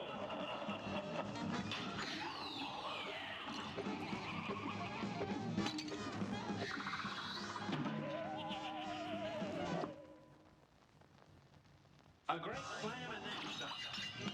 You're up.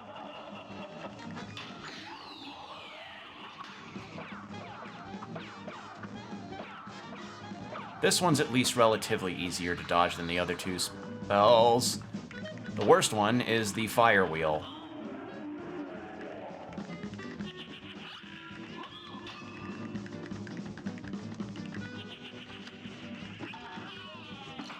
Why did I do that? What is wrong with me? Where's my brain going? My brain's going to shit, that's what it is. This match will get red hot. I'm gonna be hearing this music in my nightmares tonight. I'll be thinking of this. I'll be thinking of this in my sleep, and I'll be waking up in a cold sweat, seeing the little purple guys just walking across my field of vision.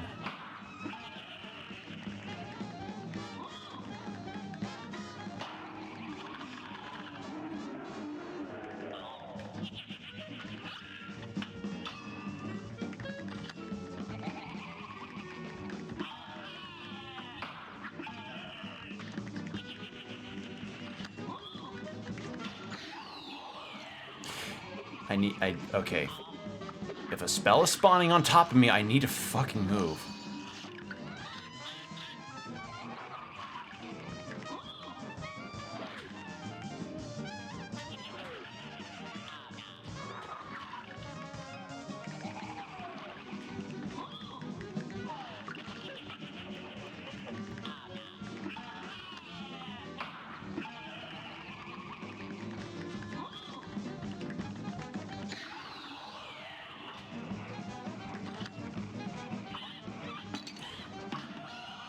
Well,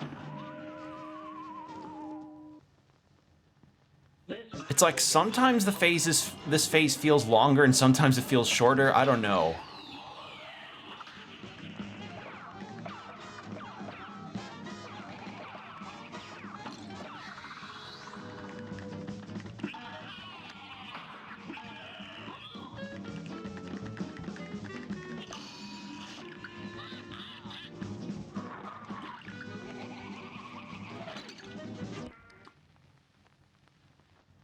A great slam and then some. Now go. Okay.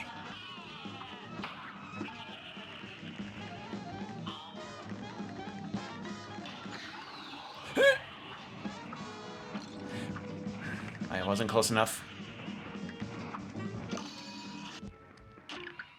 If I reach 1 health in this phase, it's basically a bust.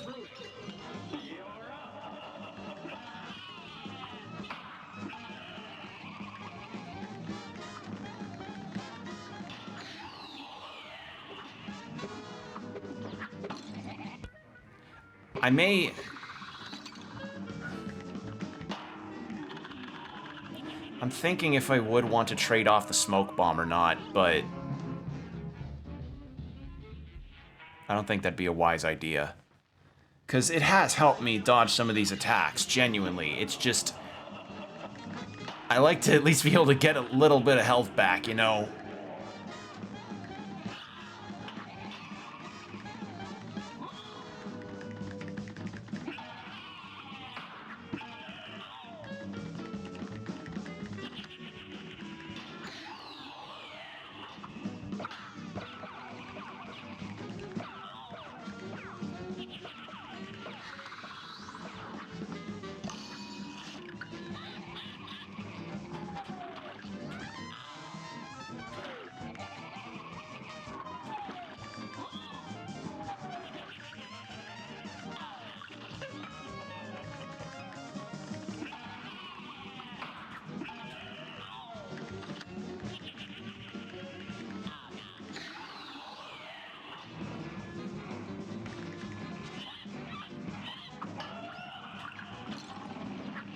Oh, that's fine. That's fine.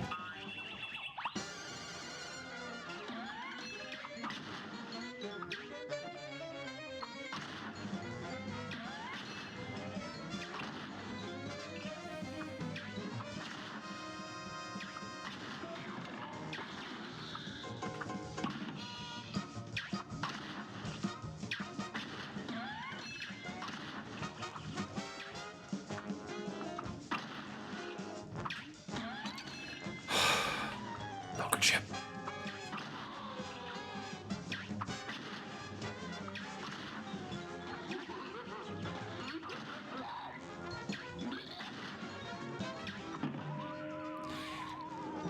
The eyes were preventing me from hitting the skull guys.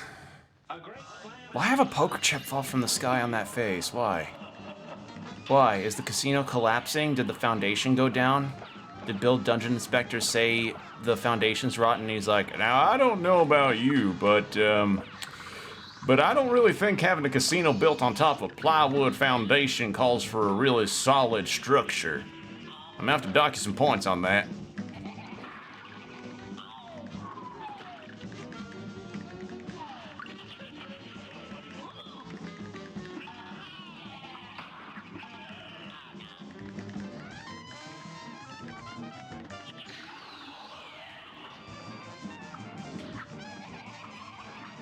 okay. Why double up on those? Why?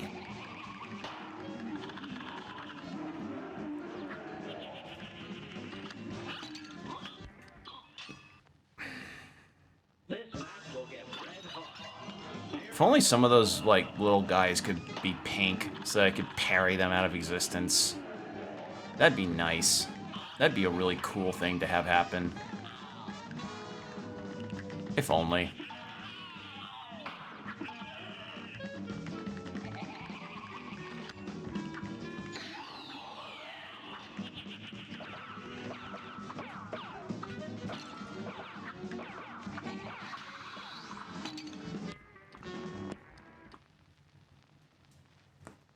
Okay. Yeah, this phase just... There's just some attack overlaps that are just honestly insane to me here.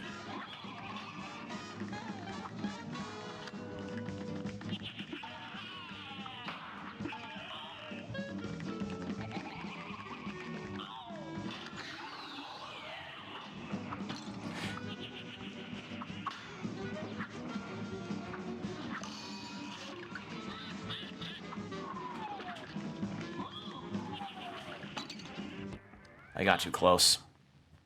But I have an idea on how to avoid the flame wheel now, which is a plus.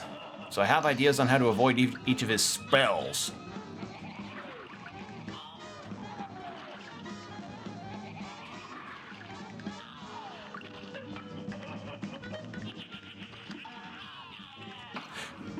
I was not...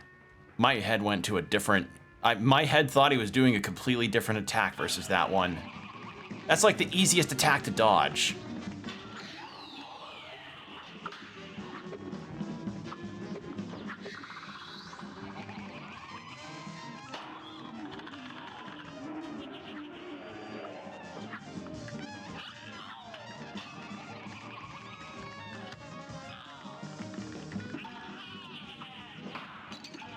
I jumped too early. Here's a real high-class cup. Here goes.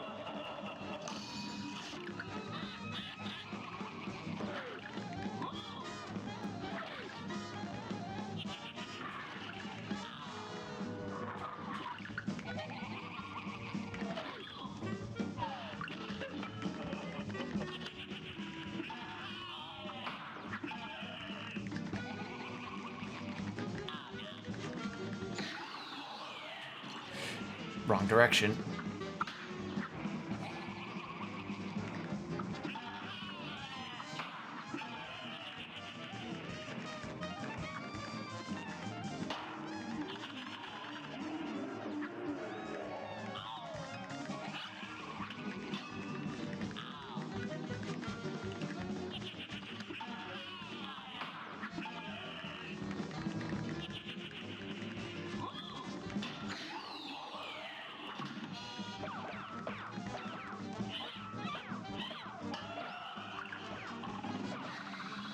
Okay.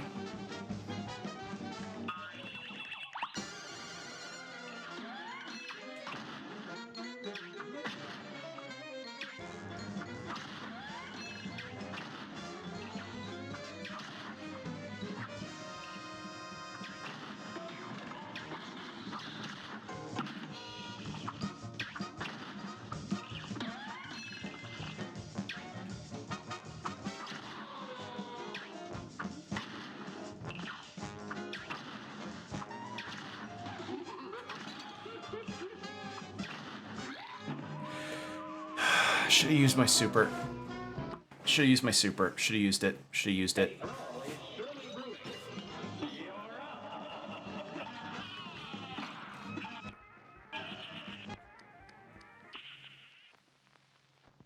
This match will get red hot.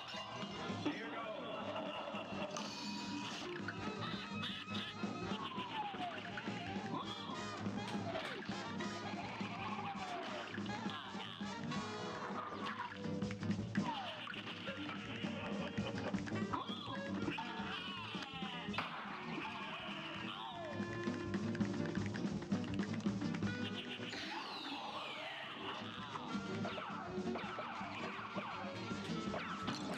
Why didn't I shoot ahead? I need to always be shooting.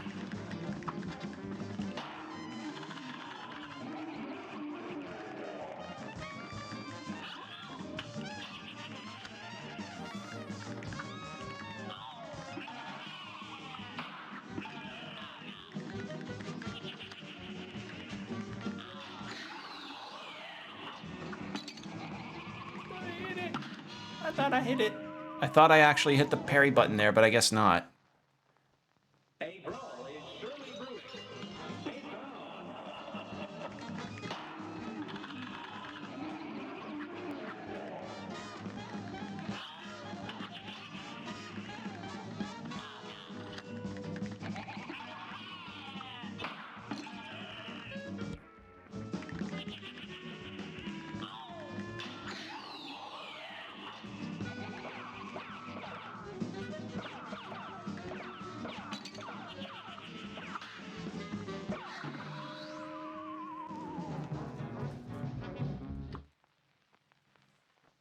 Good day for us. Well done. All right.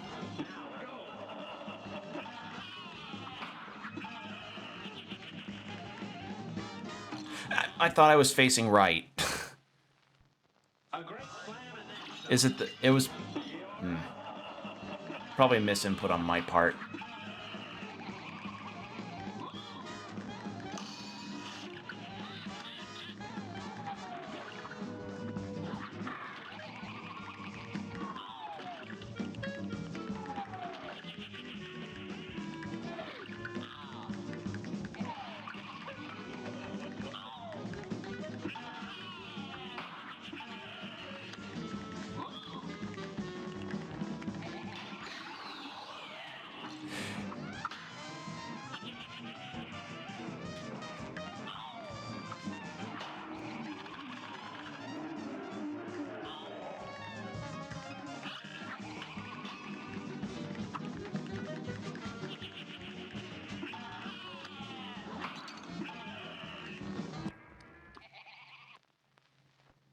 A great slam and then some. Here goes.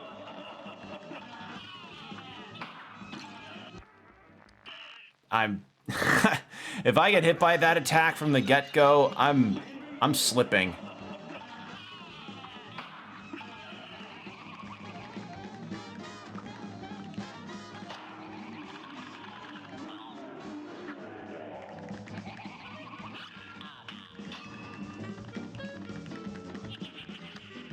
My sanity, much like my skill, is slipping.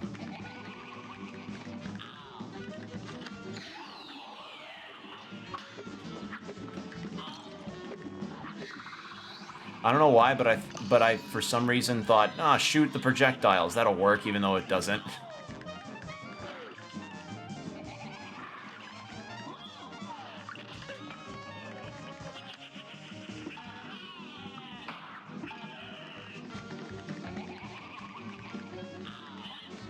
Okay.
Oh no.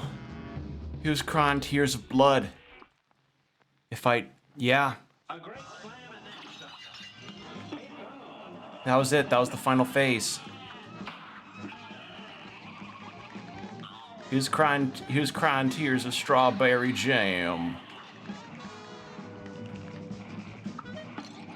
I thought I hit the parry button. Hello? I thought I... Did I hold it instead of double tap? Hello?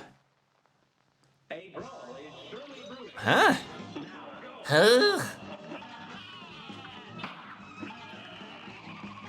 Yeah, this game is definitely doing stuff.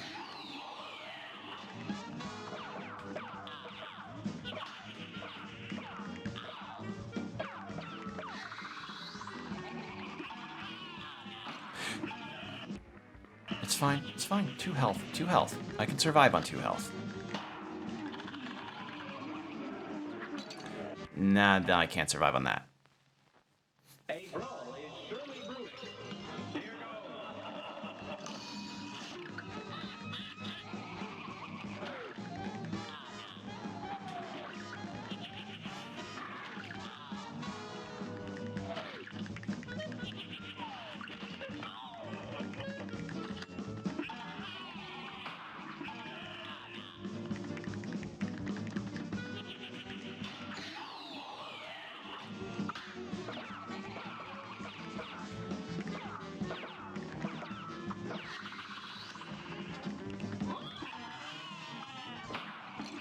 Too early.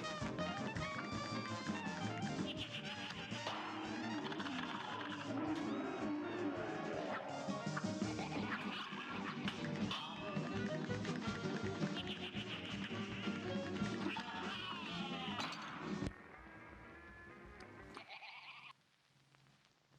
great slam and then No words really on that one.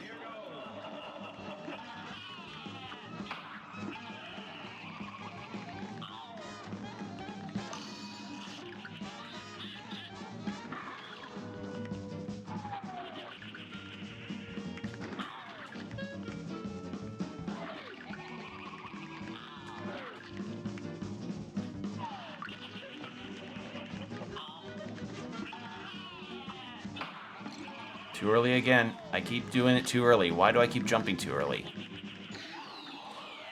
It's probably because I keep anticipating that attack to come out faster than it actually does. You ever have that? I had that a lot with Elden Ring and Lies of P, where like I anticipate an attack coming and it just comes out either faster or slower than I anticipate it to.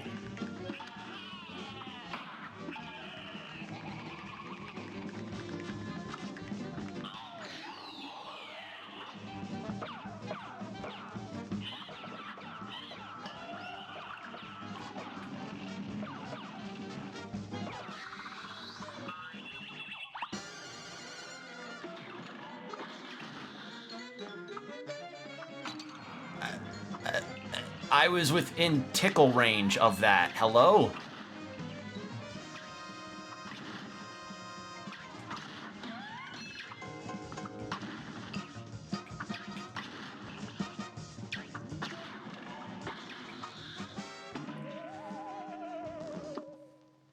I thought I was within range of the parry for that thing, but I wasn't.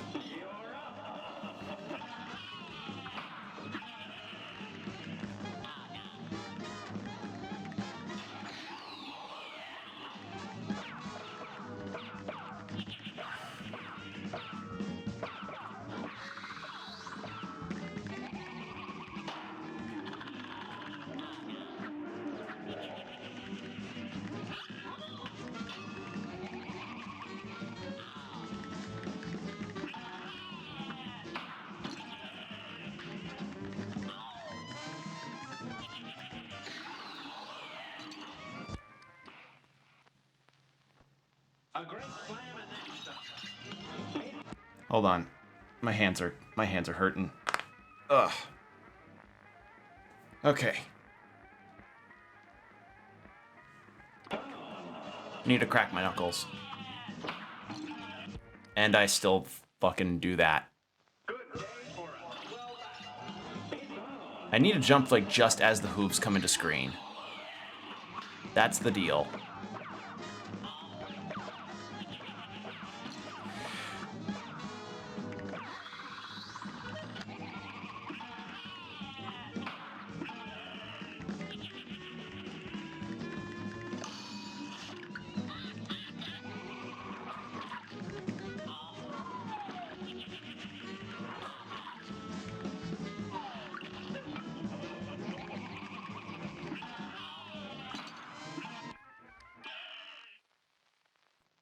Here's a real high-class bout. And begin.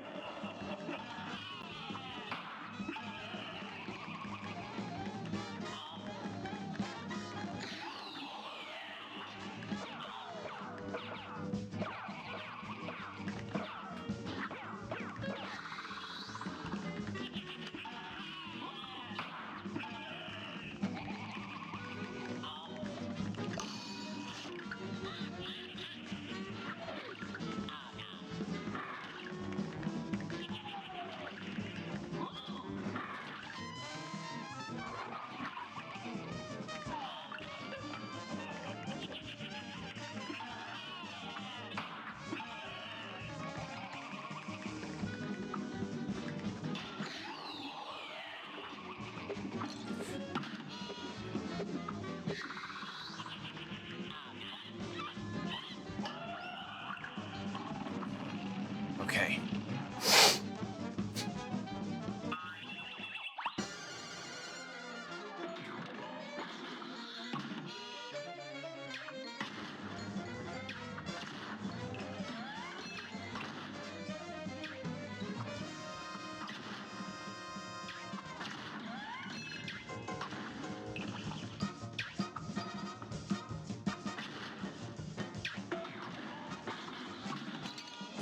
That was stupid. I could have waited, but I didn't.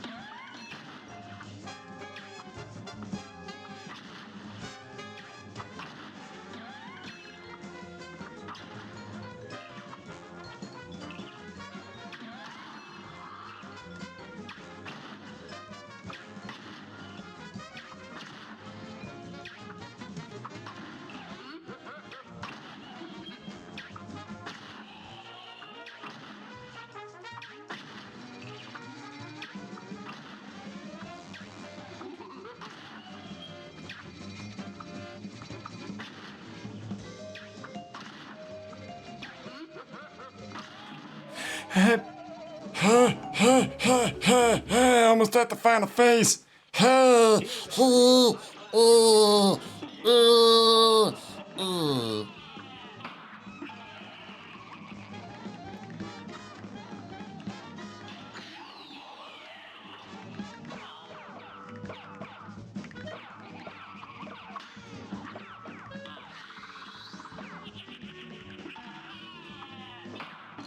Oh, come on. Okay, that was my own fault.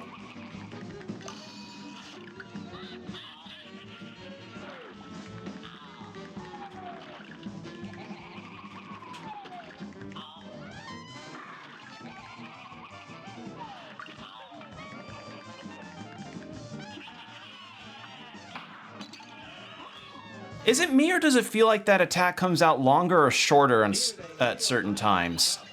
I think it might be me. I don't know. I've been on this fight for a while. Right. I think it's just me.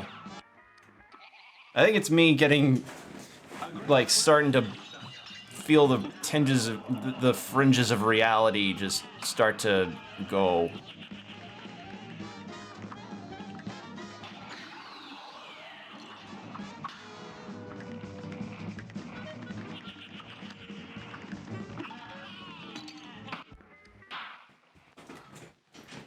A great slam and then stop. Now go.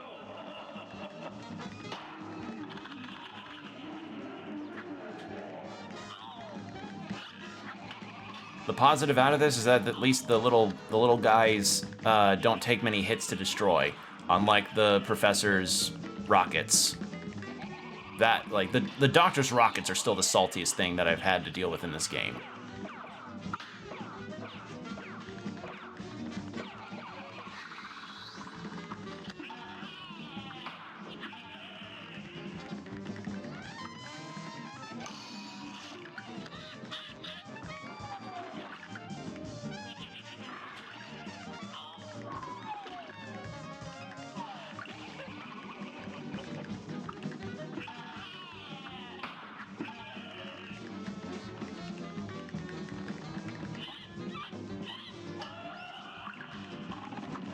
Okay.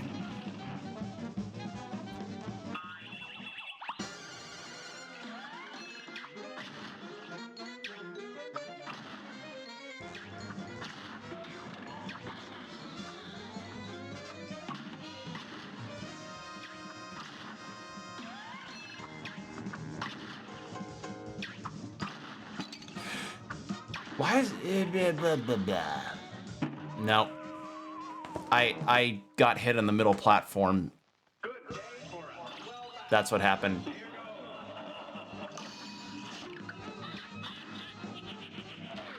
Wow, I'm... Oh.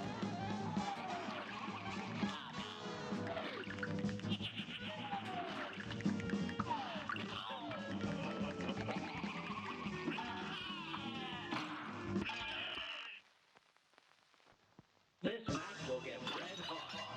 You're up.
axe.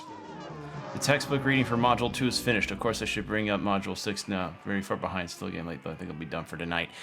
You made progress, and you can always do more readings over the weekend. There's the takeaway. That's my little piece of takeaway is you don't always have to do all of your stuff related to studying in the span of one night, you know? That's the magic of that. I'll tell you what's not magical. This shit. This shit ain't magical.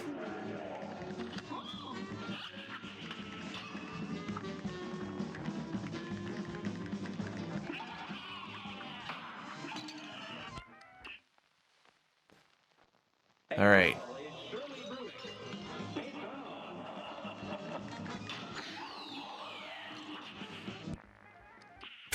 I've made plans to make good progress on my sister tomorrow. I'm sure I'll be back on track in no time. Yeah. You did your work tonight, and be proud that you did your work, and, you know, be glad that that whatever you had planned to be done tonight is done tonight.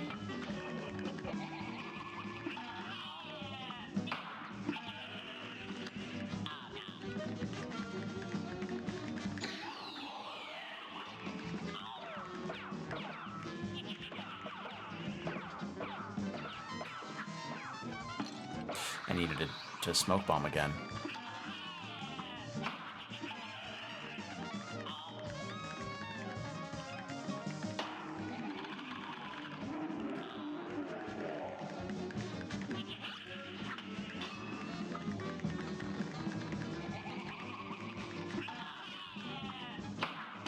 I jumped too early. Oh. I'm gonna, when I beat this boss and the credits roll, I am gonna really take the night to myself and just like decompress. Lie flat on my stomach so that my back will not be hurting.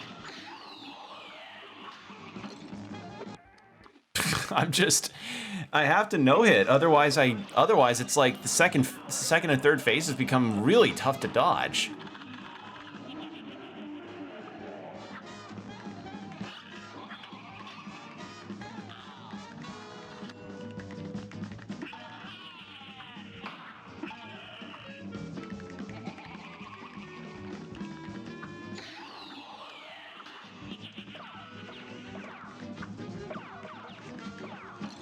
Why didn't I see that coming? You worked hard and deserve some time to relax after beating this. Yeah.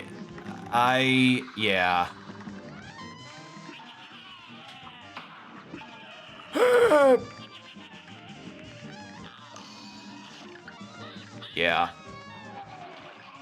This boss fight is actually making my brain melt a little bit. And the thing is, we nearly got there on, like, one of the attempts.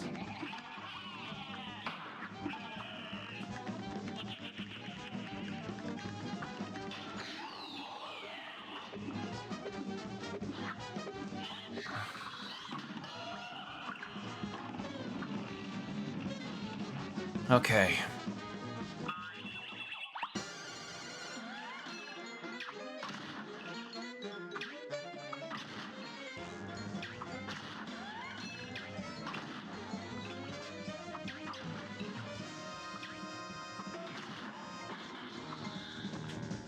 What? Okay. Okay. Okay.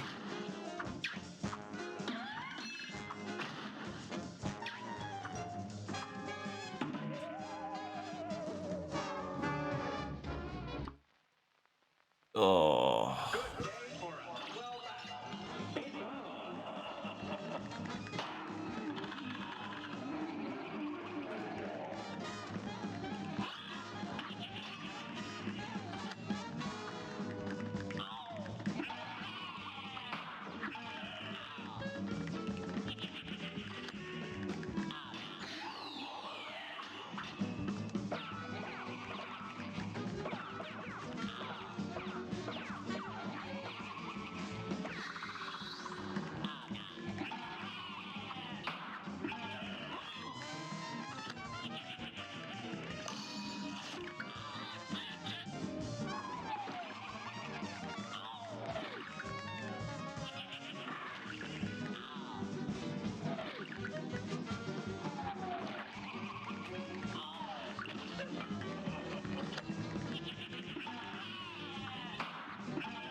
Shit. Why didn't I just destroy that one?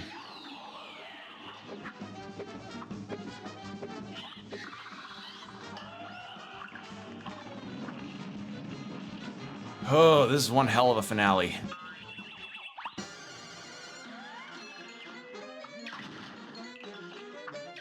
Looks like I had the right idea.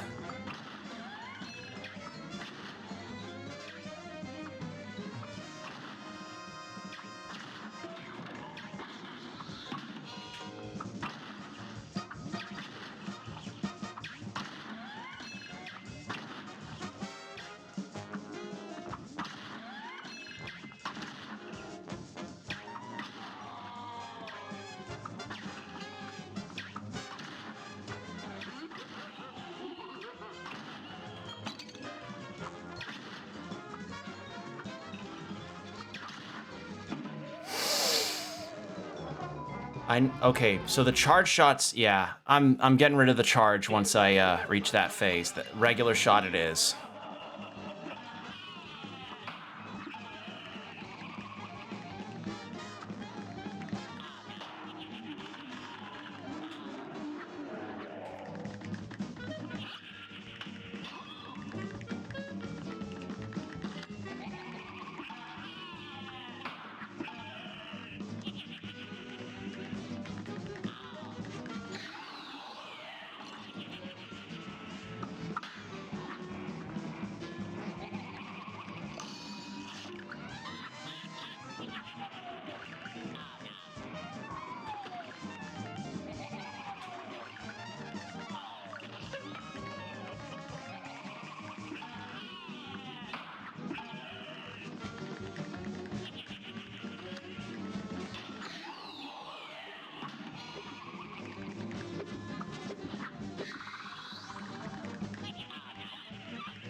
Okay. Phew.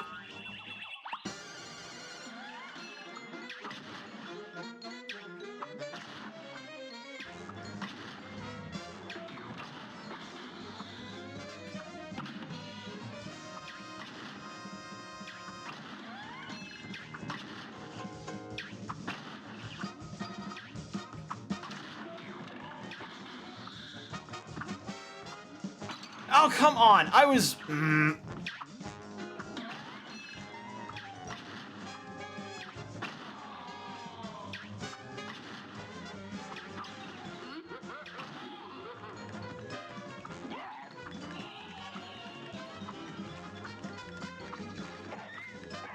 Oh, I can destroy these guys too. Okay, I didn't know I could do that. Maybe the tracer shot would be better for this, actually. No, because that's weaker.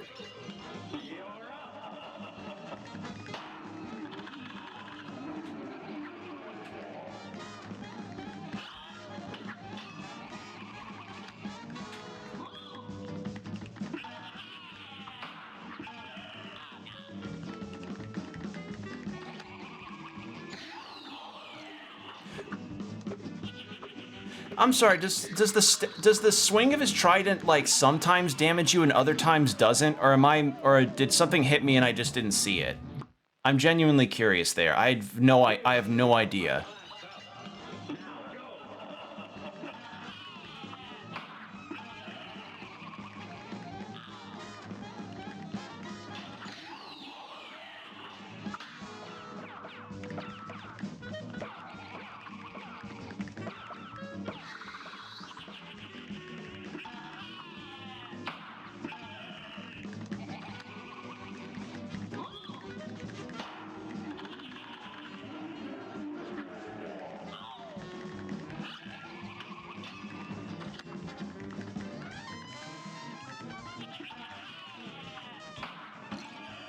God damn it.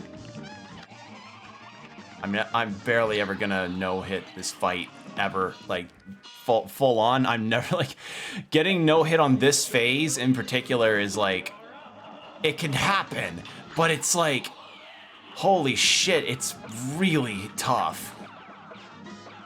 And I get that that's the intention, but goddamn.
I may have just gotten to the second phase, but there's no shit.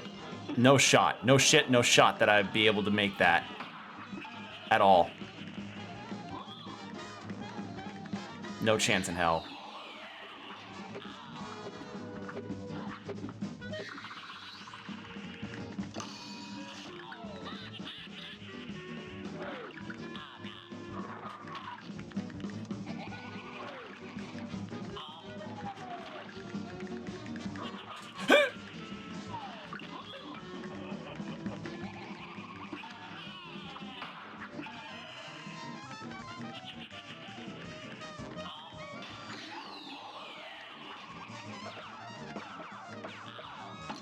Okay, so what I think happened was maybe one of the spells landed right on top of me. As the trident was swinging. I thought that had a hitbox on it, and it doesn't.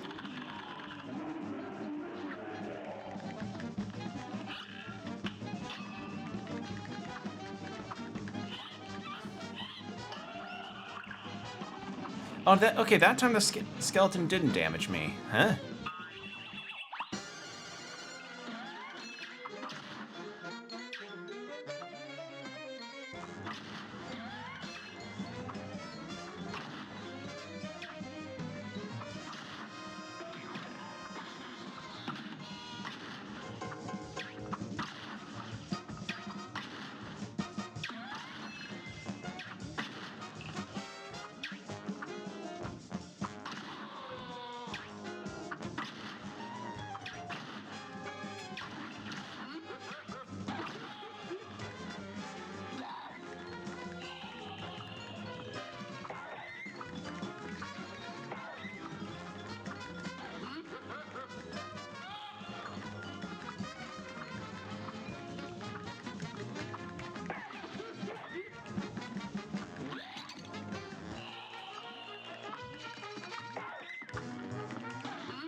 How close was I?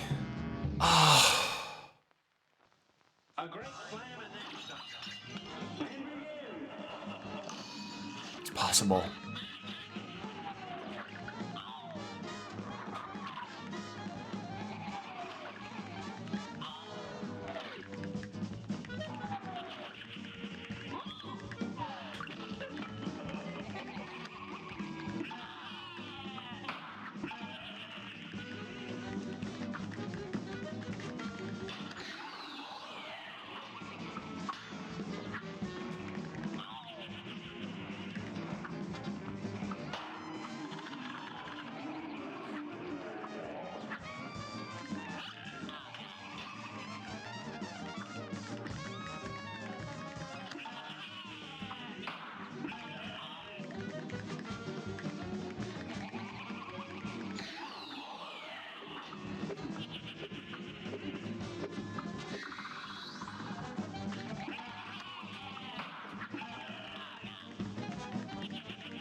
Change the fucking weapon.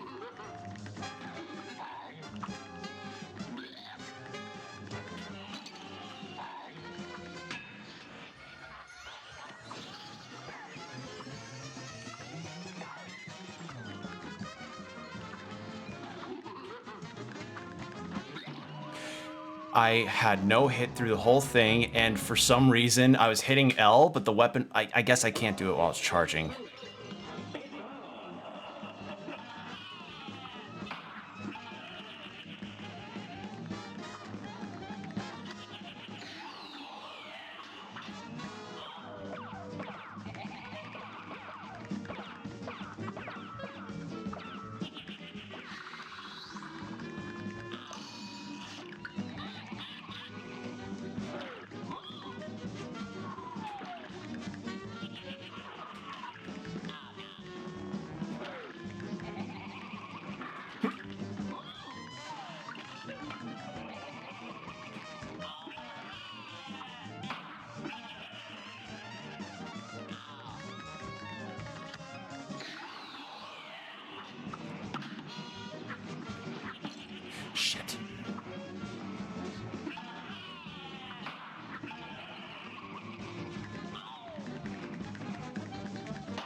My back hurts.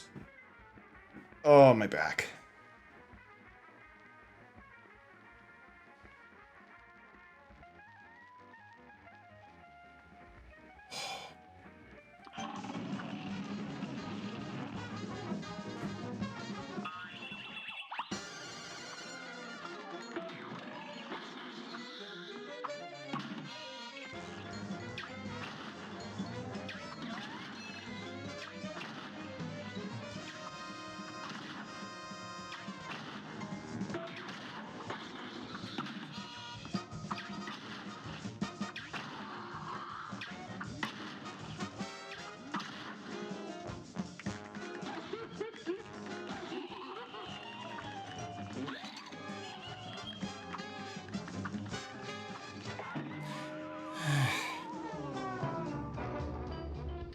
I wonder how strong the other super is. Like, the one that's supposed to be, like, use soul for maximum thing.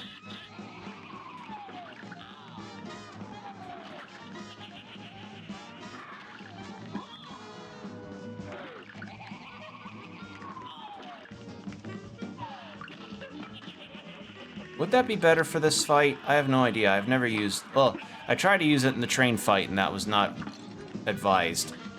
I'm gonna try that, actually. Hold on. I need to potentially rethink my strategy. The charge shot's good, but I think maybe the spread would be better for that second phase. So I'm gonna change out to the spread. And then we'll keep trying. We'll keep trucking along. Maneuver your spirit and body simultaneously for maximum damage.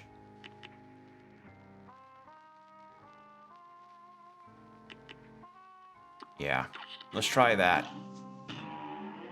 Let's try that. My sanity's dropping. Like, Resident Evil's got nothing on this in terms of breaking sanities. Okay. I didn't expect this to be a super long mega finale of a stream. I didn't expect this fight to take so fucking long. Okay.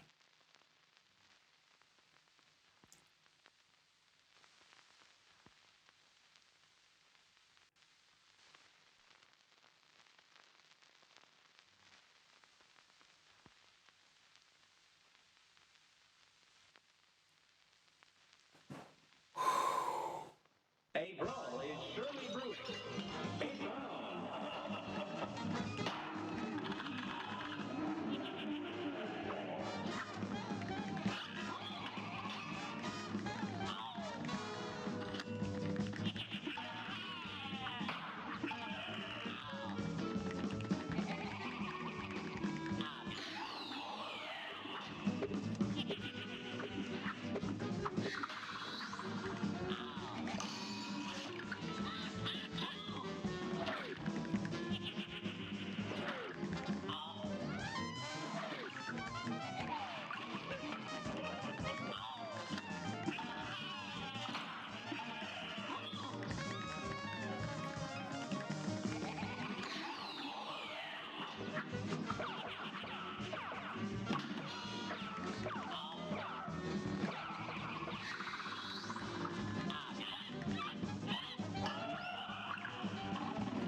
Let's try the spread.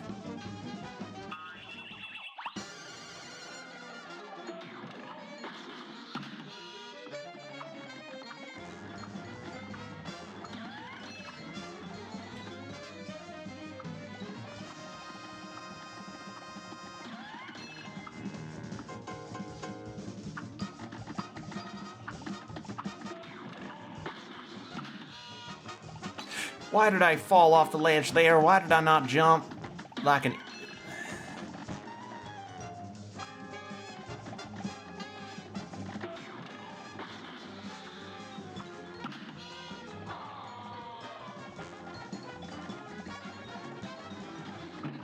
I wasn't paying attention to the poker chips. This match will get red hot. Here goes. But the spread also works. I need to just basically no-hit either. Yeah.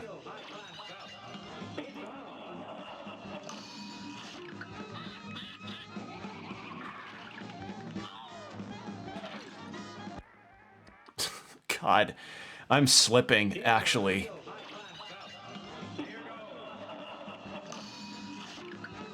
If this fight is taking me this long to continue on, I'm getting this sinking feeling that this may be a two-parter. Because y'all are seeing how much trouble I'm having here.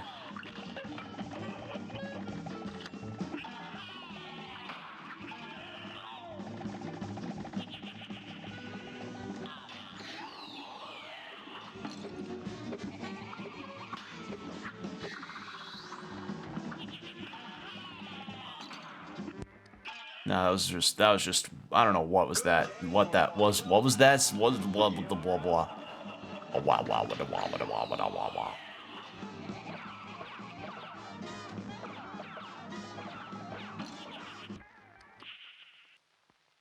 I'm actually starting to get a bit of a headache, no lie. Like, I'll keep going. I'll give it, like, maybe a couple more attempts, but I think for my own sanity, I might need to stop. We have been going for about 5 hours.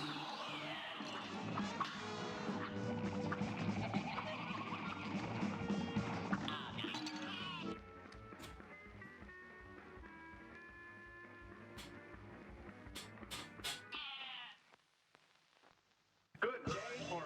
Well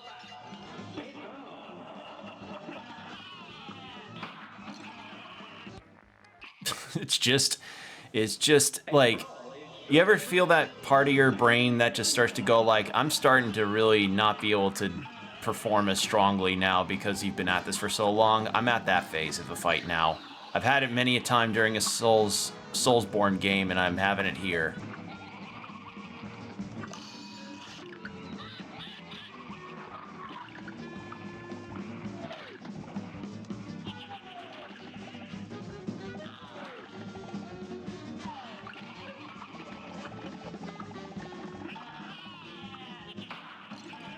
I keep misjudging that. Why do I keep misjudging that like a dope? Why?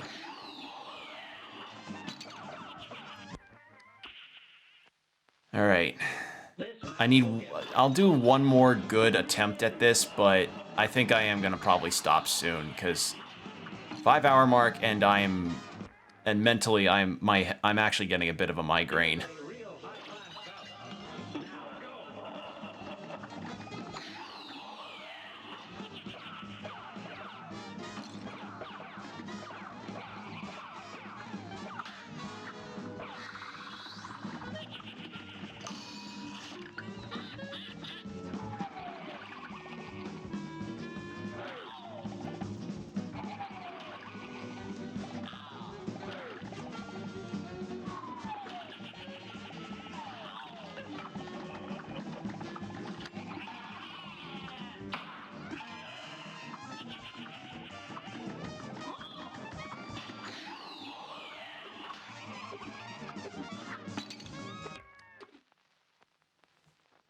Here's a real high-class cup. Now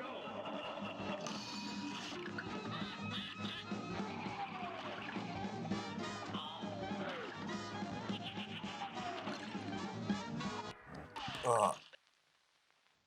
Here's a real Yeah, the salt is starting to feel a bit towards the end. Last attempt, and I'm just gonna let it ride out. I'll see how much damage the spread is even doing too. Oh, good lord.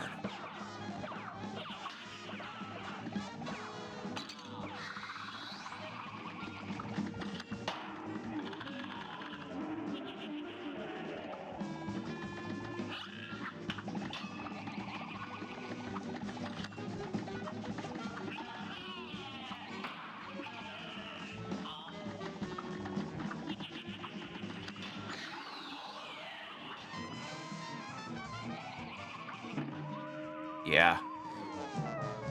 Well, the spread does do a bit, but yeah, I'm tapped out. I'm getting a migraine, and you know, we've made some headway. We've gotten to the final phase. Like, I took a glimpse of the final phase once. It managed to grace my screen, but I think this is going to be a two-parter, because this fight's taking longer than I thought it would.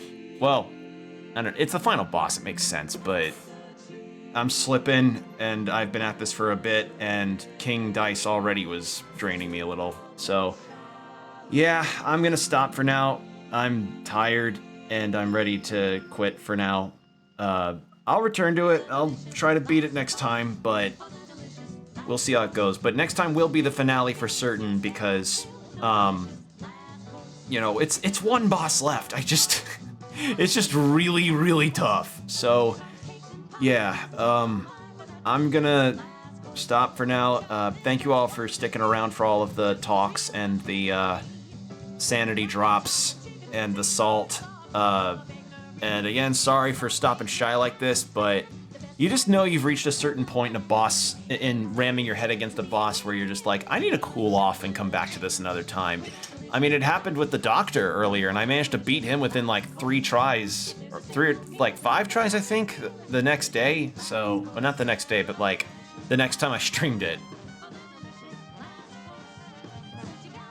Ugh, so what needs to happen is I need to just step away from this for a minute, come back with a rejuvenated brain, and, you know, be able to dedicate the time to sit down and fight. So, yeah, that's gonna be it for me.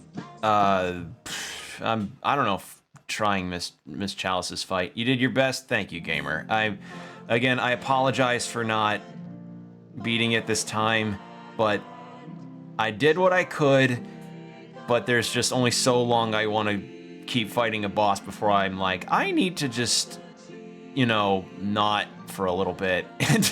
And I'm in the not part of it right now, so yeah. I will beat this though. I'll do it on stream. It's just gonna probably be next time that I stream this because, again, 5 hours is a long time to be attempting one boss, and technically 2 bosses, because we beat King Dice. And you know what? That is progress. We beat King Dice.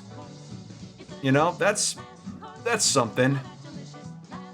But yeah, thank you all for chatting and hanging around today. I really appreciate it.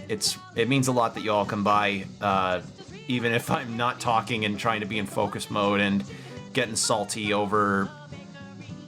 It's just some of the overlaps of the attacks, and I'm misinputting a few times. Like when I start to slip and get hit by attacks that I normally would have dodged with ease earlier, yeah, that's usually the sign that I'm starting to slip a little bit. Because, you know, sitting in a chair for 5 hours doing this stuff can be draining in its own way.